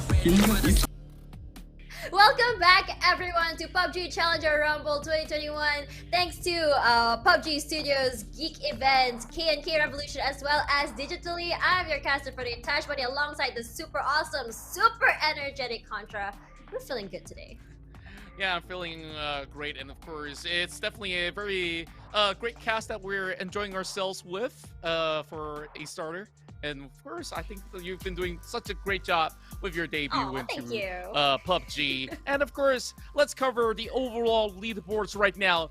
Extraordinaire made the biggest comeback possible. Oh my god. Look at the 64 kills and 2 chicken dinners. But if you look down there, in contrast to 8th place, 67 kills from the future may be in trouble with their first place. Because if they just got the chicken dinner, they would have already gotten first place. But Team Extraordinaire is like, okay, you know what? We're not going to let them get chicken dinner.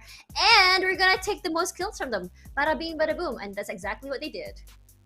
Yeah, and you know, this will be even more dramatic coming in towards this penultimate round as well, because there is hopes and chances for From the Future or even Bahama Gaming if they get 2 back-to-back wins. Just in the case, of course, possibilities are endless when it comes down to what happens inside of all these upcoming maps. So Archangel Predator, even 1 win will be able to actually give them that edge to contest with Extraordinaire, Friendly Fire Gaming. But for those who have already secured those 2 chicken dinners, can they get a third to end the day on that high note is also going to be a question. Unfortunately, from 10th place all the way to 16, their hopes of getting that #1 spot here is going to be slightly dimmed down unless you go for insane frags alongside with double chicken dinner heading in towards the final 2 matches here of the weekend. Yeah, for now, I was actually quite surprised looking at Bot Slayer and Fuego earlier. They're the teams that we do not expect to make it to the end, but yet they did. But unfortunately, they didn't make it to the end. But now that we've seen them in action, getting up there, I would really like them to see them kind of like, you know, climb back up and just make it up there. Because after all, the format is the number of chicken dinners, which resets every week. So I just want to see how far these smaller teams can go as well. We saw some pretty interesting and very funny plays from 4 Samurai. One thing about 4 Samurai is they are never boring to watch. Yeah, and I definitely feel like there are so many spectacular moments that they have been able to churn out, but it's more of a chicken dinner that they needed. So, you know, maybe it's just not their best shape heading into this weekend, but I'm excited to see what they can actually offer more. I'm not counting them out just about yet. Who knows? 20k bomb alongside with chicken dinner will be able to skyrocket their way into a victorious ending. Because I've seen some of those crazy moments before, but now that we're looking at the power levels and how things have been set into place as well, anyone from the top 1 all the way in towards top 12, or should I say top 10, still has significant chances out there available if only they claim it for their own. So heading into this, I think that the Team Extraordinaire, they're on this crazy momentum that nothing is holding them back, and they have only all these matches left. It's their game to lose. Honestly, they are on a streak. They're feeling good. And if they keep this up, they may just hold on and get the first week of the cash prize. And honestly, it's going to look great for them. They're going to be ahead. But the thing is, we have seen other teams just come close, but I just really want to see the other teams. Colony, PH are doing so well as well.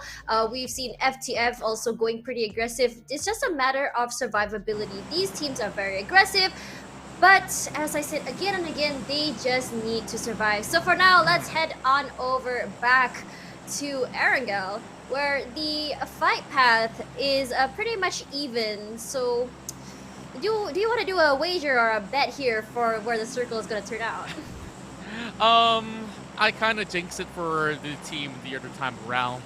So I felt like I don't want to cause any sort of the upset or, you know, people yelling at me, oh, this game is rigged. Contra has been doing something with it. So, you know, heading towards this penultimate round, it's all about who is the best team winning it all, despite that final circle ending in either parts of the map.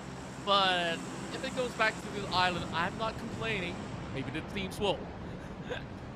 Yeah, maybe, but it looks like everyone will be evenly split with Bahamut Gaming again, looking to drop onto the Sosnovka military base. It looks like that's their little favorite spot. Honestly, I don't blame them. It's a great place to loot, but it looks like no one will be dropping down with them. Yeah, and also do note for the fact that the four samurais initially had a thought of entering Severny, but they didn't really have a clue that this is the home base for the rest of the members of the ASTRAX. So they had to take a detour. So members from the side of four samurais, they won't be able to actually get too much loot out of this. And I heard that gas. I know. This is a difficult way to end on the very final Erangel run. This map is cursed. This map is cursed today. It's been what? This is our third time on this map, and again, the circle gods is just like, I feel like trolling again today. So we're gonna drop over on this side. So if you see there, 4 samurai all the way up there by Team ASTRAX, and those two teams are gonna have a wonderful time just making their way down there to the bottom side of the map. Decent. It's still decent for them at the very least, right? It's not as bad as before. All they have to do, take a vehicle, go down that bridge on North George, avoid members from the side of Fligo, avoid Bot Slayer, and make their way into it somewhere around Quarry, if they may. Yeah. But speaking of Quarry, we already see the side of MBS, they already secured their spot. Tsunami immediately goes in. Wait, even Namshell has only got a revolver, and that's yeah, they haven't finished looting. Oh no, they're gonna have to be fast. They get very slight gears and immediately book their spot and of course claim territorial gains. And RX does have a DP on the hands of Isu, which will be looted up eventually, but how far are they? They're in prison. They need to go in towards the western side, and now they're on the far east. So if they pass by some of the estates, I don't think it's gonna be a clear-cut answer for NRX. Yeah, that's right. The thing is, I think they're looking to finish looting first before they actually commit to moving real fast. I think they're gonna have to be really fast though, because the thing about NRX is like, you know, I feel like in terms of their whole team, only Suzunami has been consistently performing. They're good, they're great, they know how to survive. But the thing is, because Suzunami is the only one with firepower, that's why they're not able to defend themselves properly. So I think like what they're going for is trying to make sure that they're fully loaded up before they actually commit to heading toward the circle. Meanwhile, let's see on the screen right now, we have Team Extraordinaire, who is clearly feeling so good right now. If I were Team Extraordinaire, I would feel like I'm unstoppable. I'd probably go and fight a, I don't know, is there a goat in this game? No, I wouldn't fight a goat. I'll probably fight an elephant at this point. They won't fight a goat because they are the goat, the greatest. Oh of all yeah, time, good one. So maybe it's a little bit bold of a statement, but you just look at 17 now being the top fragger team, and we're supported by some really great shots, and Trick definitely came out clutching those final That's few right. moments out there. So I gotta say, it's really that solid teamwork that has been able to really propel them forward from some of these That's matches. right. Now, just look at some of the loadouts that they are having 6 times on that SKS, and of course, many of them opting for 7.62 weapons. So that RNG you gods get a little bit clearly consistent. favoring them today, huh? Getting those real early, actually, if you think about it. But one thing I know for sure, Team Extraordinaire has been a team that they actually had a chicken dinner earlier with all 4 team members alive. And as I said earlier, their survivability as well, the teamwork is just so good. As you can see here on scene, CC Baby just cruising around. I wonder if they're gonna do that same mistake again, just driving without a care and just dropping into the water again. I truly hope that doesn't happen one more time, because do it once, shame on you. Do it twice, let me do it thrice, shame on me, right? Oh, Exactly. there we go. Shots being fired. Eagle should be a-okay, as they are trying to secure that top side of the hill somewhere along the lines of Gatka. So Gatka as the final ending spot inside of Erngel honestly is one of the best ways to go about. So it will showcase some of the best mechanical skills when it comes down to who's the sharpest shooters coming into the DMR category, or even some of these close range fights. So Nomads found themselves a little bit of somewhat of a home. I don't want to call Quarry a home, because it's a spot for them to mine whatever they can necessary. Listen, anywhere is home so far as your teammates are with you. I'm just being dramatic. I'm sorry. Please keep going. Okay. Fair enough. Fair enough. It definitely is. Home is wherever I'm with you. That's what they always say. But Nomads, though, are they really gonna be safe here? Is going to be the question. It's right down really below. open though. Yeah. Yeah, there's gonna be Eagles. There's a few other teams lurking around. FTF now opening some fire upon the snakes. That's gonna be driving. Sangat SOPAN SANTUN haven't really had some smoothest of plays. Some really interesting shots with the SLR, and Killa. Oh boy, once again, sharpshooting on towards C1 flex. Nothing to flex about. And oh my goodness, Alec though, 2 HP in the he survives. Runs for his life, also with 1 bullet. He definitely has to kind of reset right now. But for now, it looks like Colony is gonna be, the other team members are here, so they're gonna be safe now. But the thing about FTF is that if given the chance, they are able to wipe. So we're seeing 2 giants here. Currently, one of the high frags, the top frag, as well as one of the high frags. It looks like Cobbs is looking to flank from the side if he can. Looks like they are going to commit, but FTF is going to be legging it out there, not looking to commit to the fight just yet, from what I see. But for now, Trick kind of like running over UDSC there with the car. How? Oh no, another. How? Okay, at least for FTF, I believe it's a little bit of a flip of a bike or something. We got to get up close to you actually watch it out. I was actually hoping for that rematch to happen between FTF as well as Colony, and that was quite a blast to witness where we saw it inside Miramar. Yeah, it really honestly, went it really to was. the wire, and it seemed like there wasn't really a clear-cut answer until other teams started to chip in, and we can't help but just feel it was something that was really rough. But Extraordinaire, they start off with 1 frag, they lost how, and I wonder how. Oh no, not again, Contra, not again. 17-0 with the extreme driving. Got 1 kill here, but the thing is, now that they've lost 1 teammate, usually if we see them survive, they always had at least 4 near the end. So honestly, losing how will definitely hurt their chances a little. Just to get that next their maybe 3rd chicken dinner in the row of the day. So yeah, there's that. So for now, I think they're just gonna have to lay low as usual, as they did in the beginning. Honestly, we saw them get a little bit more aggressive on game 2 and 3 of the chicken dinners, but now I think they're gonna be playing a little less aggressive. But if you can see there outside of the map, Team Extraordinaire and 4 Samurai are the only teams outside of the circle. Everyone else, actually no, my bad, FTF is also another team outside the circle, and the rest are already inside. And do you see how packed it is in the middle there? You can see shots coming out already, but no one really committing just yet.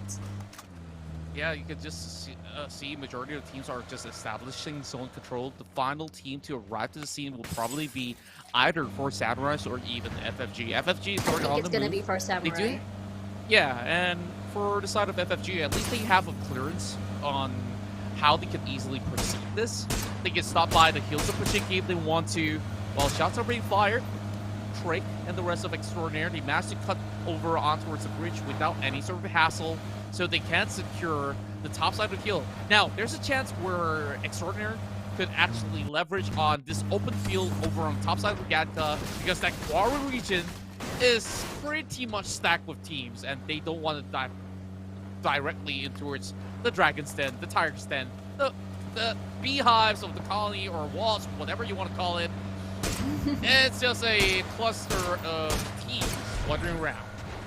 Yeah, that's right. So Team Extraordinaire are gonna have to hurry in right here because they are actually tanking some damage from the blue zone. But if you look at, oh no, Whoa, there we go. gotcha. The circle already shrank again. Are you seeing like 2/3? Sorry, 1/3 of the map is actually made out of water. But if you can see there, Team Fuego actually is actually fighting for the care package on that side there. I can't really see with which team, but I think they're gonna be able to get it, no problem. But for now, it doesn't seem like anyone will be fighting just yet. But it looks like everyone's just slowly converging toward the bottom side of the map right now. Yeah, and over on the western side, there's going to be a lot of battles that will be happening right in a matter of time. Namshell safely passes in towards the patrol station. I'm surprised that, you know, majority of all these teams that has been going in for this hard rotation, trying to book the side of Third Pier, has not been able to, of course, going for the challenge. So NRX Esports probably will have a very safe space to work around, and Third Pier definitely is going to be the center stage for many of these teams. But Hammock Gaming also secures a very strong compound if they were to actually move away from it. But the hills is where we'll expect a lot of all these teams to battle it out over on towards the topside bunkers of Quarry. Yeah, that's right. So if you see over there, if you saw just on the map, AAP actually managed to take a high point area over there. So I think that's what AAP likes to do. They like looking for an area that's on the hill, but actually they have actually already moved. I was wrong. So you can see there's some shots going on, but the NRX getting 2 members of 4 Samurai as they try to get into the circle. Again, now that they are crippled with only 2 members down. And what can they do about it? There we go, for Samurai. First team to be eliminated thanks to AAP. And also NRX, they definitely were doing a really good job. And for Samurais, they absolutely just vanished right over onto their rotation.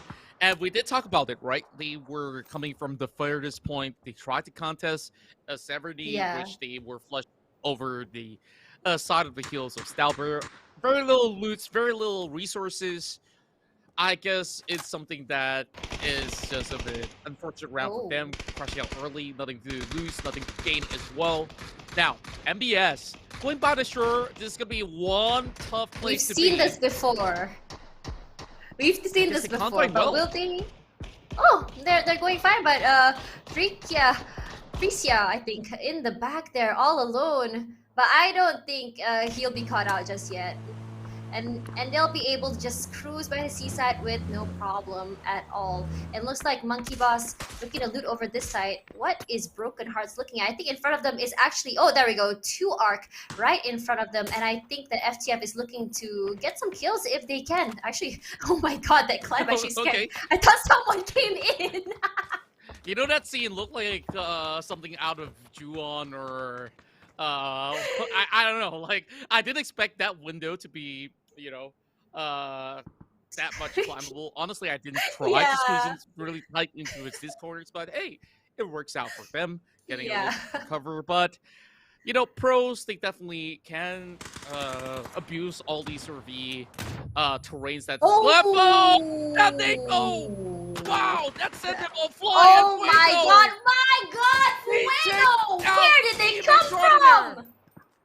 Oh my god, that was actually such a huge play by Fuego, ending Team Extraordinaires back-to-back chicken dinner and about to be the 3rd streak. Yikes! So for now, a lot of other teams are probably breathing a sigh of relief knowing that their biggest competitor is out of the game so far. So right now, it can be anyone's game.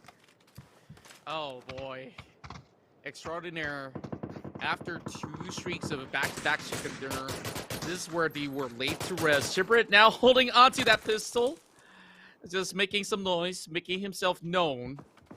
But Nomads as well as Bahamut, they're just going to be sharing a little bit of that space. Now that there's no bullets on that pistol, he says, okay, maybe I'll make some noise with the M4, or rather not. So on the other opposing end, we can see that there is a little bit of spacing in between many of all these members. And I'm kind of surprised that many of the teams are not really lurking by those hills where, you know, on top of Bahamut, we can still play around safely. But FDF, they're getting flustered with so many bullets charging in the way. And FDF, they gotta find a place to book. They can actually hold on to any sort of all these areas, and now driving it towards the middle of both MPS as well as Bahamut Gaming. This is going to be a shooting spree. FTF, that's not the way to go.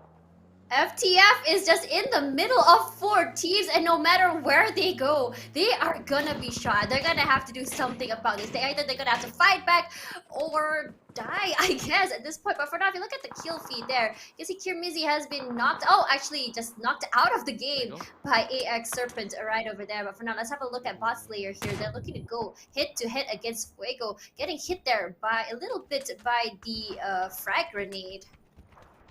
Yeah, and I guess that is a very good judgment coming from the side of Escorex, knowing that it was thrown a bit further off. He should be able to actually heal up.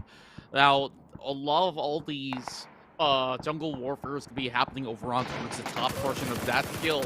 Well, Killa goes in to unleash those flurry of bullets. Evan now gets taken down. G7 now immediately secures 2 members from side of Fuego. Now, Catalea also hoping to actually run off. He's going to be the very final member from side of Sanga. So, SANTUN, Killa will be able to eliminate Ippen and Colony, exerting that dominance. And now finds the last member. Sanga, SOPAN, SANTUN will crash out.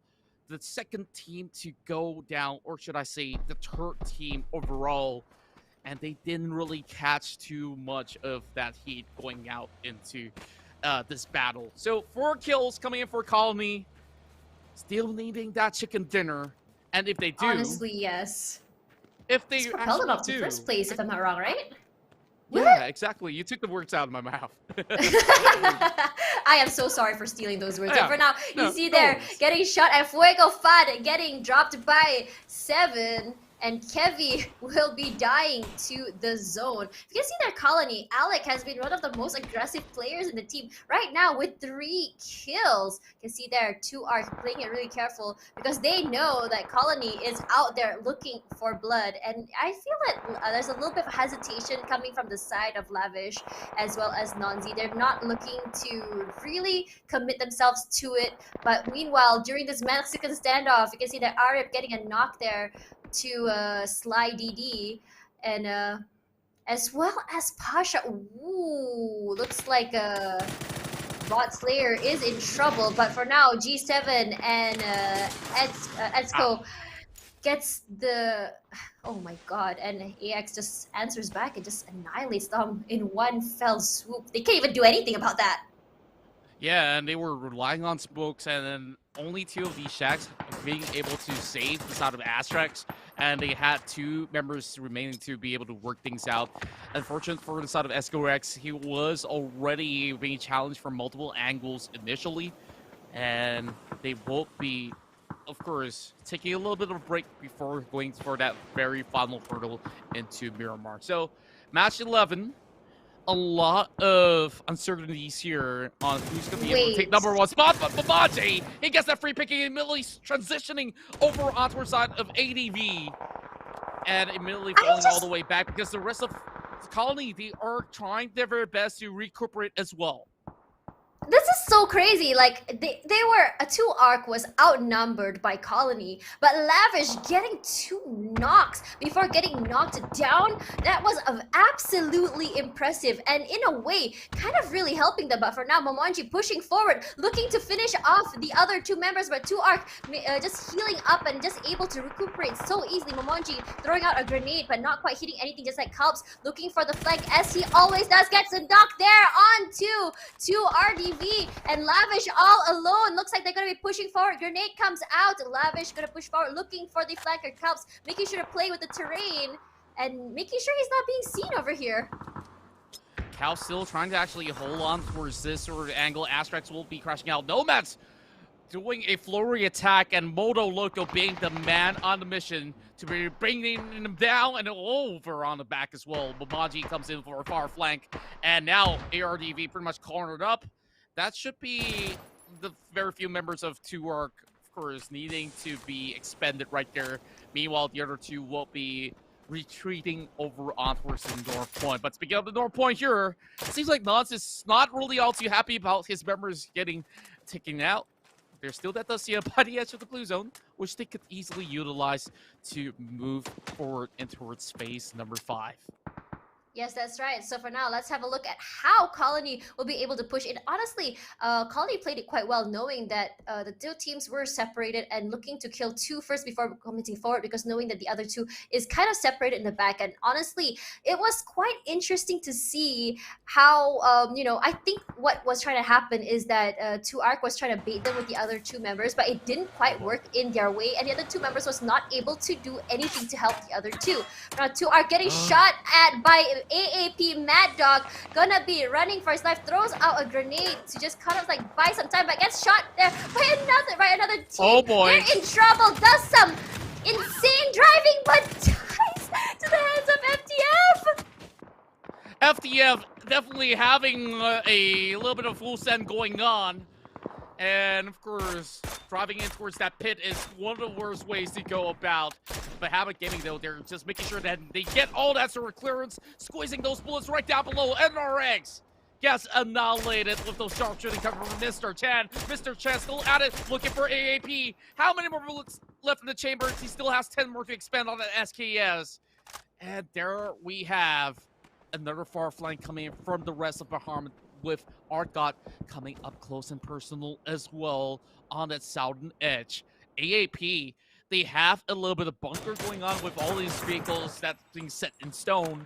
But Archangel Predator, they are taking this messy fights, which they don't really have too much angles to think about. But they should be able to be on their way, on the move to advance forward. And maybe the only team that they should be focusing on is going to be Eagles 365, because they are holding one of the last few compals left available. And Bahamut, they're kind of stuck over the lower side. So that's the reason why Archangel Predator, they're just setting their sights upon not letting Bahamut come in. And we talked about this grudge match before. It has happened time and time again. But over on the other side, EasyX, he's already inside of the jungle, securing that middle zone over on towards those hills. Yeah, but if you look at over on the backside, Evil Patrick is just making sure that no one flanks from behind, in just in case some things were to happen. But if you look at the kill feed there, Momonji already getting a kill onto Moto Loco from Nomads and finishing him off.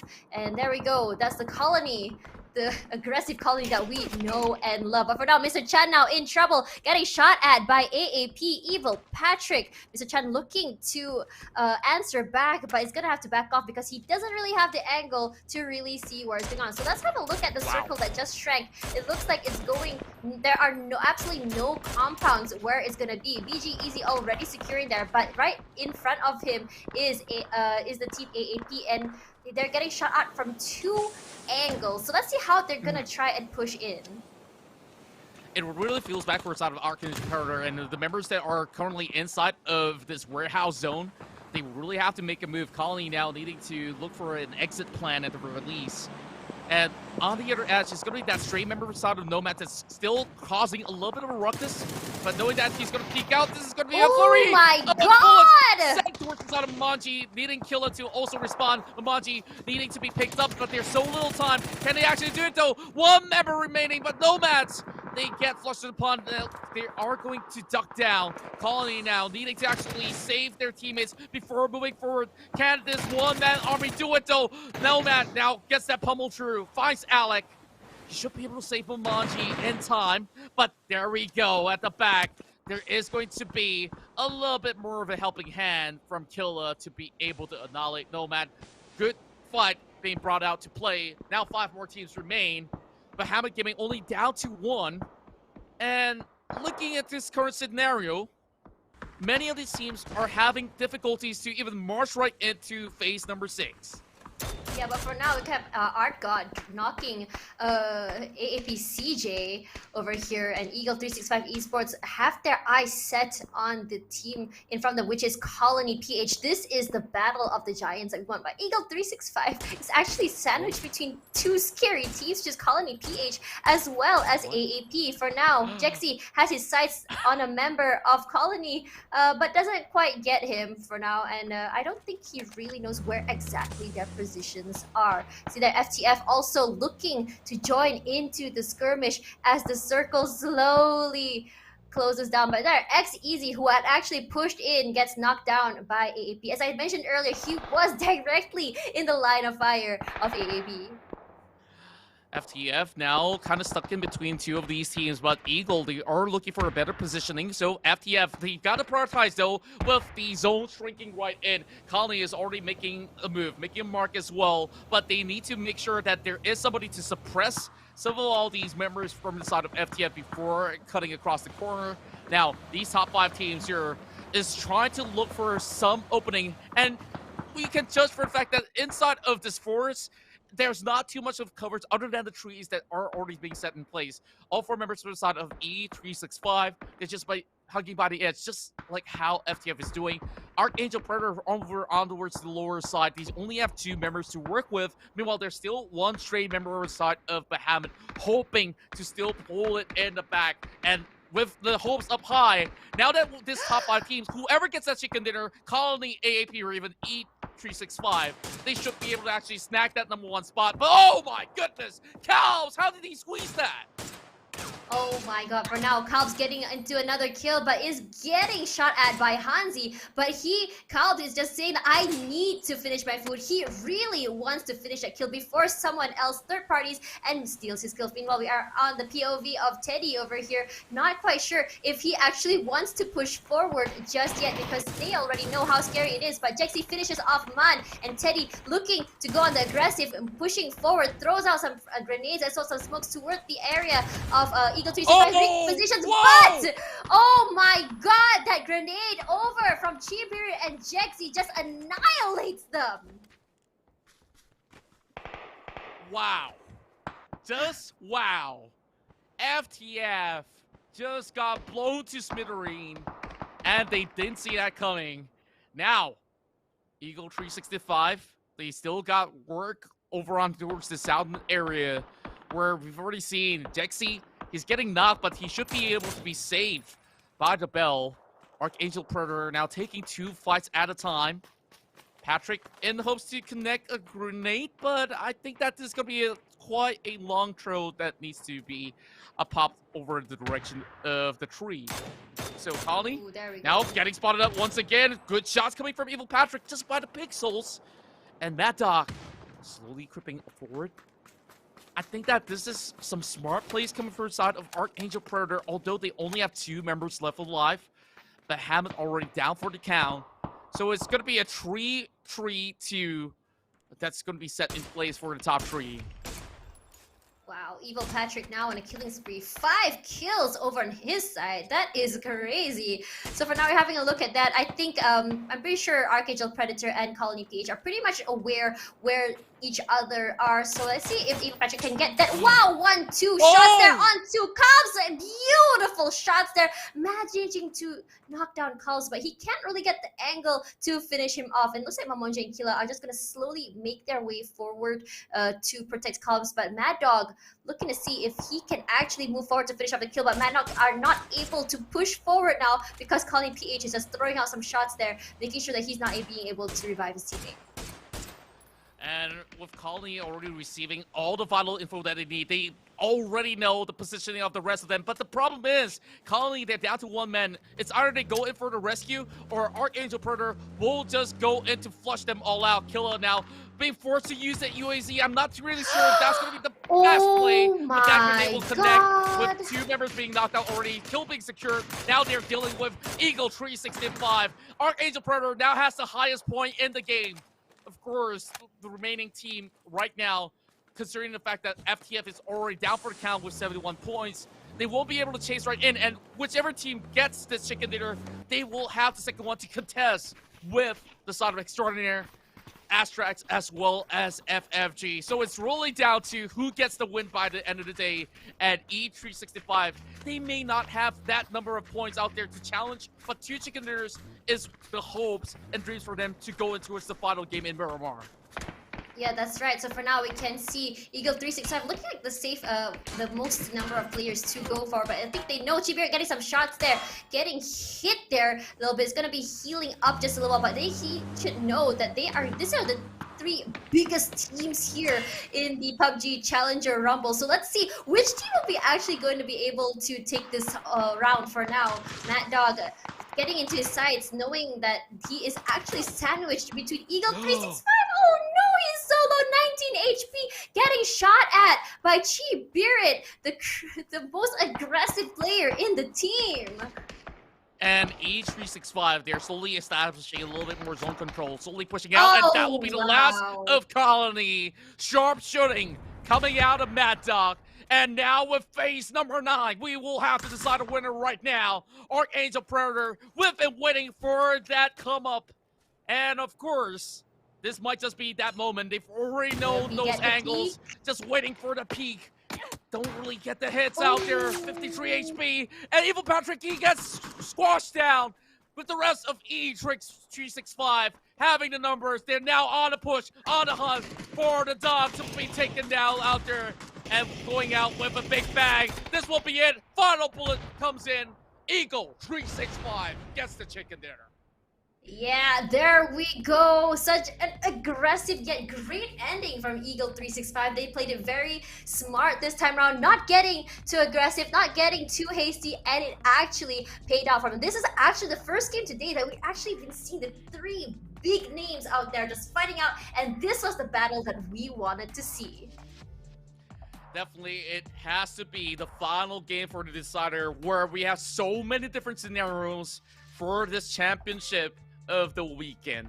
So this winner chicken dinner is absolutely crucial for Eagle 365 and even more so for the side of Archangel Predator. But it's only down to that two members out there to, of course, try different level best to bring them down. But Eagle 365, they played it safe. They definitely had that sort of tenacity, and also, all things considered, they have the resources to take this chicken dinner back home.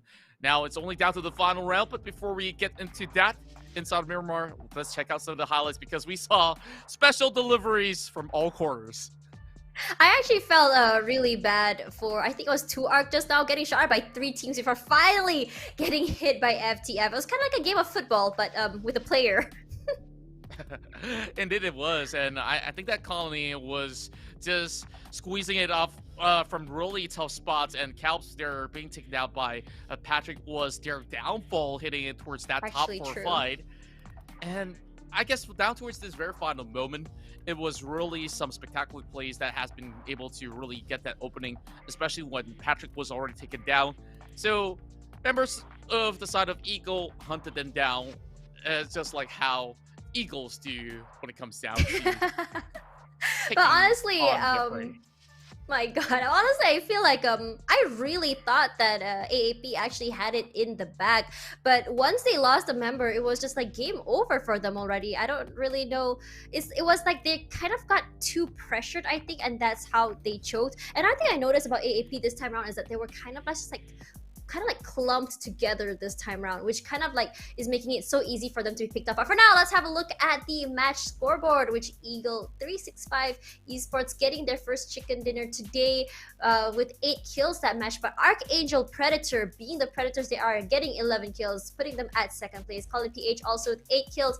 3rd place, NRX Esports with 6 kills. ASTRAX also with 6, and in 6th place is Bahamut Gaming with 5. Nomads also 5, and From the Future with only 4 kills. Nomads today has actually been very, very aggressive, and I'm just gonna say I'm very impressed by them. Yeah, I'm definitely impressed by many of all these spectacles that were brought forward by many of these teams. Unfortunately for the side of Friend of the Fire Gaming, it was more of a downward spiral that we saw going on. As much as they started off the day here with a massive chicken dinner, but they didn't really seem to have any sort of momentum heading it towards all the games that we have witnessed for the past 5 rounds. Now it's only down to that one game. So multiple different storylines, right, that we can actually mention heading towards the final game.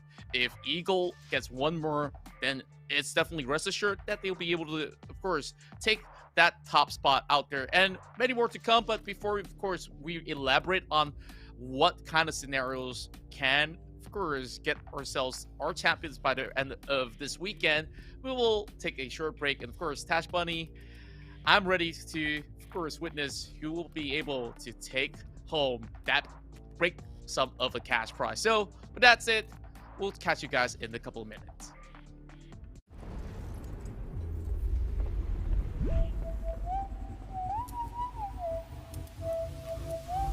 Hit you with that do-do-do-do-do. Oh yeah, oh yeah.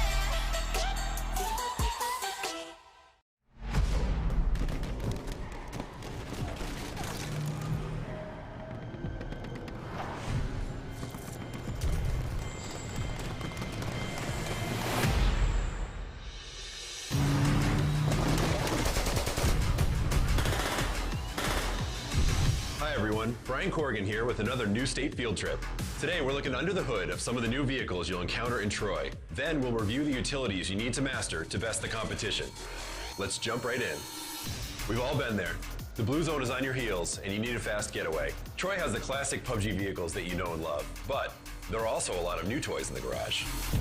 First up is the Volta, an all-electric speedster featuring speedy electric transmission and a stealthy engine. Although it's quieter than its gassy counterparts, it's still as audible range-wise as the other vehicles. So keep your ears perked, the sound is unmistakable in the field. Sounds like the perfect ride, right? Well, there's a catch. Although the battery consumption is comparable to conventional cars, engaging the boost will chew right through the charge, so use it sparingly or you'll find yourself stationary. Oh, and the blue zone is a magnetic field, so it isn't kind to batteries. Driving through it will drain the battery over time. So is it the best option? That depends on your situation. Next up is the Vulture, Troy's all-new two-wheel juggernaut. This bird is a slow accelerator, but once you engage the boost, you'll be tearing through the town. That said, while the Vulture boasts a higher max speed than conventional motorbike, that momentum is dependent on the boost, which is a total gas guzzler. So keep an eye on the road and the other on the fuel gauge. Let her rip. If you're battle weary and need some time to heal up and re-strategize, the Tram, Troy's railway of the future, is a fine choice. Perpetual and impenetrable, you'll be gliding through the city safely, so long as no one else is inside or planning an ambush on your exit. Those are just a few new options you'll have to traverse Troy, but you'll need more than vehicles to survive the battlegrounds. Here's a peek at some of the new utilities New State has to offer, starting with the drone shop. In addition to gathering loot the old-fashioned way, you'll now find and accrue drone credits as you explore Troy, which can be exchanged for meds, ammo, and new items designed to give you the upper hand in the futuristic mayhem. Once you complete your purchase, your items will be delivered by, you guessed it, a drone. Beware though, just like care packages, collecting the goods can be a risk. Drones draw a lot of attention, so watch out for the vulture swooping in. You'll have new protection though, such as Dyneema armor, which has added protection against 5.56, 9mm, and 45 ACP ammo, thanks to its ultra-high molecular weight polyethylene composition. I know you're thinking that's overpowered, but there's a trade-off. It's more vulnerable to 7.62, 300 Magnum, and 12-gauge ammunition. So if you're on the other side of high-caliber assault rifles, snipers, or shotties, you might want to stick to regular armor. Yet another situational choice that could make or break the next encounter. Our last stop in this new state field trip brings us to the Armory. Let's check out the weapon customization system. Those with a keen eye might have noticed some familiar guns, and maybe some not so familiar attachments. New State lets you customize any gun to suit your playstyle. The customization kit resembles a toolbox that you'll find scattered around Troy, which will help supplement the shortcomings and/or amplify the advantages of your guns. For example, turn that single-fire weapon into a full-auto killing machine. Or maybe your favorite gun needs a bit more range. Swap out that barrel. But be careful, modding weapons is all give and take, so make sure not to over-specialize. Also, this is not a static toolkit. The customization system and its offerings will be consistently updated and cycled post-release. Well, that brings us to the end of today's field trip in Detroit. But rest assured, this is only the beginning. There's much more left to discover, so please join us on the next excursion where we'll be looking at more exciting updates. As always, we love and value your feedback, so comment down below. Thanks for watching. Don't forget to subscribe to stay up to date on all PUBG News State info, and I'll see you on the next trip in Detroit.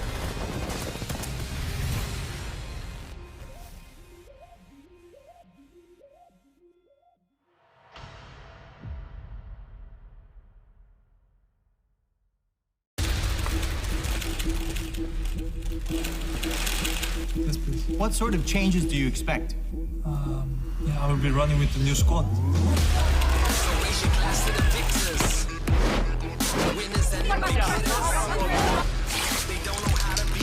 The goal is become the survivor. I must survive. Welcome into the very final battle here over the weekend. Of course, this is the PUBG Challenger Rumble Season 2. And joining alongside me is Tash Bunny. You know, we got to end this with a bang. And of course, that last game has already set the tempo straight, where we have multiple scenarios for anybody to take the top prize home for week number 2. Yes, that's right. So for now, this is the overall scoreboard for today, with Team Extraordinaire still holding on to the top spot with 65 kills. And you can see there in the second place, taking the second spot is Eagle365 Esports, managing to get another chicken dinner today with 52 kills, and ASTRAX on third place with 2 chicken dinners with 47 kills. Friendly Fire Gaming on a downward spiral right now. So unfortunate, but they still on fourth place with 2 chicken dinners and 42 kills. For now, it's just a 1 chicken dinner party here for teams Archangel Predator, Colony PH, and NRX Esports from the future, still hanging on to 8th place, and I think it will be that way until they manage to get us chicken dinner, because look how many kills they have so far. 71. 71, but even if they were to actually get a chicken dinner or so, that will not cut it. But if we, of course, add up the numbers of the total for all the weeks altogether, then maybe there is still a way that they could actually catch back up in the total amount of chicken dinners. But we could just focus on towards this week itself. So the potential for a few teams here to win, of course, whatever's in the top 4 has a chance, so long as they get one more chicken dinner, or for Team Extraordinaire to perform a little bit more consistently. Archangel Predator is definitely the hot topic right now, because they have made it in towards the top 2, but with the scenario, of course, set against them, where they were just stuck by the corners of the tree and very small little areas of play, Eagle365 has been able to capitalize. So out of all these teams, I think that perhaps there's about 6 potential winners right now on the table. So yeah, it's really down to this final game, and if all 6 crashed out, then Extraordinaire should be able to still, you know, have a little bit of hope out there alongside with Eagle365. But here we go. We are ready to kick off our very final game, and I just can't wait to see what happens here in Miramar on match number 12 out of 12 on week 2. And we are starting off the flight from La Carrera, heading into the southern corners of Los Angeles. It's honestly just crazy to think that this is already the final match of the weekend. And you can see here, since the flight path again is favoring the middle of the map, we're going to see an equal amount of drops throughout. So I think it's safe to say that everyone will be staying safe, but I think for so far, I don't think this map will be cursed. This is just me just throwing it out there, because today the only cursed map has been Erangel and not Miramar. So let's have a look at where these teams will be dropping. That's right, and of course with level playing field for the likes of many, majority of the Miramar initiation of phase number 1 has been more towards the southern side as well as the central. We haven't gotten all too much of a northern fight going on, so hope to see something of a different variation heading into this very final battle. And we're already seeing shots being fired towards the side of FTF. What's exactly going on? So aggressive. That's very early, but think about it. But look at the oversight of Los Leones. Bahamut Gaming against. I think we can see one thing about Bahamut Gaming. They are definitely creatures of habit. And oh my god, the circle. I was wrong. They decided to troll today. With the circle taking the southern side of the map. And looks like AAP has the best spot so far in this match with the high ground as well as a nice little area, so long as they can hold on to it. Now the story is this the destiny of them to secure the chicken dinner still? Let's hope Because so. Let's hope so. if they do, they will easily be on that #1 spot. Now, this area of play over on the southwestern side is one of the most difficult terrains that you can actually get in PUBG, because there's 4 different quadrants of these hills that you need to play through. And if that's going to be hard shifting on one end to the other, even if you try your best to rotate via vehicle, it's a tough challenge. Like, unless you go for a buggy or a bike, then easily you can sprint through some of all these valleys of the hill. So now that our teams so far away, and I'm talking about ASTRAX once again. Sorry, Ahumada. They're always there. Why do they always like to make so far away? Yeah, why do they like to make their life so difficult and drop over there every single time? I know they're also creatures of habit, but it's a very weird place to drop, that's for sure. Yeah, I guess, of course, usually you want to make sure that it's safe for you to start off your journey, and the rest is about navigation into the circle to play things out. So, as we look into multiple scenarios out there, I'm just surprised that none of these teams actually opt to drop further down south, rotate directly towards Valdemar. And I guess, as I'm speaking of that, there's going to be the side of Monkey Boss that will be doing exactly so. Yeah, that's right. So, talking about AAP earlier, I think that I just realized that one reason why AAP never really manages to clutch that chicken dinner at the end is mostly hesitation. I just realized from how they play, they're very aggressive, they're very confident, but when it comes to the end there, it's just so as though they lost confidence to push forward and they let other people push toward them, which results in their demise, in my opinion. And I feel like if they just believe in themselves a little bit more, push up and be able to kind of like just be confident that even though they lose one member, they can still be able to clutch it, I think they would have like a better chance of just clutching it toward the end. But for now, Bot Slayer as well today, doing so well despite not getting a chicken dinner, but their performance has been quite stellar. Yeah, they're definitely on that uprising. And back towards what you were saying about Archangel Predator, I have a little bit of a different take. Yes, it may look like a little bit of a hesitancy as well, but when you have 3 enemies that might just be staring down at you, it's kind of hard to also coordinate in a certain way where, what if 3 of all these members are peeking at this 2 members at the same time? Yeah, actually and true. It makes it a lot more difficult for them to go in for that double peak coming from Archangel Predator. Even as much as they want to, they were just trying to look for every single way possible to, of course, keep themselves alive. Which, at the end, it was Patrick that was being picked off, and that definitely opened all the opportunity for the side of Eagle. Now, back towards Eagle and the rest of the teams here, who, of course, have this shot, and not forgetting Colony as well. Colony's doing absolutely great, and I honestly think that they are also in a very solid position to also take away the game. Yeah, that's right. So for now, Chibirit, the most aggressive member of Eagle 365, I just absolutely love seeing him play. He is fearless, no hesitance. He will actually just peek and get a kill. Like, if you've seen him tank some shots as he tries to get a kill, and he knows that once he gets a kill, he will just secure it before he either moves on, or if he drops, he knows his teammates will be able to back him up. I think that's the reason why he's very confident in moving forward. Sometimes you've even seen Chibirit just go at it alone as well. Like, come on, like, this man has no fear. Not a single tad bit at all. I guess now the only sort of fear is to crash out in this competition with no kills whatsoever. At the very least, in order for them to ensure that they can actually secure this win, they need about 5 kills in order to, of course, match up to Archangel Predator. And whether if Archangel Predator wins the game or not, it may not be a factor on how this game will, of course, be concluded. Now, climbing up the hills on the other opposing end is a few members of 2ARC as Heavy tries his luck to secure a few numbers out there. But nevertheless, over on those valleys of the hills, these are a really tough place to really secure eddies or knock any. If they do, I guess that will be a great catch.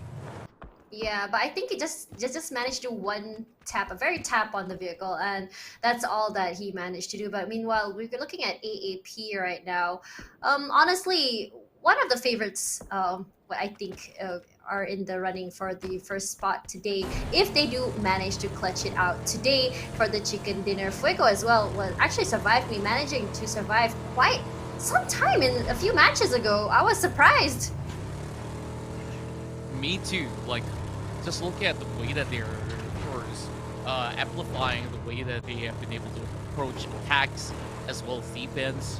It has been significant improvements overall. Fuego being a little bit more consistent, but unfortunately, their hopes to securing a win here over the weekend is a little far-fetched. But still, chicken dinner is a chicken dinner if they can actually get it. Yep, that's right. 2ARC as well has been doing quite well. Not really clutching it to the end, but just surprising me with the amount of kills they still managed to get, especially when they go against the bigger teams. But meanwhile, I have seen some shots here being shot at by 2ARC on the hill there toward another two. I can't quite see right now, but Jexy getting some shots on there onto SOPAN, SANTUN, and the Snakes are slithering away to safety whenever they can. They're not looking to fight against the Eagles right now, because if you watch National Geography, Eagles actually eat snakes for lunch. Oh, wow. That is also the fact that we're seeing here in PUBG. I guess it's not really too far off. Of course, yes, that's right. It's National Geography or Discovery, whichever channel that you tune in. There will always going to be certain predators out there looking around, and we'll go back to Archangel Predator, which have been performing extraordinarily well. Look at that drift. Wait, did he clean. Just come on, show us the donut. Show us the donut. That was a perfect drift, trying to avoid the bullets. I love that. I don't know whether that was done intentionally or he was trying to show off, but that was actually pretty cool. Please do it again. Well, a little bit of zoning from them getting that crate out in the open, and if they were to risk it, then the tires will be popped. So I guess it was necessary for that big U-turn at the very least. Now, style points, plus one for style points. Yeah. If they were to flip over the bike, then I guess there's no style coming into this. But Fuego managed to catch over on some of the members that's moving around the map. Majority of the teams have already made their mark. Boss Slayer now exiting Kato. Meanwhile, there is going to be Extraordinaire just slowly skirting on the outskirts of the eastern side. Meanwhile, all corners of the hill, this is what I expected it to be. Everybody taking a little bit of dips over onto every single area that it can secure with some high angle elevation. And you expect them to hold on for quite some time. Now, we zoom right in, further in towards the valleys of Valdemar. And yeah, I don't know what to make out of this, honestly. Yeah, I thought that AAP had the prime area, but it looks like 2ARC does. And we can see some shots there coming out, and it looks like there's a 4 Samurai there as well. But for now, let's have a look at 4 Samurai just getting some shots into some cars in front of them. I can't really see who they are, but I don't think that they'll be dropping any damage so far yet. But you can see that on the map, like everyone's just so aggressive, just trying their best to get the area where 2ARC has managed to hold on to. There's just so many people. It looks like Eagle 360 is also looking to push in as well. And ASTRAX is still in the blue zone, just frantically trying to make their way in there. I don't think the blue zone will be hurting just quite yet, but if they don't hurry, it will get worse and worse. And it's going to be worse because someone's going to gatekeep the circle, and it's going to be a lot harder for them. For now, let's have a look at Evil Patrick. Knowing that the Team Nomads is in the area over there, tries to get some shots into the player in front of him, not quite landing anything just yet. I don't think they're going to go too much on aggressive because Evil Patrick's actually quite far away from his team members. He's just trying to scout out, I think. That's right, and I definitely think that as much as they are kind of safe outskirts of the zone, they will be forced to expend a lot of all these first aids as well as anything that they can heal themselves with. But Archangel Predator making sure that anybody who enters Chumacera will eventually be flushed out, and that's going to be bot slayers that's going to be taking their sweet time over on that corner of the map. Meanwhile, there is a little bit of pick-off there. SOPAN SANTUN now finds one off the side of FTF, popping out those towers as well. And I don't know if this is going to be any good for the side of FTF. They are kind of stuck over on the bottom side of the valley.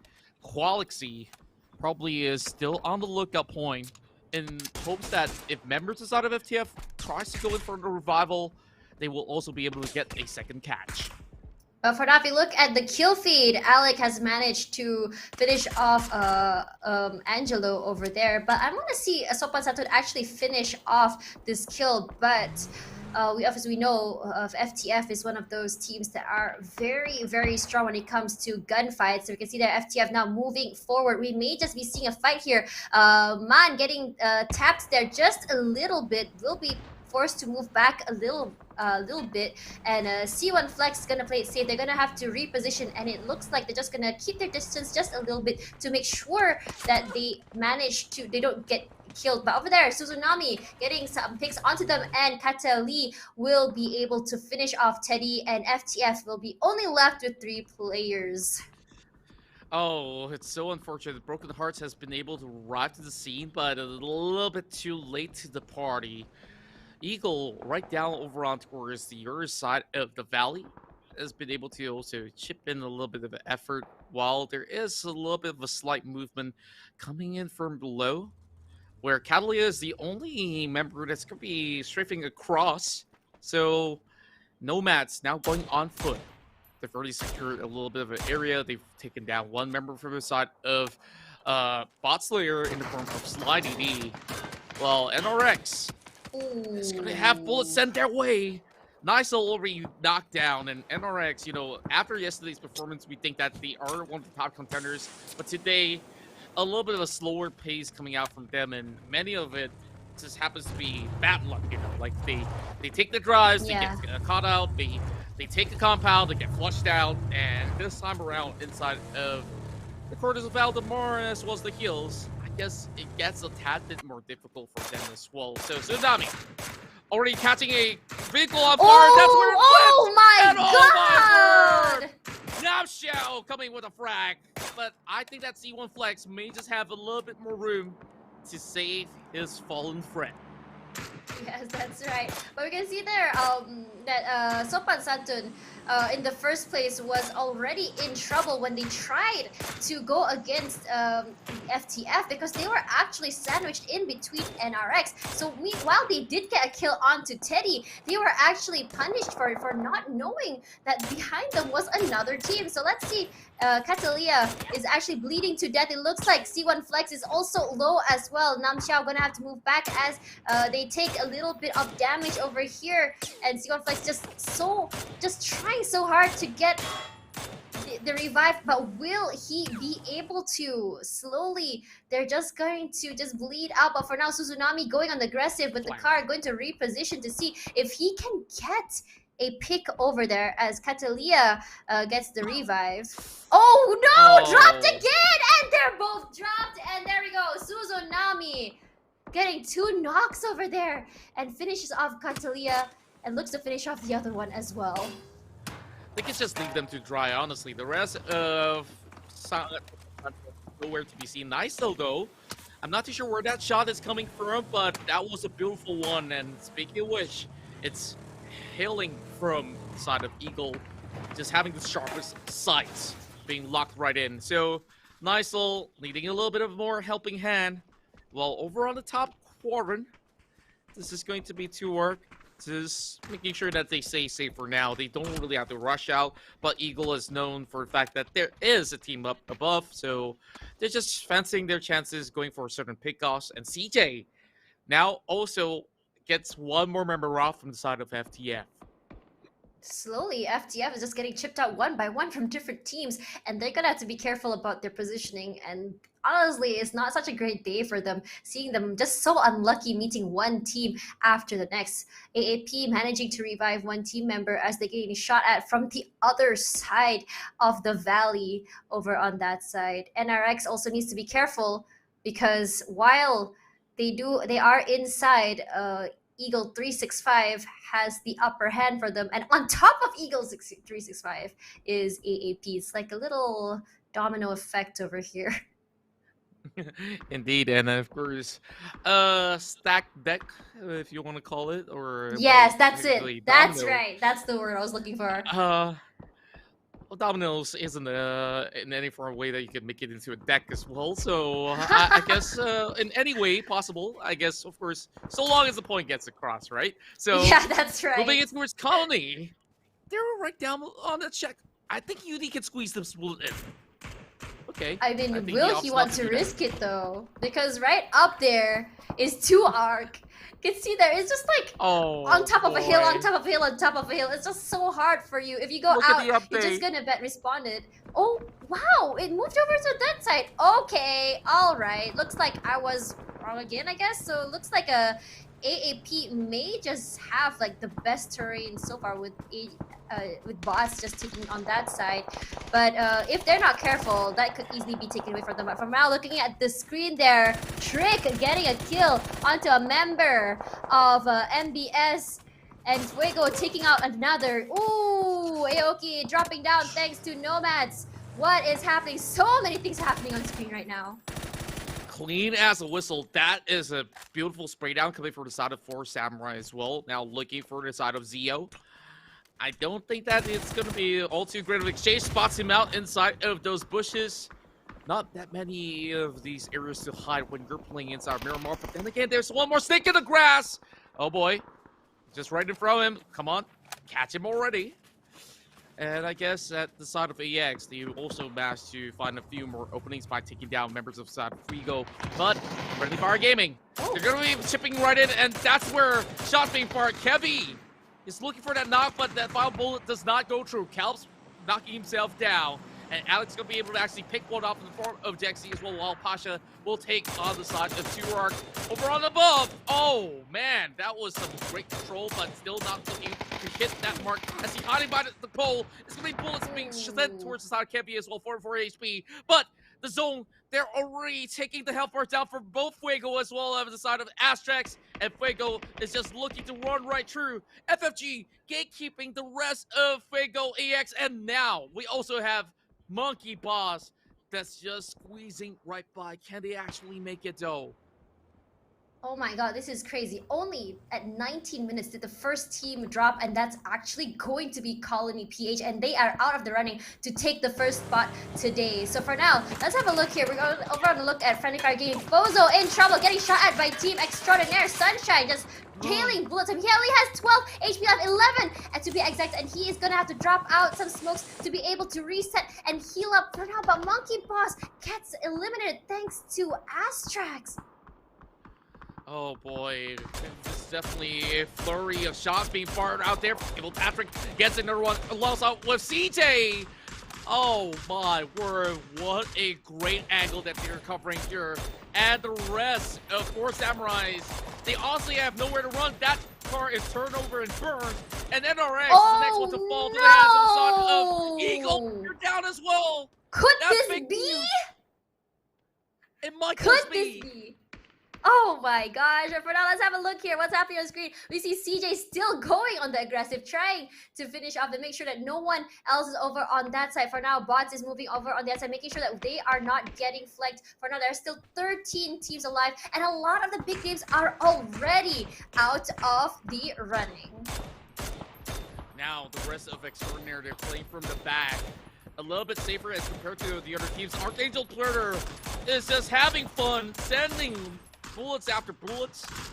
as the Samurai are having a lot more struggle, and everyone else is going to be focusing them down. There's no way on earth that they could actually climb down from the high hills. So unfortunately to say, Samurai will be out for the count. Right down below is going to be FTF, a lot of broken vehicles, but there's not going to be any sort of human being spot out for the rest of Archangel Predator. While Bahamut Gaming slowly looking by, Sunshine finds the rest of FFG. As they further extend their lead, FFG is going to be out, and Nomad dropping in mate on top of the members of 2ARC as well.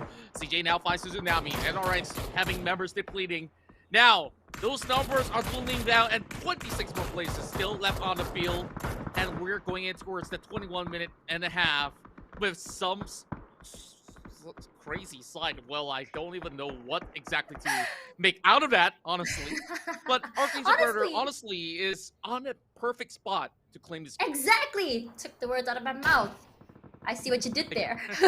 But yeah, one thing I did notice about AAP is that once they get the perfect area, and they are really great at holding it. So I think that is the advantage they have this time around. Knowing where to hold, knowing that they have a prime area, and being able to see everything, that is the greatest advantage. And for now, Evil Patrick manages to drop NRX Nicel. And here we go. We're over on a bot slayer. Now, oh, there we go. Sunshine getting knocked out by the Storm. Pasha having a look over there, trying to see if there's anyone down there by the trader. Evil Patrick getting finishing off Nicel over there, and that is Nicel now really in so much trouble. Boss here trying to see if he can actually challenge Bahamut Gaming up there on the train, but I don't think he wants to do that, especially with the terrain advantage they have. For now, Trick finishing off the last two members of 2ARC, and that gives them 9th place. All right, let's focus on these two teams that's still left remaining, at the very least having those chicken dinners out there. Archangel Predator with 75, 72 for the side of Extraordinaire. As much as Extraordinaire loses a member out over on the open, there is a chance if they were to get those higher kills as compared to Archangel Predator. Yes, we've been talking about this team and raving about them, but there is a chance that if they were to get the chicken dinner, they may not be able to close the game at #1 spot. How? Dropping in a little bit of a stun grenade, knowing for a fact that there are nomads here by the corners of the valley shacks. And nomads taking good opportunity to find the final few members of the side. And I don't think it's going to be all too good of a go, because he's only down to 11 HP. Need to recuperate. Isu, as well as Ipin, is still trying to manage their way over on that lower side of the hill. How are they still surviving? By just playing it safe and surviving like they usually do. Actually, this is the first time I'm actually seeing Team Triple S just staying alive for this long. Isu trying to combat back by dropping in some shots, but Nomad's just trying to protect their teammate, and there we go. Moto Loco finishing off NRX, and that is the end of them. And for now, there we go. Moto Loco getting a second kill onto Ipin. That's 2 for 1. That is very, very great for them. Nomad's now also having a very safe area to work with. One of the final few compounds that's actually left over on towards this hills, where Mad Dog, he's only down to 60% health, will be able to revitalize by, of course, popping a few boosters and wrap himself up. Now, over on the top side, Bahamut Gaming will try to fend off against Archangel Predator, and CJ's going to be able to find Mr. Chen. No! That's going to be huge. Bahamut Gaming, they're losing members left, right, and now only down to 1. Archangel Predator has already stashed a total of 7 kills out of their effort, but where is Extraordinaire? They got to rake in those points, and somebody's got to stop these guys because they're not climbing down anytime soon.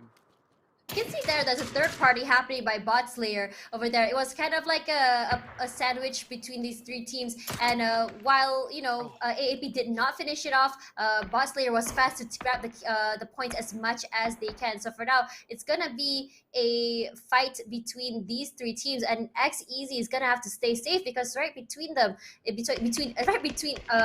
on the sides of him is both AAP as well as Bot Slayer, and right in front is Team Extraordinaire. So we're gonna see these 4 teams kind of duke it out in a little bit, but I think it looks like AAP is gonna just climb up toward the top of the train where they're be able to see more and get a better angle onto things. But let's see how AAP handles this. This is X-Easy playing it so safe, making sure to check out all his angles so that no one manages to spot him out. Gets spotted out by Mad Dog. Only 9 HP left. Goes on the prone. Quickly heals. Not quite enough to knock him out just yet.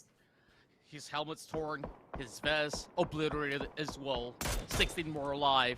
And now, it seems like Archangel Predator, they have all the advantage that they need. Look at the circle, it's moving across on top of the hill, and that means the side of Extraordinaire, they really have to chase those kill points. At the very least, 3 kills and above to tie things up against Archangel Predator. And, well, on their way. Oh no, Patrick! Lucky there with the AWM as well. Going for a knock. Even Patrick's gonna be down. How's down as well. This is looking a little bit dicey, but the helmet will be removed from play by Rex alongside with Moto Loco taking a shot at Drake. Archangel Predator, they're doing it. Oof, slowly, clearly, as you said that they were late bloomers, clearly you were not kidding. For now, Extraordinaire How is out of the game. CJ looking to go on aggressive against the final member of Bot Slayer. Ooh, Motoloco gets shot out there by Mad Dog. Mad Dog is also very on point with his shots right now, looking to secure the final game of the day, wanting so bad to get the chicken dinner. Nomad seeing the players from Extraordinaire behind the tree there, tries to go aggressive but gets knocked by Trick instead. So unlucky. Now down towards the top 4 right now. 2 players remain for the side of Extraordinaire as well as FTF. Meanwhile, Nomad still have all 4 members intact, needing to actually get that heal off. Picking up the side of Kirmizi while nades are being dropped right in. Drake honestly doesn't really have all too much room. And Evil Patrick finds the rest of FTF. Unless if other teams could be able to stop Archangel Predator, there's no chance for the side of Extraordinaire. Now grenades are being lobbed right in. Nomad's here is the one that will be receiving that blow of the grenade tossed right by. Algae and Bots moving into the corner as well. Now having a high ground advantage. And of course, you don't want to contest him right now. Algae and Bots now find Spunky. Now going for a charge. They know this is their chicken dinner to take. Now pummeling down with even more bullets to come. Trick is the next one to fall. And that is the removal of Team Extraordinaire. Archangel Predator. This is impossible. This might just be it. The final member remaining is only coming in from the side of FTF with a massive comeback 6-10 frags. Archangel Predator undoubtedly should be able to secure this game. Okay, FTF, they're just all alone. Where is he? They just play a little head. They do spot him 1 shot, 2 shot, nothing hitting yet, but he's gonna have to run for his life. And there we go. Chicken dinner secured by Archangel Predator, the first one today. And as you said earlier, Contra, clearly they are the late bloomers because it wasn't until the last game today did they get the final chicken dinner, closing it out this weekend with 2. And there we go. My God, that was a really good game and well played by Archangel Predator. That can only mean one thing. And the very final game, just like yesterday, this will send Archangel Predator on the #1 spot. But of course, we will have to confirm that as we tabulate the entirety of the score. And this definitely is the biggest round that Archangel Predator could have get. Coming in, finishing on 2nd place, as well as crashing out early in the multiple rounds, meant nothing with this absolute display of skills. And the Philippines may just be the one celebrating the biggest win in week 2. Honestly, I feel like the circle was kind of biased toward them since the beginning. They had such a great area from the beginning. They all had to just manage to take care of this one vantage point. They didn't have to move anywhere. And the vantage point was just so great. Look at how easily they are just getting the kills from the top. They had to do was just peek downward once in a while. If they're in trouble, they just have to move back. And the team is not able to pick them back at all. And CJ was just on fire. As I mentioned earlier, this map is just made for him, as CJ is one of the best long-range shooters of the team, and it just works out so well, and honestly so well reserved. They finished the game with 4 players. FTF just tried so hard to clutch out. They really want to end the day with a chicken dinner. They really want to just, cash in all those kills, but unfortunately they just don't make it. Yeah, and I definitely think that they have definitely felt that lose of confidence as long as they were sweeping by and they were securing that top side of the hill. So there's nothing else that they could have possibly done than to push downwards where they have already got every info necessary. And what a way to actually close out that final game, just as we say, with a big bang. And well, Yeah. Archangel Predator have been able to show that they may just be the very best team that we are getting from Southeast Asia. That's exactly right. So I'm really excited to see this. There we go. Here is the match scoreboard for this game. Archangel Predator just closing it out. Look at the amount of kills they have compared to second place. 17 kills in total compared to Nomads, who only has 8 kills. Team Extraordinaire takes third place this time around with 7 kills. Bot Slayer doing much better this time around compared to the previous matches with 5 kills. Fuego with also 5 kills. ASTRAX finishes with 4. NRX Esports finishes with 3. Eagle 365 this time round, not quite there, finishing the match with only 2 points, as well as the Colony PH. And it was actually so interesting to see that the Colony PH was the first team to be knocked out, and the first team to be knocked out was only at 19 minutes. That just shows how intense the game is and how long everyone just wanted to survive, which resulted in the intense gunfight toward the end because everyone was surviving for just so long. Yeah, and Extraordinaire definitely played their best, and they were just by the outskirts of the zone. There's nothing too much that can be done because they were taking on Nomads, and it was kind of like a truce that was happening between them until Archangel chipped in. Big frags coming out of CJ as well as LJ and Bots that was pushing downwards out there, and I guess that it wasn't too much of a pressure for the likes of Archangel to, of course, take. It was them, of course, just being the kingmaker by the very end to, of course, take the throne and, of course, get that big bite of that final chicken dinner that's still left on the table. Now that we've already covered majority of these points coming into the scoreboard, there can only be one final news to, of course, wrap up the week 2. So we're just waiting for the queue to announce who will be the big winners of this entirety of the weekend, and of course we will be revealing the entirety of the scoreboard for the overall standings pretty much shortly. So Tash Bunny, I think there was a lot of all these great moments out there, but before we reveal you all of those stats, we start off with the top weapon picks. Of course, I think as the same thing from last week with the Mini 14 being the top pick, also with the M416, but this time we have the SLR as well. Honestly, I'm not surprised with this picks. I think this has always been meta. It's just great range, great damage, and great fire rate all around. So it's a no-brainer why this would be the weapons of choice. Contra, what do you think? Do you think there are any other weapons than these that actually are being picked actively? Well, of course, there's a plethora of options on the table out there, but the reason why Mini 14 is the hot favorite out there, with the esports mode giving you the double drop rate, it's easy to find. That's one. And the second thing is about how you could also control the way that you can tap it pretty much quickly, so, and it doesn't require as much attachments as compared to the rest of the guns, such as even the SLR. Of course, it's popular, but you will need like a cheek pack to attach alongside, and it being 20 bullets already in the chamber. If you come in with extended mag, that's 30 bullets for them to actually expend, just like how a usual AR would have actually come by. Equipped with nozzle like the suppressor, you're ready to go. You're all set. You don't really have to worry about anything else. The rest is about how well you could actually tap hits from that point of position. So SLR offers a little bit more of that damage, but it's really coming down to the comfortability of the recoil control. And when it comes down to recoil control, that's where we talk about the M4 being one of the staple weapons that has been utilized. And here we are at the top frags of day number 2. CJ18 wasn't really appearing all too much on that number 1 note, but by the very end of day 2, he has managed to secure a total of 16 frags with the highest amount of damage possible.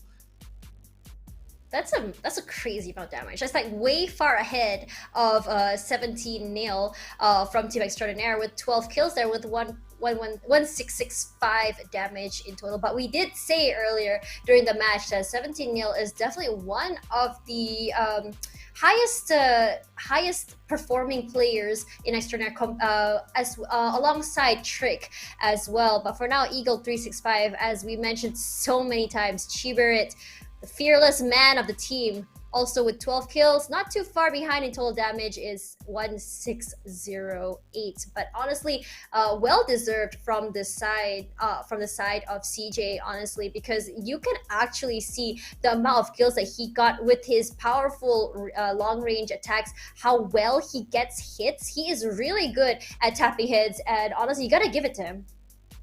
Yeah, and of course, these are superstars for the weekend. In day number 2, 17-0. I really want to set my sights on this particular player because 2 days back-to-back, he's been appearing as the top fragger for not only his team, but the overall numbers out there.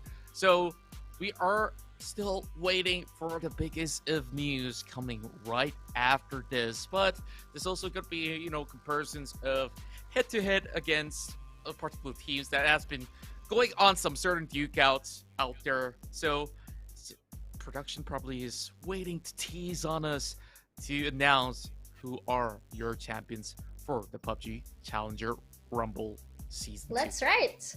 Actually, I just wanted to say something though. I was actually thinking that we may just be seeing Colony PH make it out on the top fragger list here today, considering how aggressive they were. But I guess they may have come close, but not just quite yet. But other than these three fraggers, which players stood out to you most today, Contra? Well, if we look at the number of frag volumes out there, if we also can, of course, mention about from the future, they do have quite a staggering amount of kills. No chicken dinner, unfortunately so. But when we look at the frags, Mamonji, some of the members of Colony has been doing exceptionally well. And we look at Elgin Bots, who has been able to, of course, be the backbone for the side of Archangel Purger, on top of CJ, who's always going to be that rising star, or I can't say rising star, he's already a legend in this itself. So yeah, CJ, it's just impressive to see how consistent he has been there from time. Of course, if we don't look at the list, there's so many of all these other names, and let's start off here with Friendly Fire Gaming. We're taking the low grounds here, trying to zone everybody off, and this was like a 3-4-5 way battle. Like, I lost count, honestly. Like, yeah, that's right. Shooting spree. Yeah, so I can see here CJ just getting shot after shot after shot. Like, he is just ruthless, and look how well he plays the angles here. I mean, not CJ, but Archangel Predator. No one has time to react. Once he sees, he is immediately on the trigger and just getting as many kills as he wants. If you can see here, like, even though Archangel Predator is not exactly like shooting the same guy at the same time, you can see in many different areas at the same time, many different players from Archangel Predator is just getting kills left and right. It's like the synergy is just so great. Yeah, and they definitely knew the roles to play coming into the picture already, and that was the very final blow of the whistle, if there is any at all, and that calls for that chicken dinner celebration for Archangel Predator. Of course, they have been able to call right in for the right plays, and securing that top side of the Valley Hills was definitely the icing on the cake, because the back of Chumacera, they've already covered it. They know what exactly to do, so there's no threat in order to challenge Archangel Predator, and I guess this was more of a given game to them by the very end of it all. So that only comes down to one thing. Does that also mean, just like yesterday, they were just, well, before I even get to that point, of course, we will have to focus on the team target, because Archangel Predator, they were hunting down on the Hornet's bees. Yep, that's right. Archangel Predator, 85 kills so far. The victim team is the Colony PH and Team Extraordinaire. Looks like they hunted Team Archangel Predator. Looks like it's a kind of like a you kill me, I kill you sort of moment right over here. From the future, 72 kills also so far. Getting their victim team is Bot Slayer and the Colony PH. The bees apparently love to sting the monkeys over here for 66 kills. And the last one, Eagle 365 Esports, love to hunt down NRX Esports. But honestly, I think at this point, even I don't think it's more of like they're hunting down someone, but rather they're just trying to see who crosses their path. But here we go, as you had predicted, Contra Archangel Predator once again on day 2, ending off the weekend with number 1, 2 chicken dinners and a whopping 85 kills, putting them ahead of the rest by 13 kills. Isn't that extraordinary? I mean, see that extraordinary. I'm second. I'm sorry. And yeah, I'm pretty sure they felt your pun from across Malaysia and beyond Southeast Asia. So, Eagle 365, they only had 54 points to book. Unfortunately, that is not going to be enough for them to be propelled towards the top 1 spot. But hey, top 3 finish is still something to shout out about. And for ASTRAX as well as Friendly Fire Gaming, they got 2 chicken dinners apiece, but they didn't seem to have been able to, of course, get that consistency going on for the majority of day number 2, while Colony, we talked about a potential of them to really rise up on that number 1 spot or even challenge Team Extraordinaire. But of course, Archangel Predator, they're just built different. So NRX 49 points, 72 points from the future, which we will expect to see more from the future when in the upcoming matches in the upcoming weeks. While Bahamut giving on 9th place, Bot Slayer on 10th, Fuego coming with 36 points on 11th, Lumats with that 34 points on 12th, Samurai with 23, 20 points for Monkey Boss. And of course, final 2 is going to be 15 plays for 2 Arc and SOPAN SANTUN, only matching 9 points over the span of the weekend. But of course, there are better days to come, even if they are the last on the top 16. They should feel proud that they're representing their home nation here. And of course, there's a whole lot more to be learned for many of all these teams. Yeah, well, for now, we're still waiting on the prize pool leaderboard to see how much they'll be going home with for this week. The prize pool is $5,000 US. That's not a small amount of money, actually, if you think about it. But for me today, you know, you mentioned that, you know, players like from Colony PH and Mamonji was the one that really caught your eye. But for me personally, I would like to say that the player that actually caught my eye was actually Suzunami, because I noticed that despite his team not really being around, because he's not scared of pushing out and not scared to just back up his team. That's why I think that he's actually just like one of the best players I've seen so far today. And honestly, before he goes down, he still manages to take 1 or 2 kills with him. And honestly, getting those points for his team, it's a pretty huge thing. Yeah, I really do expect to see more of him coming around the Challenger Rumble series that we are having from week after week. And if you think that's all that we have, over on the next weekend, of course, that's where we will get more action, where Tash Benny will be giving you all the lowdowns alongside with the Hal. And this is probably my final day here, but be sure to, of course, tune in over on a weekend. Don't be dramatic just about yet. I'm not saying goodbye just about yet. So hold on for the moment. So Tash, you know, there's also that announcement of the prizes. So I guess there's gonna be a lot of money in the bank for Archangel Predator. Right.